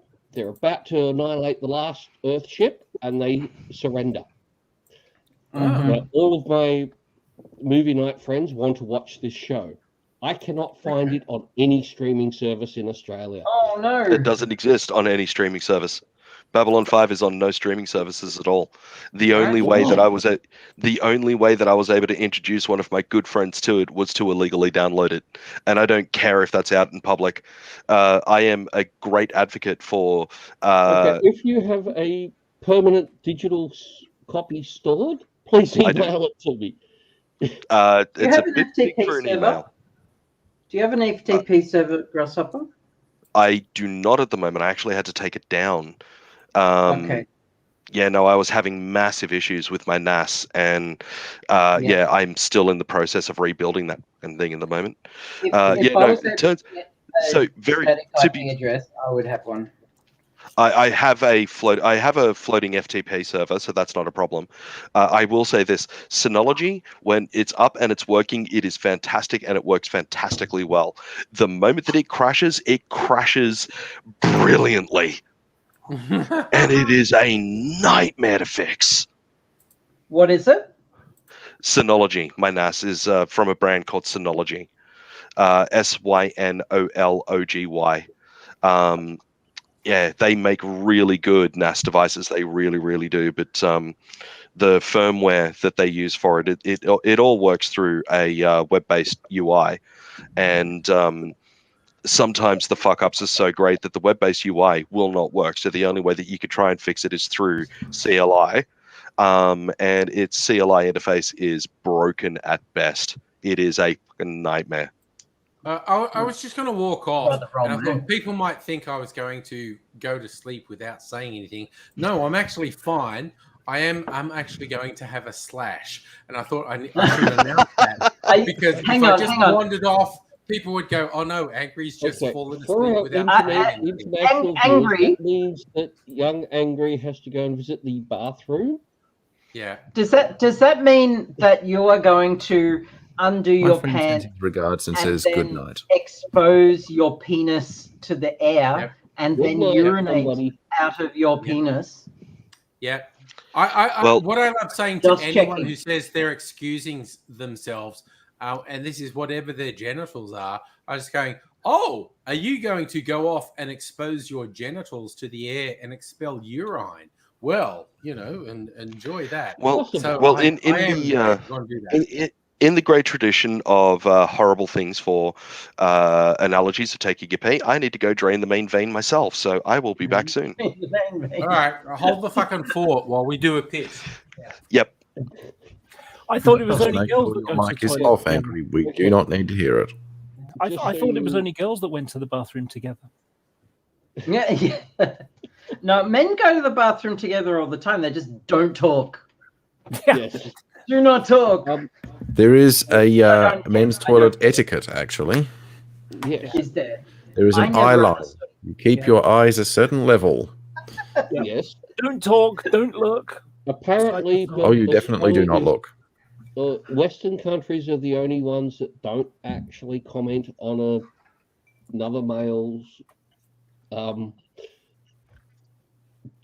size.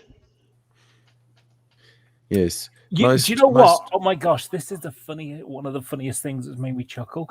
I have had people who have tried to make fun of me having a little dick. And it's Okay. like, because for guys, this is like, oh, that's just so offensive. For someone like me, I'm not really bothered about having one at all. Doesn't matter what size it is, not really cool thing for me. So to try for and you can say, well, actually, it's far to too try big. to use masculine insults at me just doesn't work. Right? Okay. Right, Abigail? Yeah. Oh, I agree. Completely. It's completely wasted. Yeah, it's like, okay. It's like, yeah. One of the things that I have thrown out there as a comment was, somebody who was really pissing me off. I have stated quite happily that person can suck my pathetic little dick. And That's a great thing to come back on. Actually Okay, won me cool. credit with some of the ladies in the room. Do you know what? And I'm going to talk about something that it's a little bit embarrassing, really, because I don't like to talk about these things.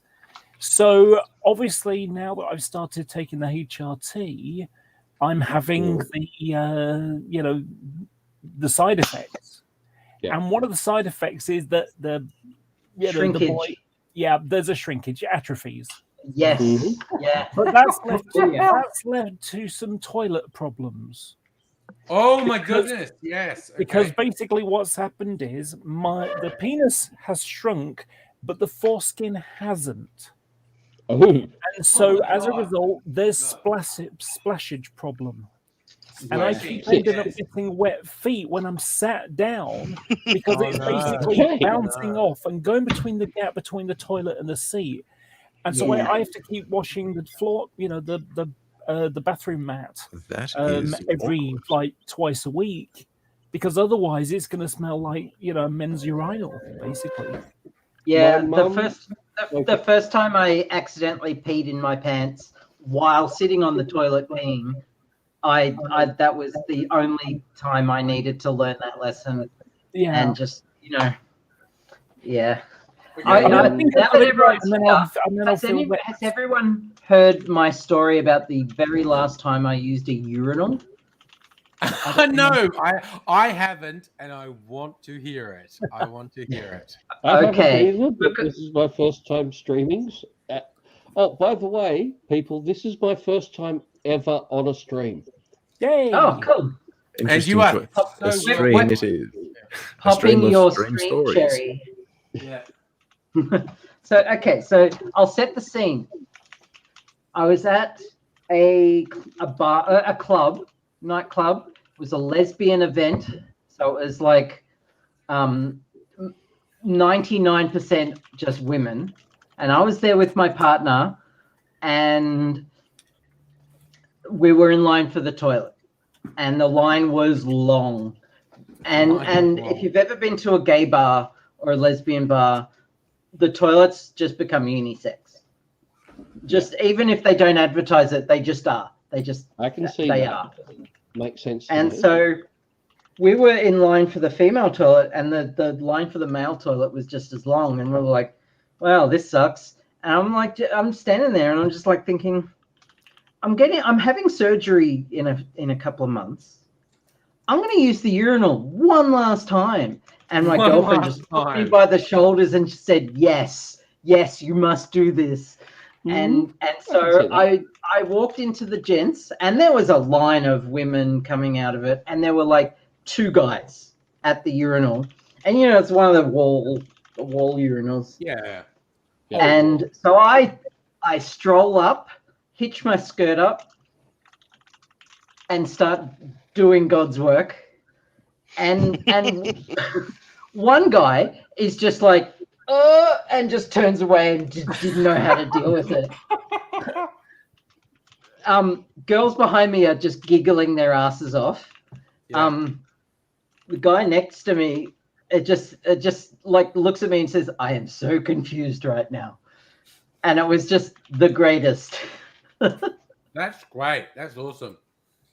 That just made a weird thing pop into my head. I remember in the 90s going to a rave where it's like everyone was on, whatever. But what would happen, and I don't know if this happened with women, but it definitely happened with men. You would be in sync, urination sync with another dude, where every hour or so you would go, "I have to take a piss," and the same dude would be standing next to you taking a piss. And the third time it happens, you look at each other and go, "We're in sync, aren't we?"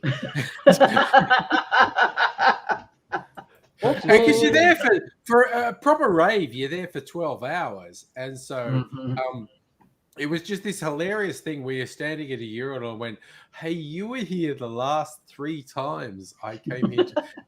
We're in sync." It's amazing. I think the worst thing that I've noticed from the old days of going to a guy's toilet is how many people don't wash their fucking hands. Oh, yeah.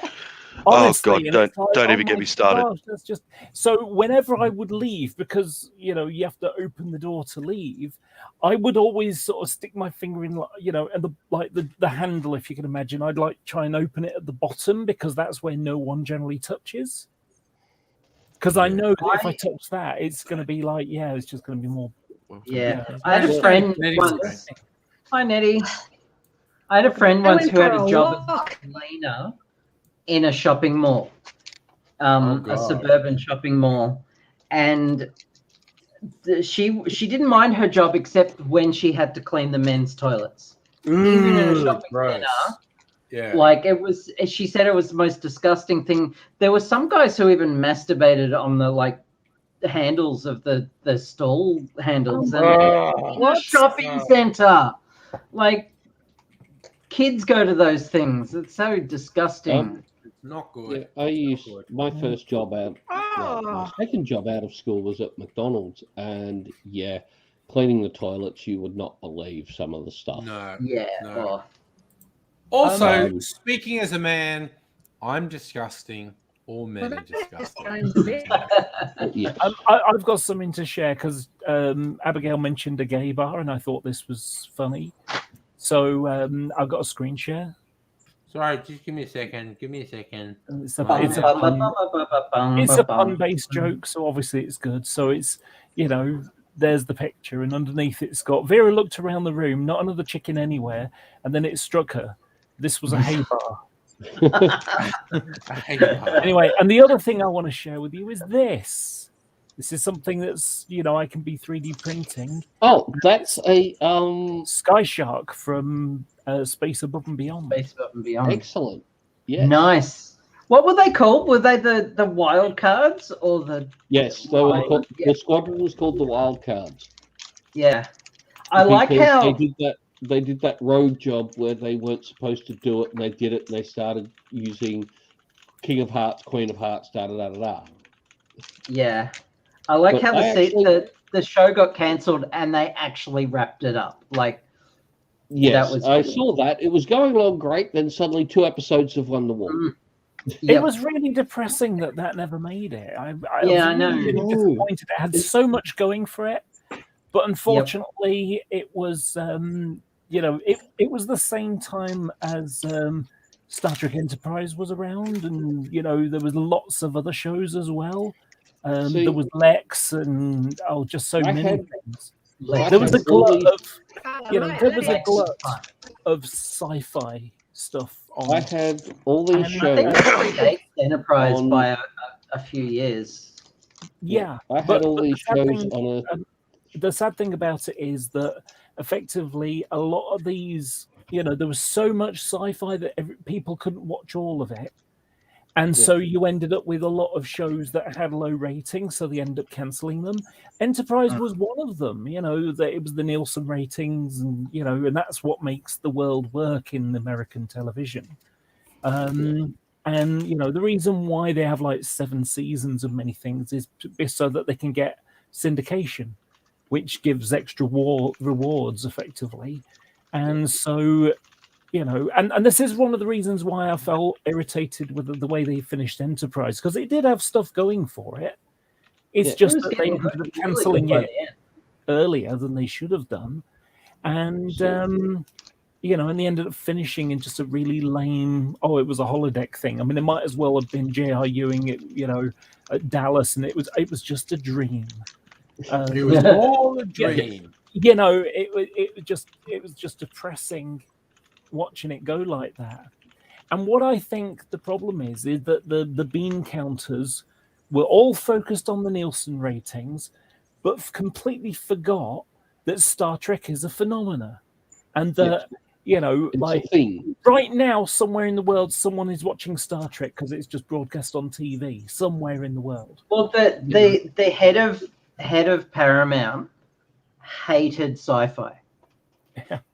I hated sci-fi, and so he was like so eager to cancel Trek. If it wasn't for how popular Next Gen and DS9 and Voyager were, Enterprise wouldn't have existed. Voyager was going down a lot. Then, you know, well, Voyager was going down in popularity until they got 10 out of 10. 7 to 9. Yeah. 10 out of 10 is my nickname. The one series that I still say that there is no fucking justification for cancelling it, and I'm still angry about it, and will be till the day that I die, is Firefly. Yes. Yeah, but that was a weird thing with Fox not understanding. I would put both Firefly and Twin Peaks, which is almost 10 years earlier, with networks not understanding what would actually work. Because years after Twin Peaks, when David Lynch was explicit, he did all these interviews where he said, I don't want any of the mysteries to be explained. I want it to go on forever as a mystery. And the network went, no, fuck, we don't understand that. Don't do that. And then years later, there were shows that were so not as good as Twin Peaks, but they went, we could spin this out for seasons and seasons just by making up random bullshit that never gets resolved. And the networks went, milk the audience. Milk the audience. Anyways, lovely people, I need to jump out and get some work done before I get to bed. Lovely seeing you all. Live long and prosper. Love you all. That's because you're weak and gay. Yeah, I'm just throwing out. That's because you're weak and gay. So there was good night, guys. No, grasshopper. One of the sci-fi series that I really struggled with was Babylon 5. I didn't like Babylon 5 as such when it was like running, and the reason was because they showed it at weird times that changed, you know. So like if the cricket was on, then it would be bumped for another week or moved to a different slot or something. So it was really difficult to actually get a right time to watch it. And unlike Star Trek, where you can just watch an isolated episode, even if it's a 2-parter and you miss the previous one, you'd end up with last time on Star Trek The Next Generation or Voyager or Deep Space Nine or whatever. And, you know, it give you an idea what the hell's going on, and then you get to watch it. So you can watch episodes in complete isolation and get a feel for what the hell's going on. Whereas Babylon 5 was one long story arc thread kind of thing. And I would watch like half an hour and I have no idea what the hell's going on. And so I couldn't get into it.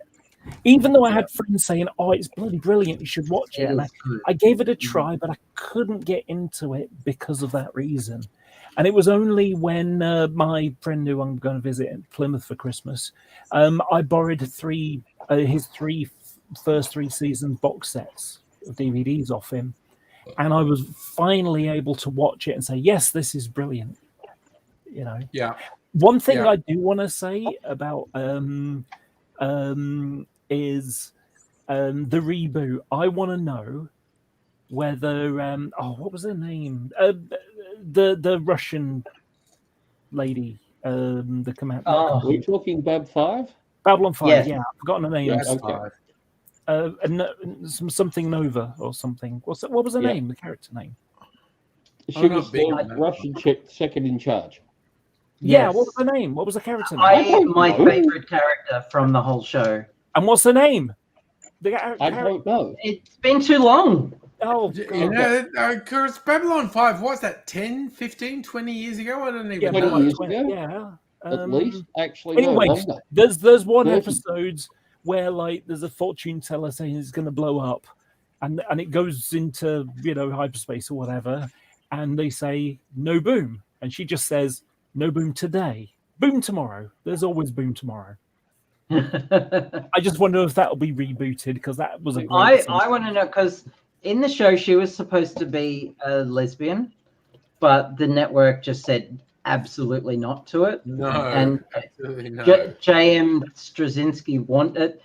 Ivanova, thank you, Megaleech. We can always rely on Megaleech to like answer these. Megaleech knows Ivanova, his shit. yes. Megaleech knows his shit. There I was googling it. Yeah. So she was supposed to be gay, and in the reboot, I hope she is. See, with and I all hope these she's still sci-fi Russian shows as that well. we've been talking about, the thing that I find, like 2 years ago, I would have been upset. Now I find it just frustrating. I had Babylon 5, Crusade, Space Above and Beyond, Firefly, and Yeah. Serenity, all the Doctor Who movies on a 3 terabyte hard drive. It's gone. Nice. Literally, I went to plug it in to show my housemate something, and it was Oh, no longer in no. the house. What the whole drive? How is it or- gone? The whole was the drive.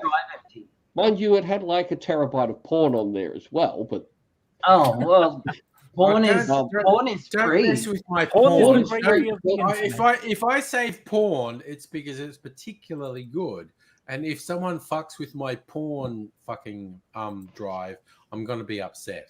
see, So, I had a so was the 2 entire drive missing, or was just the files on it no, missing? the entire drive. Oh, Like, someone I had- stole it? Or- I That's had bad. the Star Wars Christmas special on there. The original. Oh no. Yes. I suppose With someone Wookiee has to. porn. The Star Wars Christmas special. Yes, no. the one that doesn't exist. But I also What I love is George Lucas tried to hide the Star Wars Christmas special because it was so bad, but it was Oh, on it was YouTube and he kept horrendous. trying to play whack-a-mole with people uploading it to Yeah. YouTube. And then Disney bought the rights to Star Trek, and Disney Star just Wars. went, "Oh, yeah, I don't know, fucking whatever." And Disney just went, "You know what would be funny if we actually made the Star Wars Christmas special just available?" And George Lucas is going, "No!" And Disney's like, "Lucas, fuck off with your $1 million that we paid you, $1 billion that we paid you. Yeah. We are going to make the Star Wars Christmas special easily available." And George Lucas is going, "No!" It's but, funny. like, To me, it's funny. I'd collected these things for the specific purpose of they're on this hard drive. I even had the 2-part Star Wars porno where you would skip over the porno parts because the story was so good. I got a picture to share. Oh, and it's along the same. This is along the same idea of obsession about stuff. So this is my trains folder, and I was just backing it up, and it was just starting. The speed isn't as low as that, and it's like 10 hours to go because of course Microsoft That's Windows time though. Yeah, that's Microsoft time. What what Einstein theorized, Windows, Microsoft proven. But it's 349 gigabytes. That is rather a and lot. that gives you a bit more of the facts there. It is 243,000 files in 5,800 plus folders. I use a RAID 1 mirror setup on my computer. And they're all just trains stuff, some videos here and there, but mostly photos and documents. So you know how there's a porn parody of everything? Yes. There is a Star Trek The Next Generation porn parody. Actually, sorry? With the Walker, most illogical. Okay. There's like 10 of them. Anyway, so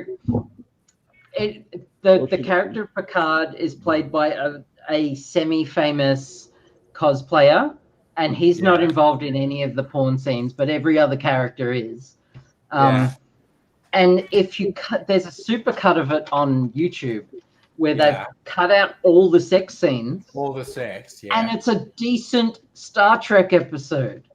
Like the story it tells is actually half decent. You just cut out the sex scenes. Well, in the Star Wars parody, the attack on the Death Star is failing. The rebels are going to lose. Yeah. But there's a fire in the main galley, which everyone's ignoring, but the main galley happens to be right next to the main reactor.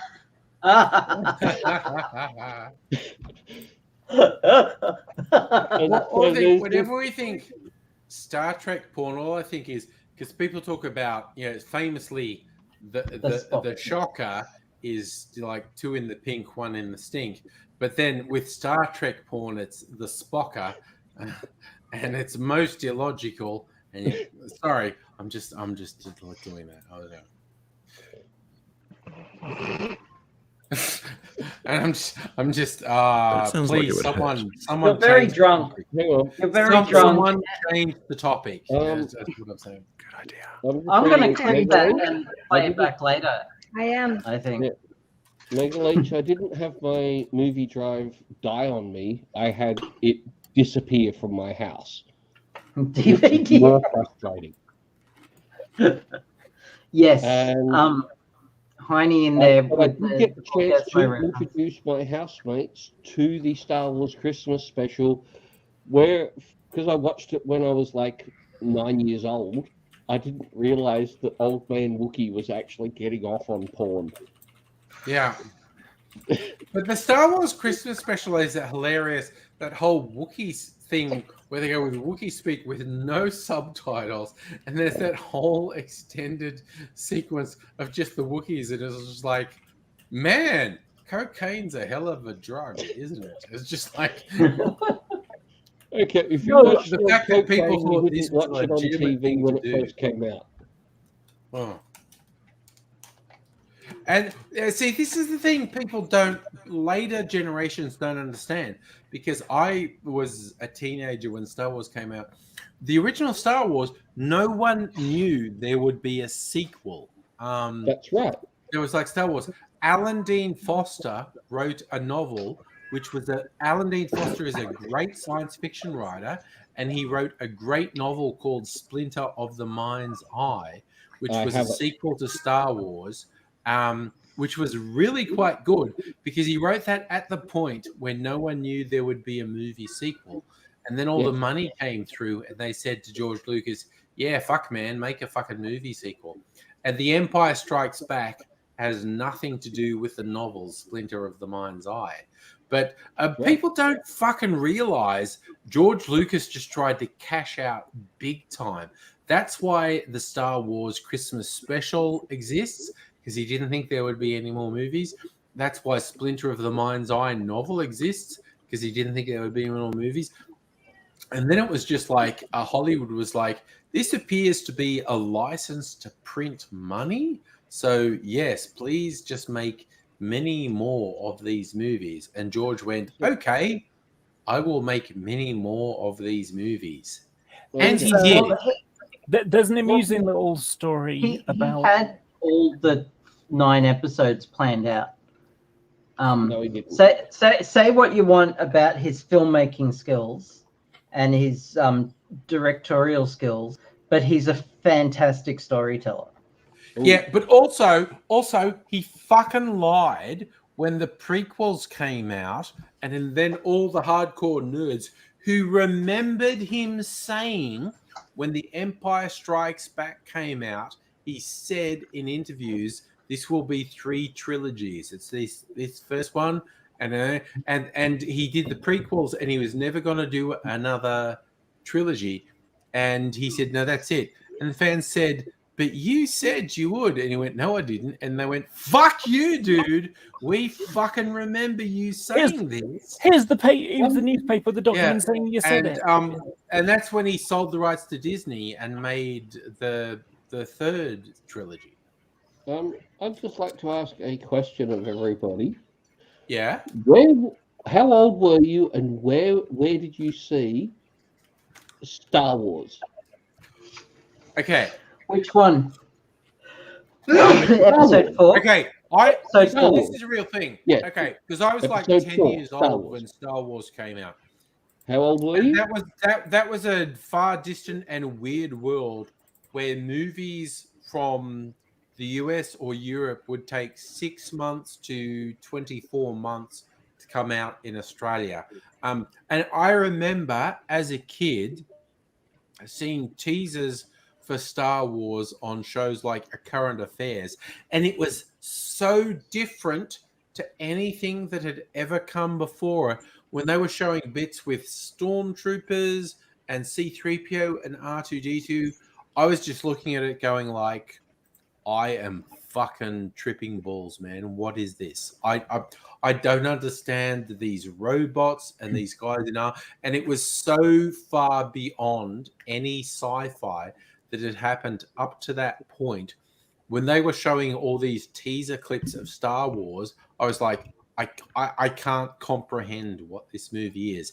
And it was somewhere between 6 and 12 months in Australia between when it came out in the US, when it came out in Australia. And when I finally saw it, it was like, oh, all that shit I saw on A Current Affairs in 60 Minutes didn't make any sense. But now I've seen the movie, it makes sense. So no one gets to tell me what Star Wars is because I was 10 years old when it came out and I know it. And Nettie has disappeared into a black hole, which is disconcerting. No. When it Can she relay the quantum data back to my bedroom? when it originally came out in 1977, I was 3, so I probably was still, sticking my fingers in my nose and having a nibble. I was probably 0 or 1 year old. I have no idea. I don't remember the first time I watched it. I think I was about 10. 7 when I first saw it. I was 10, but the stuff they showed, because, and I'm not joking, in Australia, there was a lag of 6 to 18 months between when movies opened in Hollywood and when they opened here. And when they showed this stuff with C-3PO and R2-D2 and Stormtroopers, it was so unlike anything I'd ever seen. When they were showing these disconnected scenes on TV, I was like, this is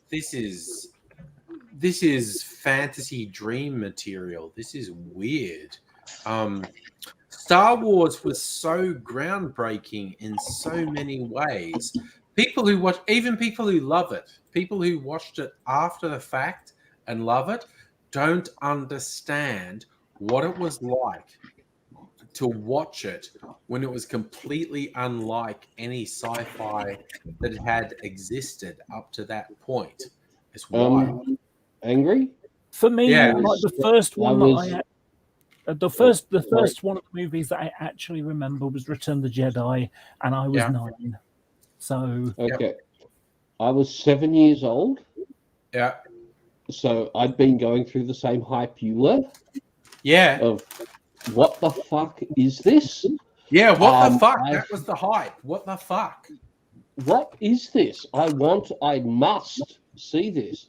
I nagged my parents to the point where they paid the family across the road's son who said that he's actually glad he went to see it. Yeah. They paid him to take me to the Warrnambool Drive-In. Yeah. To see Star Wars. Yeah. Because I was I'm going to see this. I don't care. That's yeah, and that was the thing, man. I still remember seeing stuff on TV that was like the news things he was going, oh, this is a phenomenon in America and whatnot, and they would show stuff, and it was so unlike anything I had ever seen. I couldn't process it. I was looking at it going. I would just like to point out that the thing that predated Star Wars and heavily inspired Star Wars, predated Star Trek, Foundation. The Foundation novels by Isaac Asimov was the precursor to all of this, and it's this new TV show is just blowing my mind. It's good. Okay, cool. They're taking a bit of a departure from the books. Yeah, that's what I heard. For the sake of storytelling, because the original novel was short stories. So he wrote some short stories, and it was in the monthly sci-fi magazines. It was the Informant in the monthly sci-fi magazines. The concept of an Economopolis, the city planet that George Lucas, he has directly said that he took inspiration from Trantor, from the Foundation novels for that. And so many, the Galactic Empire was from fucking Foundation. And so I just saw Nettie in the chat saying, Nettie in the chat going, I go sleep, no, bye. And I empathize, Nettie. I know those feelings where good night, Nettie. With no preamble, you go, I go sleep now. Bye. Yeah. But I'm kind of okay tonight, so I'm keeping it together. Sleep well. I hope you wake up in the morning. Oh, Ben, holy shit! Yes, there's a Foundation TV show. Yes. Ooh, really? To stream it legally, I think it's on Apple TV. It's Apple TV. Yes. Yeah. No, I won't have anything to do with Apple. Yeah. Okay, so I have this opinion. I usually would just say fuck right off to Apple, because I abhor their business practices and their right to repair bullshit and their products that dumb everything down. Don't get me started on Apple, but I would gladly pay for the subscription just to watch Foundation, just so they know that there is an audience for it, and then never pay him a cent again.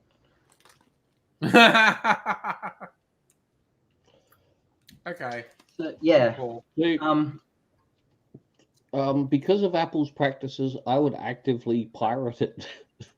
Well, yeah, no, I am 100% on board with anyone pirating Apple TV, because fuck Apple. They are a fucking company. I'm also on a disability pension, so I don't. If I can get it for you, Abigail, I will send it to you. I've been downloading it. Yeah. Oh, cool. I am. Well, so if I can organize a USB to come to you, can you send it to me? Yes, absolutely. I mean, I could probably set up an FTP server that you could download it directly from me. So here we are on the public internet talking about major international crimes, which I'm on board with, by the by. Yes, Dr. Abigail and look, Great Sage. So I'm a Cathar. Sorry? Cathar. It's this really weird pseudo-Christian sort of belief structure where what works for you, that's fine. I should learn about it because some of it might work for me, and what works for me works for me. And yes, all the gods are all together having a party and all that. So yeah, I can't actually criticize anybody for doing anything like pirating because pirating is actually standing up for one's rights to intellectual property. Yeah. So expanding one's mind. In the chat, Ben Hain, aka Charlie, who's a fucking legend, is throwing out. And this is the thing I get stuck in my head from whatever that kid show was. Do what you want because the pirate is free. You are a pirate.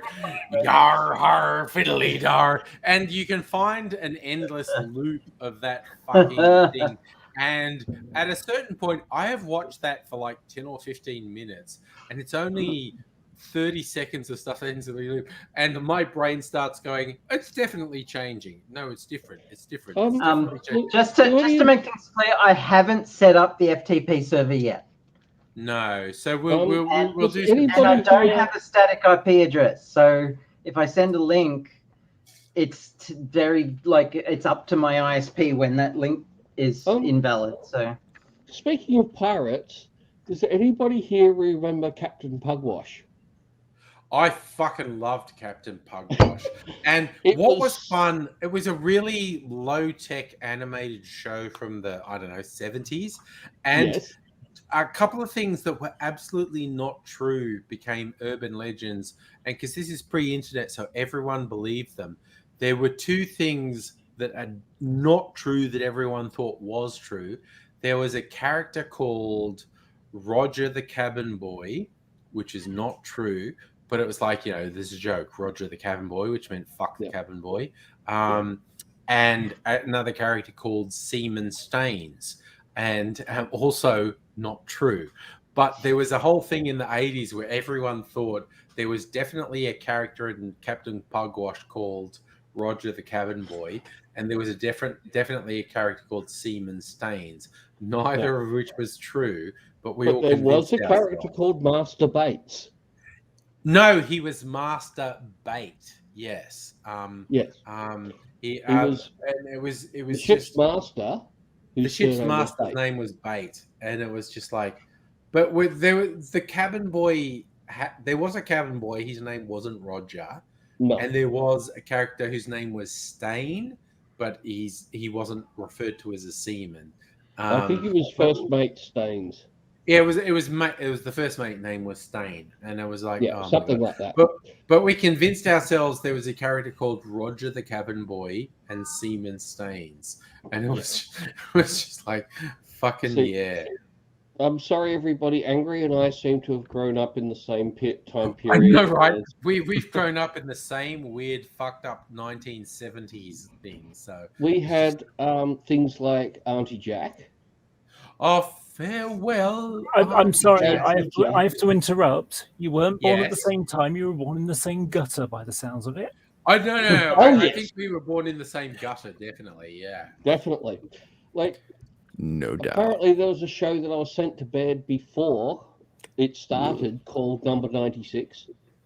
Oh yeah, no. There were the commercial networks had these shows that were all about sex and weird shit, and one of them had one called Number 96, which was of course the joke. 69 was reverse 96, but then a competing one was called The Box, and it was and they were about people in apartment buildings who were all just fucking each other. Yes. Number 96 had full male and female nudity in the 70s. Yes. And they referenced gay sex, although the gay characters weren't allowed to have sex with anyone. They were allowed to be gay, but they weren't allowed to actually kiss anyone or have sex with anyone. All this stuff I've learned from actually explaining to people that I met at uni about how progressive the 70s were, and suddenly everything got stepped on. Yep. The 70s were fucking decadent, and then the 80s got Puritan. And like in England, it was Thatcher. In America, it was Reagan. And in Australia, I don't know, Fraser was actually 70s rather than 80s. But there was really decadent shit in the 70s. Oh, fuck yeah. I think it's because the hippies now were able to call the shots on stuff. Yeah, that was part of it. See, Laura, Angry and I grew up with a TV presenter going, "Tune in next week, boys and girls, or I'll jump through your telly and rip your bloody arms off." Oh my god, Auntie Jack was the fucking best. It was Oh, yeah. so weird. It was Auntie Jack was such a He weird was show. a very unattractive man, dressed as a very unattractive woman, threatening to hurt people. Yeah, and he had a mustache, and his hair was kind of Big tied afro. in buns at the It was a side. guy called Graham Bond. Yeah, and he would wear boxing gloves and He a had dress, one boxing glove. and then just go like, "Do what Auntie Jack says, or I'll rip your bloody arms off." And it was, and that was where Gary McDonald had his start, pre-Norman Gunston. He had a character on the Auntie Jack show. Well, I think Laura's disappeared and is trying to. Oh, I hope I haven't scared her off. I don't know. It's not letting me reconnect Laura. It's saying Laura's system. Laura, did I upset you? I'm sorry if I did. No. I think it's Laura's internet that's the problem. But there is. You can find Auntie Jack stuff on YouTube. If you've never seen Auntie Jack, fucking look it up because it's shit that went on free-to-air TV in the 70s. It's a kids show. Yeah, you watch it and you go, "What the fuck is this? What the fuck is this?" Because it's really weird. It's very weird. Then you have to ask what happened to Australia. It was, I don't know. There was some. Laura's back. It was a glitch. I tried changing the angle of my camera. Hit it with a hammer. We got to blame the Christians for it. Yeah. Oh, sorry, nobody, but I'm pretty sure. I'm going to throw in. I've The got to go guys out in a little behind- while, so I'm going to be putting my makeup. I want to share with you a real tragedy that happened this week. I Yes, broke my please, favourite Laura. glasses. Oh no, your glasses, Oh, bro. Broke it off. They 3D just- print new frames. The problem is that they broke on the hinge, and trying to get the contours and everything the same, that's going to be It's a difficult. bit So, tough. and I bought them for £3. It's not like it was a okay. Yeah. Okay. So, and I've got some really nice reading glasses, but they're too magnified, so they're great for reading. But if I try looking out the window or something, it's like vertigo almost because my eyes can't focus on anything. It just hurts. It's like, oh my god. Yeah. I only have to have Somewhere in the glasses old to- ones. I have to have glasses to look at a video screen. Yeah. And that's the only time I have to use them. Yeah. So I actually sit them on the end of my nose. Yeah. Because then I can interact with the world without walking into That's all doors good. and stuff. Yeah. Yeah. I want to throw in, because we were talking about Auntie Jack, the two main guys behind it, Graham Bond and Rory O'Donoghue, also, they made a fucking fortune in advertising because they were very good at writing songs. So they were very good at doing jingles for advertising. And there's an hilarious ad, which I think you can find on YouTube because it got banned like the week after it appeared. It was for a thing called Scorched Peanut Bar. And okay, so the confectionery, it was like a peanut brittle thing covered in chocolate, and it was very hard. It was a scorched peanut bar, and they did a whole song for it, scorched peanut bar, and it was like, and they did a thing and they called it the hard bar because it was very brittle. And for those who don't know, the vernacular for penis erection was called a bar, as in barring up. And so a hard bar was an erection. And there was this bit on the ad where one of the dudes is astride a log, like a huge wooden log, and a sexy woman is stroking the log while they're talking about having a hard bar. And at the end of it, when it's peanut bar, the hard bar. I don't know where that echo's coming in. That's just something that happened. Someone's playing the video of it or something. Yeah. I think, no, it was great. I think it was Sage playing the audio from that advert or something. By the sounds of it. Sorry, that was my fault. That's okay. Yeah, but there's this video. I think you can find it on YouTube where you work just out shared the why it link. was banned because there's this woman stroking a log that a guy's Australian, and the thing saying the hard bar, and they got away with it. It went to air. It was on TV for a couple of weeks before people went, I think they're talking about dicks. I think this ad is actually talking about dicks, and it got banned. Look, to this day, because to I this can't day, share it I- with the general public, I've just shared the link on the private chat site. Yeah. All right, I'm gonna find it. Yeah. To this day, I still don't understand how there can be an ice cream bar called a Golden Gay Time. Oh yeah, yeah. Because and gay actually means happy. Yeah, my favorite because they released. There's lots of variants of gay times at the moment, and one was the salted caramel one. And this thing like on one of the social media platforms where the dude like, oh, my dad just shared a salty gay time with me, and it was awesome. And then there was a note afterwards. I just realized North Americans don't understand what I was saying there. And it was just like, I'm not having a sexual interaction with my dad. It's an ice cream that we have in Australia. I've said the same thing. One of the times I went to America, and someone said, where's Amy? I said she's outside having a fag. In America, I said this, and of course, obviously, fag in the UK just means cigarette.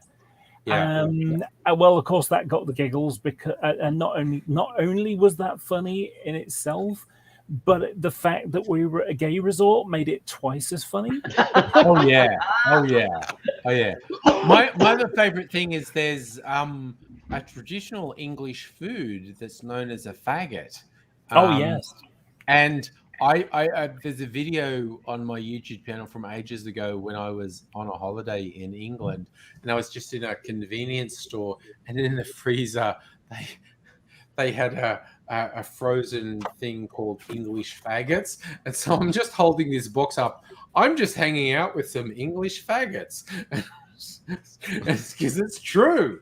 I was just in a shop and I had some English faggots with me. It's just like, There was wow. a chef who called himself. There was a chef who called himself the Faggot King. Actually, yes. So, and I know there have been various butchers and places that have got in trouble for putting a sign in their windows going, "We have faggots available for sale." Oh my God, you've got it! It's Mr. Brain's faggots. That was the one. And I also love that it was called Mr. Brain. That was the other thing I liked. That was Mr. Brain's faggots. Probably most of the contents of the faggots, to be honest, brains and balls and the bits where they don't use it. But so what is a pork faggot? It's meatball. It's a meatball. It's a meatball. It's just called a faggot. Laura, we used to have in Australia, a lolly cigarette called a fag. Yes. But we can't have fags anymore. Yeah. But you also can't have lolly cigarettes. So unfortunately, you can't go down to the local milk bar and buy a pack of fags. But they're fads. They're called fads. And they also don't have a red tip because you're not allowed to have lolly cigarettes. So they're just things. And also, the other one I loved was the cigar candy because they were six cigars. They were really good caramel sort of things, and then they got rebranded. They were called Big Boss, and they were supposed to be sticks of dynamite or something. And it's like dynamite cigars. We had a similar problem in the UK where you could buy sweet cigarettes, and they were just like sticks of candy. And then. But it kind of made me chuckle that because obviously it's like, we don't like kids smoking, so let's There is another sweet thing that always makes me chuckle, which is when you can get candy teeth. That would be like having lung-shaped cigarettes, wouldn't it? Yeah. Now I love. Sorry, I just noticed in the chat, them ideas, Flavor Laura. Boy I'll do that. on Twitch saying, "Holy shit, are you the guy from YouTube?" No, I'm not. No. No. That Which guy one's the was guy from fucking YouTube? weird, and I refuse to be associated with him. So Yeah, fuck Who's that the guy. from YouTube? fuck that guy. Fuck that guy. Which guy? I don't Angry know. from YouTube. Angry Aussie from YouTube. Fuck that guy. Oh God, no. Fuck that guy. Here's an interesting Well, if I wasn't hetero, I might angry, but Here's a question for you, Angry. Do you remember my handle before I came out as Laura? I kind of do. If you said it to me again, I'd remember it. But I know. Yes. Cliff Jumper. Yeah, Cliff Jumper. Yeah. Because we interacted for literally years. Yeah. Before you came out as Laura. Yeah, Cliff Jumper. Yes. Yeah, we sort of had a bit backwards and forwards on Twitter as well before I came out. But mainly it was like YouTube comments, and I'd leave comments. Yeah. Yeah. Yeah. And then when you started live it's more streaming, imaginative than I my would previous start. Yeah. When you started Holy live shit. streaming, I was still Cliff Jumper. I just noticed Megaleech jumped in. Megaleech remembered Cliff Jumper. Megaleech, what a fucking ledge. Ledge end. You know, in a little corner of the internet, I was sort of like a middle grade name that everybody knows. You know, not that I make like a load of content or anything, but I was in a lot of hangouts and had opinions about things like that. So I have had people that have sort of like seen me in this and went, "Oh yeah, I remember you as Cliff Jumper and watching your videos and stuff like that." And it's like, wow, it's weird how I've managed to spread myself around quite well. It's a bit like Twitter. I have like over 1,000 people watching me on Twitter, which is kind of amazing. I can't remember how many, but it's because there's three things that, you know, I do. I do sort of cycle camera stuff and the Great Debate Atheism stuff, and then sort of general stuff, you know. Yeah, I'd be very surprised if anyone noticed me from the internet. Well, you're a nobody on the internet, obviously. Exactly. Nobody, just remember, nobody's perfect. Yes. Yeah. Yes. Except for me, I am perfect. That's such a good screen name. I'm practically perfect in every way. Yeah. Of course, it's if I pass on a compliment to somebody, you know, if I say, "Oh, you know, tell this person I said this compliment about them," so naturally they're going to say, "Oh, nobody complimented you about this." Yeah. Nobody thinks you're hot. Nobody really respects you for this. Exactly. It's such a good screen name for that reason. Yeah, It's it works. so It works fun. well in the Steam games too. You know, Yes. if I'm playing a arms race or something in CS:GO, you know, nobody killed you. Yeah. Yeah. Oh, by the way, Nobody Abigail, won. so I'm doing my makeup. So what I'll do is, as I move different parts, I'll just sort of yell out what I'm doing now. So I put on the foundation. I've now, and because I haven't had laser hair removal yet, I've still got a blue shadow that's always there. So I get a bit under my lip and above. So I use it's a really dark peach color. It's a dark peach, and that takes the blue out. Okay. It's the opposite of the color wheel. Yeah. So then I put the foundation on. It just stops it having a blue tint to the foundation. Yeah. Where a moustache would be. So then I put the foundation on, and then I use a powder which dulls it down so it's not too shiny. And now I'm using a bronzer, which is I'm going to use here to sort of, to contour, as it's called. Laura, I have a skin condition that turns a lot of the central part of my face red. Mm-hmm. Yeah. And it actually, if I forget to moisturize, I got to moisturize twice a day. Yeah. For a 1970s born heterosexual male, moisturizing is like, hang on, I've got to do makeup. Yes. Sorry, it's way up there. And So Yeah. Okay, so I've so noticed- what makeup do I need to just always look pasty pale? Oh, yeah, you just It's need a called- foundation that works, right for your skin tone. Okay. I believe there's a company that does vampire makeup, and that might work. And good night, Stella. That's a joke, by the way. Yeah, It probably is, but I don't know. Basking in the glow of the cathode ray tube. Beautiful Stella. Oh, good night, Stella. Stella, may your sleep be Good night, restful Stella. and refreshing, and your dreams as sweet as honey. Yes. Yeah. I will be Rachel, dreaming of you hope you tonight. wake up in the morning. Yep. You know what? I've had so many nice comments made. Stella is one of the ones that does this frequently. And that really helps the self-esteem and everything. Yeah. Good. So now I've got a blusher and now I've got a blusher, and this is like 3 colors of pink, although one of them has all fallen out now.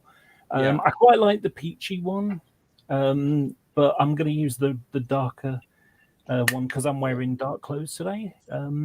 And I'm just going to go across the sort of this area. It's almost like a triangle that you have there. So and what I do is I kind of go munchkin. I like do a weird grin, so it's like. That's how you find it at the front. So yeah, Laura, you I look have like a my lady who's caressing an axe. yeah. I have my breathing apparatus on of an evening for sleep apnea. So I have my CPAP machine, which is a thing under my nose, goes up here, goes over my head. Every now and then I wake up in the morning, I realize because I've been adjusting it in my sleep, going, I don't think it's perfect, and I've been pulling it and whatnot. And I've got abrasions on my cheek because I have a thing that goes up here. So sometimes I wake up and I've got abrasions on my cheek because I've been fucking around with my headgear during the night. And it's like, I still have to get used to it. I've been doing it for like 3-4 months, but I have to get used to it. Next thing I've got, and this is on a small kind of pointy brush, and this is a highlighter. So I'm basically going to highlight the top of the cheekbones here, and you just got to go again, do the silly grin thing, but just on the top edge and just sort of make a line, and the same on the other side. And the last bit I do the end of my nose, but I also do the top of the lip. So just, you just go like this, and it just gives a little bit on the top of the lip. Highlights that edge, which goes with the lipstick well. So now, and I'm just going to do the standard. I'm not going to go very, very bold or anything like that. It's just going to be the basic,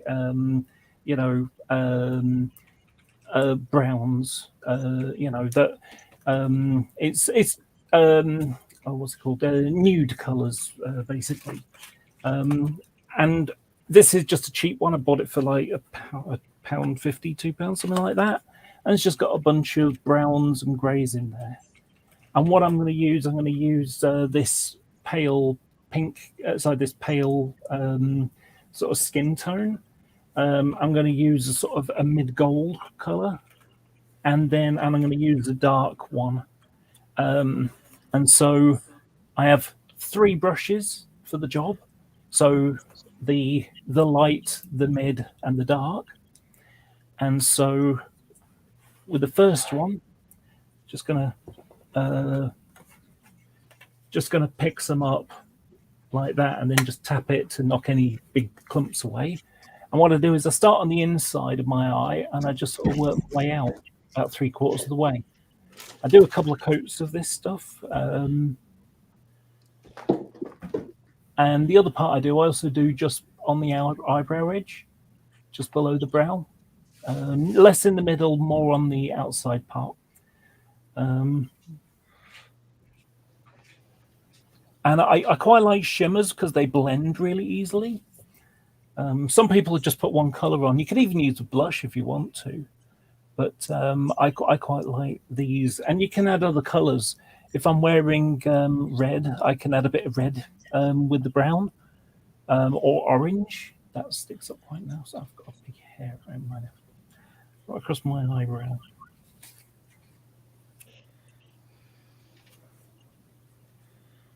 Hopefully that will. No, it's still there. That was just a little hair. Right, so I've done the first. Did I do the eyebrow one? Can't remember.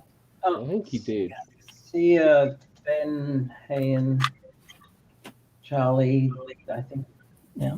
So now I'm using the gold. Enjoy your dinner, Ben. Yep, take it easy, Ben. And what I'm going to do is I'm going to work from the outside in this time. And because and if you imagine the light one, I'm going 3/4 the way out. This one, I'm going 3/4 the way in. Because it's going over the first one, it blends. And I kind of go up a little bit as well. I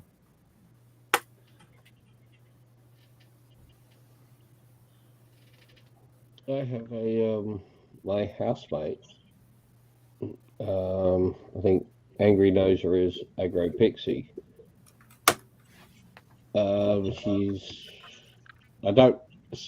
I do apologise. I don't know all the classifications for the queer community. My bad. I think she's demisexual, but she's a goth. And I have a very dear and much loved friend of mine that I've known since primary school, who unfortunately has married a hardcore Christian. Yeah. My lovely housemate is also she said she's a pastel goth. Oh yeah. Yep. So she has all the makeup and everything. I'm sorry, did you say pastel? Goth? Pastel. Yes. Okay, because my head is thinking, okay, goths wear black, so she's pastel, she wears grey? A lot of grey. It's a subgroup of goths that wear colours, but it still looks gothy. Right. Google it. Trust me, there's a whole bunch of subgroups to goths. And she acts like, I've got to hand it to her, she uses lots of bright colours to affect people's lizard brain. Like, she uses them in such a way that it stay the fuck away from me and it affects your lizard brain. And because she's got the hard wearing makeups that are designed to stay on all day, and my very good friends invite me to come camping every year in a place in Australia called the Grampians. Yes. Which Easter long weekend, you have to book. You actually have to book 1 to 2 years in advance. Yep. That's how popular this campsite is. Yeah. So I've arranged for her to accompany me, just so we could really, really piss off this Christian person. I assume you mean a fundamentalist Christian. Yeah. Fundamentalist Christians are fuckwits. They really are. Don't get me started on them, because I'll tell you, you know who hates fundamentalist Christians more than non-Christians? Real fucking Christians. Yes. You see, I really struggle when I hear someone say real Christians, because it's a subjective term. Yeah, but let me put it this way. Let me put it this way. Jesus hated the fundamentalists. Yes, there's a specific thing about the hypocrites and the people who hated them. Stand up in the temple saying their prayers out loud and whatnot. That was a specific Matthew thing. 7. It's the Matthew 7 section, yeah. There was a joke our priest used in last week's sermon about the high priests. They come into the temple and they throw themselves on the ground and they're saying, "We are nothing, we are dust. We are nothing, we are dust." And there's a cleaner working there, and he sees this, week after week, and he decides how noble that is. So they come in and they throw themselves on the ground. "We are nothing, we are dust." And he comes and joins them and throws himself on the ground. "I am nothing, I am dust." And the two look at each other and go, "Who does this guy think he is?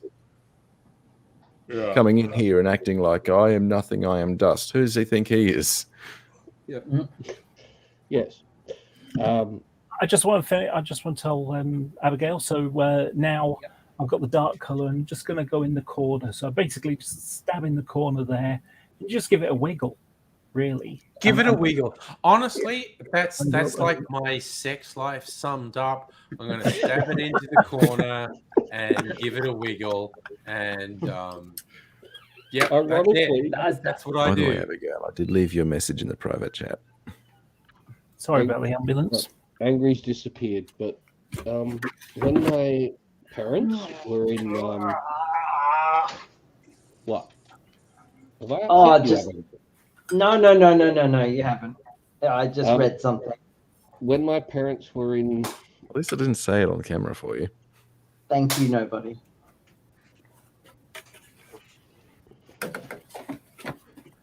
I have a fun one for Sorry, you. I had to read that.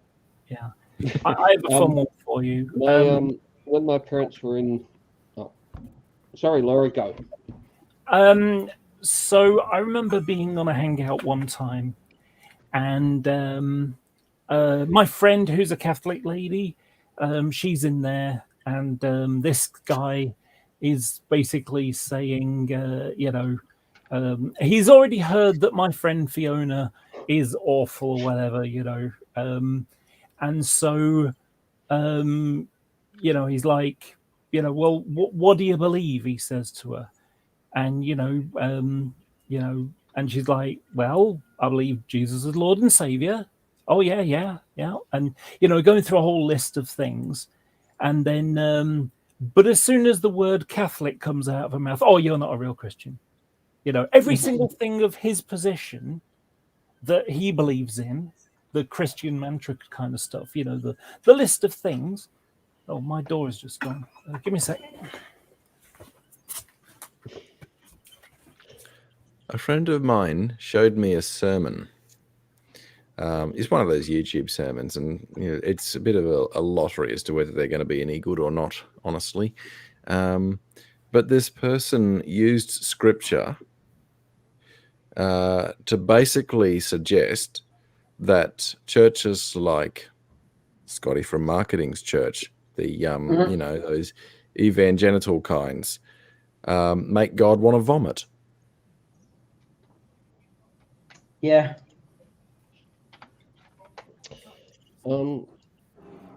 See, nobody. I found a friend of mine pointed out, asked or discussed Cathars, and they're a group of Christians in the province part of France, and part of their law was every person had to learn to read. This is in medieval Europe. So every person had to learn to read so they could read the word of God and interpret it for themselves, because God would speak to them through their interpretation of the word. Right? So it meant that every Christian person had to be able to read the Bible for themselves so they could then see what God wanted of them, not of... And they had this whole thing about they would pass the collection plate around and then go out the front of the church and hand all the coins out to the poor. And if they wanted something done, they would just turn to the poor people that they'd helped and say, hey, what are the chances of you doing this for me? And I like it because it doesn't say that any group's wrong. It says that what works for you might not work for me, and that's fine. You're on your own personal journey. There's wisdom in that. There's absolutely wisdom in that. Because the most important thing about whatever your belief system is that it serves you in some way. And as long as it serves you in a productive, healthy way and doesn't fuck with other people, that's the main it's fine. Yeah. It's totally fine. So that's, And in fact, there's plenty of biblical scripture that backs that thinking, funny enough. Like in Cathar belief structure, Thomas is one of the highest ranking, is considered a saint because he questioned Jesus. Well, everyone gives Thomas a hard time calling him Doubting Thomas.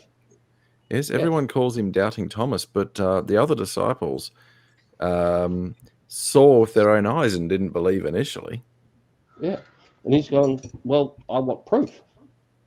And also, who's the one that turned him in? Sorry, I've been drinking. That would be Judas. Yeah, Judas is considered a saint because if Judas hadn't done what he did... You know, I have had this same conversation a number of times. Judas did what had to be done. Someone had to fulfill that role. It was prophesied. And the scripture is pretty clear. Jesus chose every one of his disciples, including Judas. Yes. Now there is a disputed, controversial book. I don't. It's very unclear. It's probably not accurate. It's probably not really that valid. But there's a Gospel of Judas that you probably have heard of. Oh, yes, I've read it. And that makes the assertion that Jesus, in that account, it actually makes the assertion that Jesus more or less put Judas up to it. Yeah. Now, I don't know whether that's true or not. I mean, well, I don't know if any of it's true or not, but particularly that, right? But there is, at the Last Supper, there is a part where Jesus turns to Judas and says, "Go and do what you must do." Food for thought, Pat. See, this is just it.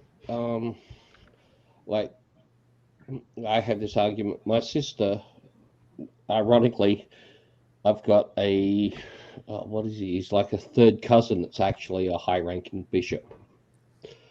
And I have in the Catholic Church. And I have a sister that actually trained teachers in teaching Catholicism at Catholic schools. Yeah. And she and I, because when I was at uni, I realized that religion has shaped a lot of history. So in order to accurately study history, I need to also look at religion. Because the religious beliefs at the time have shaped how the people doing the things that they were doing, how they viewed what they were doing. Yeah. It's actually really important when understanding the faith. It's actually really, really important to have good historic knowledge, to understand history, to understand trends of a time. The blind. Oh yes, you were talking about that in a previous live stream, weren't you, Abigail? Yes. Yeah, it's very important to understand context. Now, the minister I've talked about on many, many occasions. This is a good book, actually. This is a very good book about evolution. Yeah. Well, evolution, I don't have a problem with evolution. Dawkins might be a piece of shit. This one, however, he just went too far. Yeah. Dawkins might be a piece of shit, but when he sticks to his core stuff, he's very good. Hang on, I'm going to go to the park. I quite like... Nobody, I want to hear what you've got to say, but I also need to go to the bathroom. Yeah, I know that. You go and do that, Laura. I do like the God delusion to a certain extent. There are many things that he talks about that make absolute sense. But sometimes he goes a little bit too far in some of the discussions, and he's an anti-theist. You know, and I'm not an anti-theist. I kind of go off the idea of if you believe, fine, as long as you're not an arsehole about it. You know. Yeah. There's also another book that he wrote that I bought a copy, and it's a book for kids. And when I say kids, I mean more teenagers or like pre-teens and like early teens. It's called The Magic of Reality, and that's pretty cool. That's a good book. Because he talks about mythology and where like myths come from, and just like how amazing just the natural world is. And of course, he had an agenda when he wrote it, like it as an anti-theist. But it's also a really cool book for kids. Other than lipstick, which I'll be showing in a moment, this is how I look now. Nice. Very nice. So yeah, and I've got a fun one, which is the lipstick, because this is the lipstick I'm going to put on today, and you think, okay. However, appearances are deceiving. So if I just stick a bit on my hand, it changes color. It's more of a pink shade, and it depends on what color you're putting it on. So if you have different lip color to me, then it will come out in a different one. So I need to put a mirror. Okay. Is it my imagination, or is Laura's voice starting to soften a little? It does a bit. Yeah. Soften's probably not the right word. I mean, is it change that's more suited to who you are, Laura? It's a good change. It's a bit more femme. Yeah. Sorry, my on a slightly imagination? related note, I just want, we're talking about the Richard Dawkins agenda. I'm going, was that the agenda where women need to shut the fuck up and do what he says? That's where I fall out with Dawkins, where he tries to impose. He supports women's rights as long as they're not too outspoken and as long as they don't get up in his face, and as long as they don't complain when dudes follow them back to their rooms and creep on them. Yeah. Can you see what I mean by the lipstick now? Civilization 1. What's that book? This is a book that I was lent, and I actually lost it, then had to buy 2 copies of it to return a copy to the person who actually lent it to me. This is about, and ironically, it gets really, really good. He's talking about a sort of understanding that there was in the construction of Neolithic structures and so on and so forth, and how Homo sapiens sapien sort of just miraculously appears in the archaeological record. Okay. Yep. And so for 2/3 of the book, he's sitting there and it's going on about some really, really good stuff that deserves academic research. Then he starts talking about aliens. Can I share what I consider my Bible to be? Yes. Well, it's actually really, it warrants... The Silmarillion. See, unfortunately, and my New Testament, that you can track. Then in the art of motorcycle maintenance. It blows your mind. Yes, that is a good book. But if it brings meaning to your world, Civilization 1 in the first chapter, he's talking about the fact that that Venus travels from one side of the sky to the other on a set ratio every night. Right. It doesn't change. Yeah. So if you can track it, you can set stuff up. You can measure how long it takes to travel, and you can have an equal distance of course. Yes. between the exact centers of these Neolithic structures. Yes. Which happens. Yes. And unfortunately, he's got some really good points throughout the entire book until he gets into the aliens. And everything that you've had to say that warrants academic research has just been thrown out the window because you put aliens in it. Yeah. Well, nobody. I read a really, really cool book.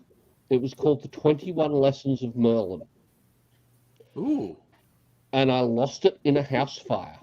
Okay. That was God. Yeah, I mean, that was lesson 22. Oh my God. Okay, I've got a story for you. So there's a Christian fundamentalist lunatic on the internet. It's called G-Man. He is a black guy who basically makes apologetic excuses for slavery in the Bible. Sure. Yeah. A black guy saying, "Oh, slavery, it's not bad at all. You know, slavery is okay and moral because God said so." Basically, is his argument. So I'll keep out of that one. you know, It's his wrong. proof that God exists for him, his own revelation, so to speak, is that God gave him money. So answered prayer is basically it. So here the story goes like this. So he's living with his sister. His sister is getting kicked out of the place they're renting. I don't know why. Maybe she wasn't paying the rent or being obnoxious or whatever. Anyway, she was getting kicked out.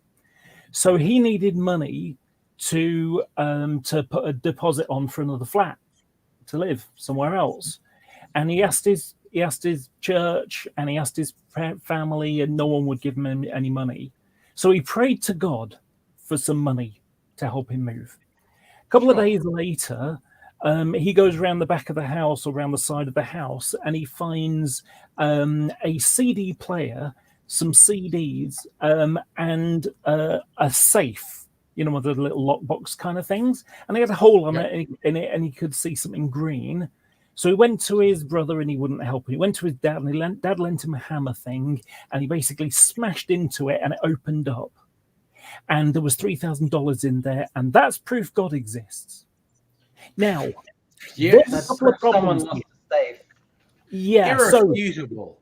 Now the problem is, people have pointed out, well, wait a minute, that sounds to me like the night before some guys went and robbed someone's place, and rather than being seen at 3:00 in the morning with a safe under one arm and a CD player under the other arm, they basically stashed it around the back somewhere, and with the goal of going to pick it up later when it was daytime, and that wouldn't look at all suspicious. So you know, so basically, in order for God to give you money, he arranged for someone to be robbed. That's how God gives you money. And then G-Man sort of, you know, starts saying, "Oh, it was a guy who was evicted," or there was a house fire, and it's just the old stuff that was thrown outside. And it's like, well, wait a minute, someone just had a house fire. I think So God burned their house down. $3,000 would be really useful for someone who's just had a house fire, considering it's their money, you know. And so then he says, there was a guy getting evicted. And, you know, and he just sort of keeps moving the goalpost to make this answer prayer work. Yeah. Again, this guy has not read the Bible enough, because, I mean, we've had this discussion before about the book of Job and about prosperity doctrine being absolute bullshit. Yeah.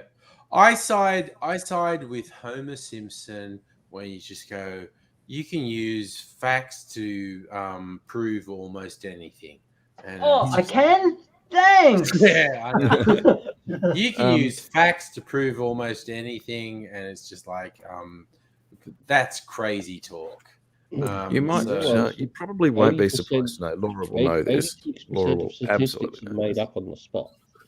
Oh, every time I say that, I change the percentage. Yeah, you change the percentage. The Every 56% of statistics are made up on the spot. Yep, including the one you just gave. Yes. No, that was use that myself. extensive. So Laura will know this What because was it? It was a Laura's extensive Voltaire knowledge line, of the I Bible. think. All stereotypes are dangerous, including this one, which is brilliant. You know what? My favorite stereotype, Angry, if you remember, was the one where Australia were playing the West Indies, and there was the KFC advert. Oh yes, the KFC advert. Oh my gosh, that made me laugh so much. I've told this many times, and it's basically, you know, guy wearing the Australian stuff, you know, kit, and he's like got his head in his hands because obviously Australia are not doing well, and all around you've got all these black happy people cheering and dancing because that's what they do in the West Indies. It's a cool thing. And so well, KFC was sponsoring the match. Yes. And so next thing you know, he holds up a hand of KFC, and all these black hands go in to get this fried chicken. Oh, and you know, and he just looks at the camera and goes, "Too easy." Yeah, and the Americans went so nuts worked about up. this because, you know, they're dumb enough to not realize that just because America has a stereotype with black people and fried chicken doesn't mean to say that it applies to the rest of the fucking world. Yeah, cultural imperialism, motherfuckers. Cultural imperialism. Fuck you. Yeah. Americans, lefty Americans going, oh no, they equated black people with chicken. No, we fucking didn't. A, Australian cricket fans fucking love West Indians. And B, KFC were just the fucking sponsor. So of course you fucking put fried chicken in a fucking ad because KFC were the fucking sponsor. And Americans going, I demand the entire world sees things through the prism of American stereotypes and bigotry. And it's like, fuck you guys. We don't actually fucking see things that way. Yeah. Oh, thank you, Laura. Just so you know, I've got to go in 15 minutes because it's actually not raining today. And I've already had a problem with the rain. No, 15 minutes is 2 a.m. And as much as I'm still semi-conscious and whatnot, I think 2 a.m. is about the point where I should fucking knock it on the head. Yeah. Well, unfortunately, I had a bit of an issue this week. So on Wednesday, I was supposed to get my food delivered, and for some reason, it put it in for 2 weeks from now, not Wednesday. So I ended up having to get food delivered, and it arrived yesterday. But more importantly, and I've been wanting to go out for several days to get my magazines and stuff that I get every month. But on Wednesday, I was supposed to have new gas and electric meters fitted, which are all, special. You can just use an app on your phone and buy more electric and it'll just feed it through. Well, so the guy was supposed to arrive between 2 and 4. And if he's arrived between 2 and 4, that means I'll still have time to go and get my magazines afterwards. And it was one of those days where it was a bit rainy early in the day, but in the afternoon it was nice and sunny. And then for the rest of the week, all it's got is rain, rain, rain, rain, rain. So I'm thinking, I hope this guy arrives soon because the weather's looking okay. I can nip out and get to the shops and come back without getting wet because I ride a bicycle, But the guy didn't turn up. And it's like, bloody hell. And not only that, the annoying part is that the company, my electric and gas company, they phoned me up 3 times, automated system, saying, don't forget, we're going to be coming on Wednesday at between 2 and 4. And then I got another message for that, saying the same thing. We'll be coming tomorrow. And then I got another message later in the day saying, the morning that it was afternoon that it was going to be happening. I got it in the morning. And it was, don't forget to make sure that everything around the meters is clear of stuff, so they can get easy access and stuff like that, So all making sense. And then the guy didn't turn up. And apparently it's a third-party company. And they didn't have the stuff or whatever it was, maybe they'd run out of fuel, who knows. But basically didn't have the resources, so they just didn't turn up. The good news is that I'm going to get 30 quid's worth of free gas, or a check, whatever they, So, because they didn't turn up, I'm going to get money, which is brilliant, I like that. But I'm going to say one last thing. I'm actually quite liking the makeup thing. Normally, with the old glasses, you couldn't really see the makeup because it was kind of covering over that part. But also, I had to, if I held my head up like this, where you'd see the cameras in the glasses, the reflection. Whereas, so I had to have my head down, which meant you couldn't see the eye makeup very well. Whereas with these smaller glasses, it actually does quite a nice job. Cool. I think. Certainly does. And another thing that's going on is one of the things that happened when I got my diagnosis, they finally allowed me to get finasteride, which helps hair growth. And I think, I don't know, I think I'm starting to see a bit more hair now. Excellent. So that's two. So, a friend of mine had to get hair plugs because she had lost a lot of hair. Yeah, my hair started getting thin on top about 10 years ago. And they say that the hair follicles on the top of the head, because the male pattern, the testosterone is what causes the male pattern baldness. And the combination of the HRT and the finasteride will lower my testosterone. It's not a full blocker, but it's sort of heading that way. And well, what happens is the hair follicles may be dormant, but not dead. And so by getting rid of the testosterone and having the finasteride, it can reignite them again because it's not getting the male pattern baldness thing that's stopping the growth.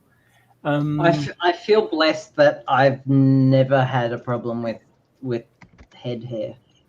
Yeah. I never used to be like like worry about that either. Good hair. I used to have Can I try? Okay. I want to completely change the topic because like 10 minutes before I'm going to bed because fuck it, it's almost 2 a.m. Is it about boobs?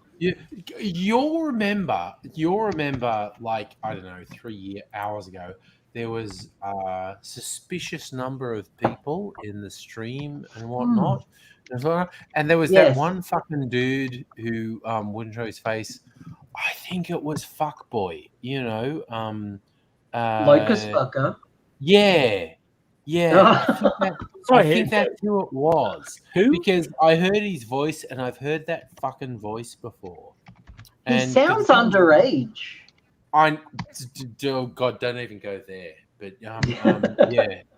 But no, I've heard that fucking voice before. I think it was I think Locust it was fucker. No wonder he didn't want to show his face. Yeah, no. I think, and this is the thing. I possibly err on the side of generosity to people who are acting in bad faith and whatnot, and I let him do that shit.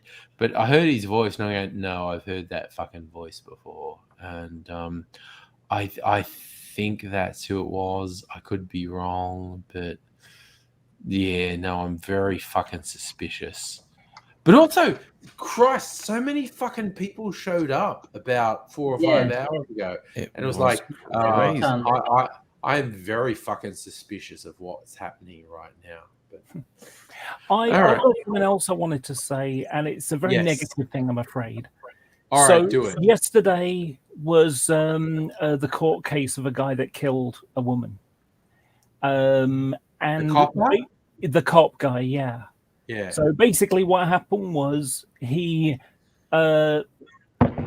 stopped her, and apparently under the guise of COVID, COVID shit, yeah. All she was doing was walking home, 40 minutes walk from a friend's place back home.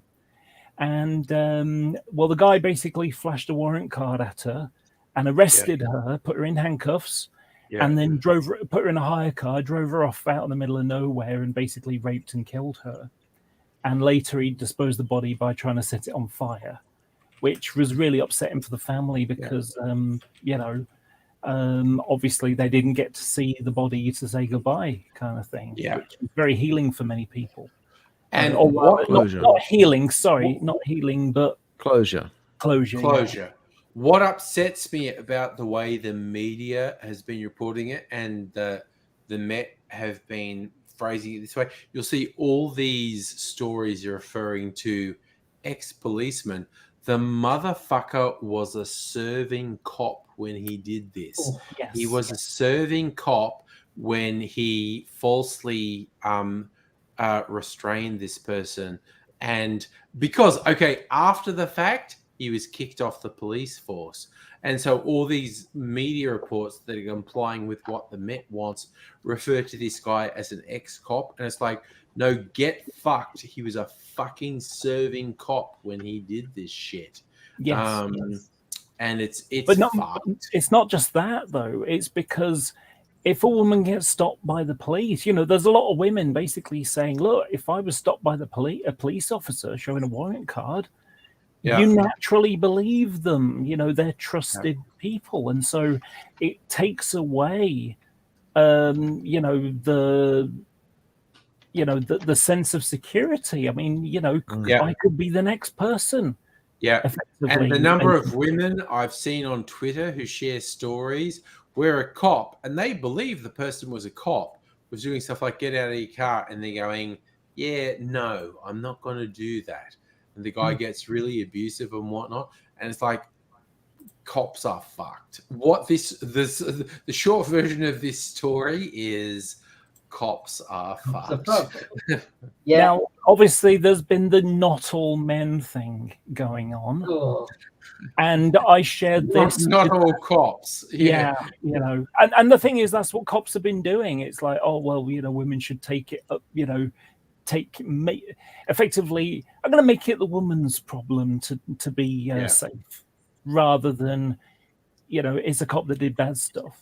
But I've got a picture I've shared, and it's true. It's one of these terrible, truisms.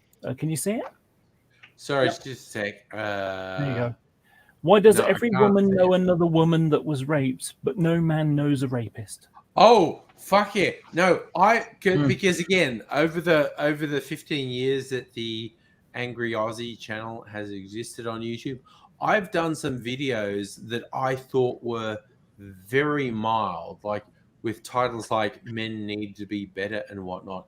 And these fucking MRAs lose their shit at the point where you say men need to take responsibility for these things.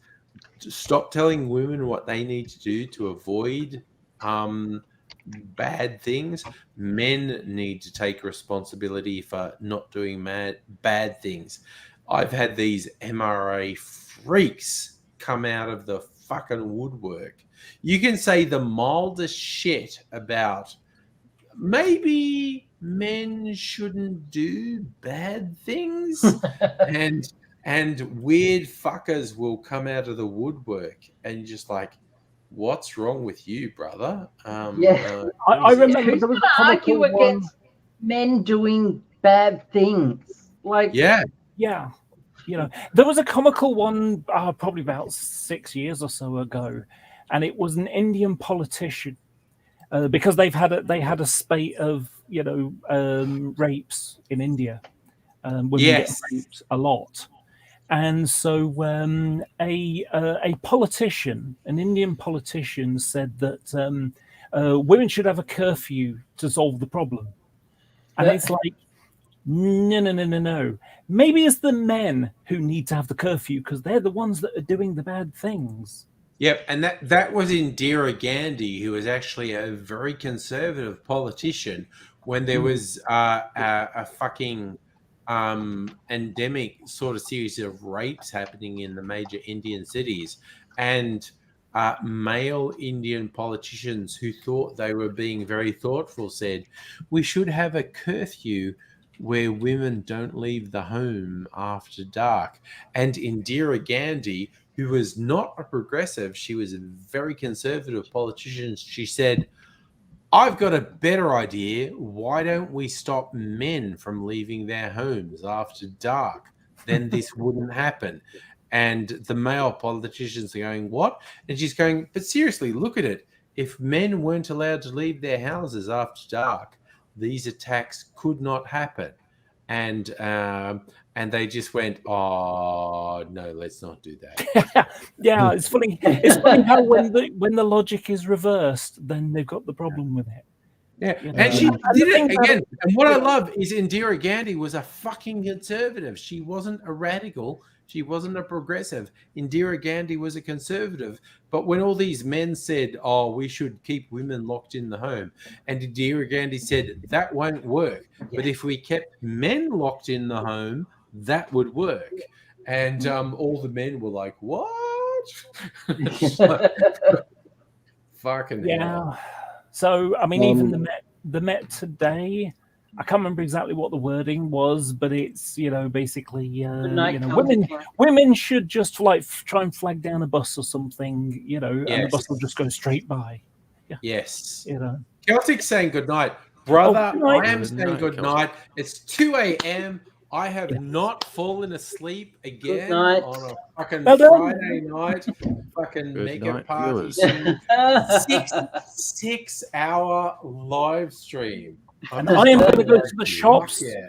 I'm going to go to the shops with bare legs Yeah, for the and last because it's time, daylight, because- and You hustle. Yeah, it's not. It's not that. I'm not saying I would like cop a feel if I was there, but No. maybe I would.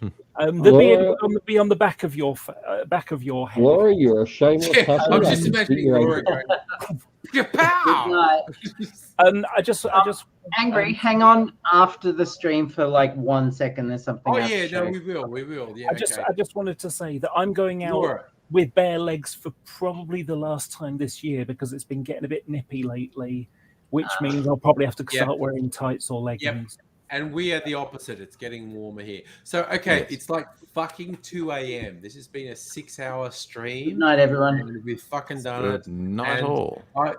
because I've been drinking water. I had those 2 streams where I just fucking disappeared to have sleepy bye-byes, which honestly, retrospect, kind of embarrassing, but you know, whatever. Senior moment. So we're doing it. The stream is over. My friends on thing where after party was doing it. But for anyone on the stream, good night, farewell. Saturday night is date night with Zangri. So no live stream on Saturday night, but I'll be back on I think we'll do a stream on Sunday. So after Dune Club. Oh yes, we're going to do a June Club on Saturday. I did the first 2 episodes on the audio. First 2 chapters. Cool. Yes, Wait a minute. How is this possible? How can you possibly have a June Club when it's September? October. No, we're doing it. So But the June. first chapter was like the Atreides, and the second chapter was the Harkonnens, which is the bad guy. But it's good. I'm looking forward to June Club early on Sunday night. Then maybe a stream Wait, later. a bit about the royal the guy that's supervising the handover. Oh, that's June Club. June Club is a thing. Yeah, that's going to happen. But this stream is over. So thank you, folks, for Good joining. night, everyone. Live long and prosper.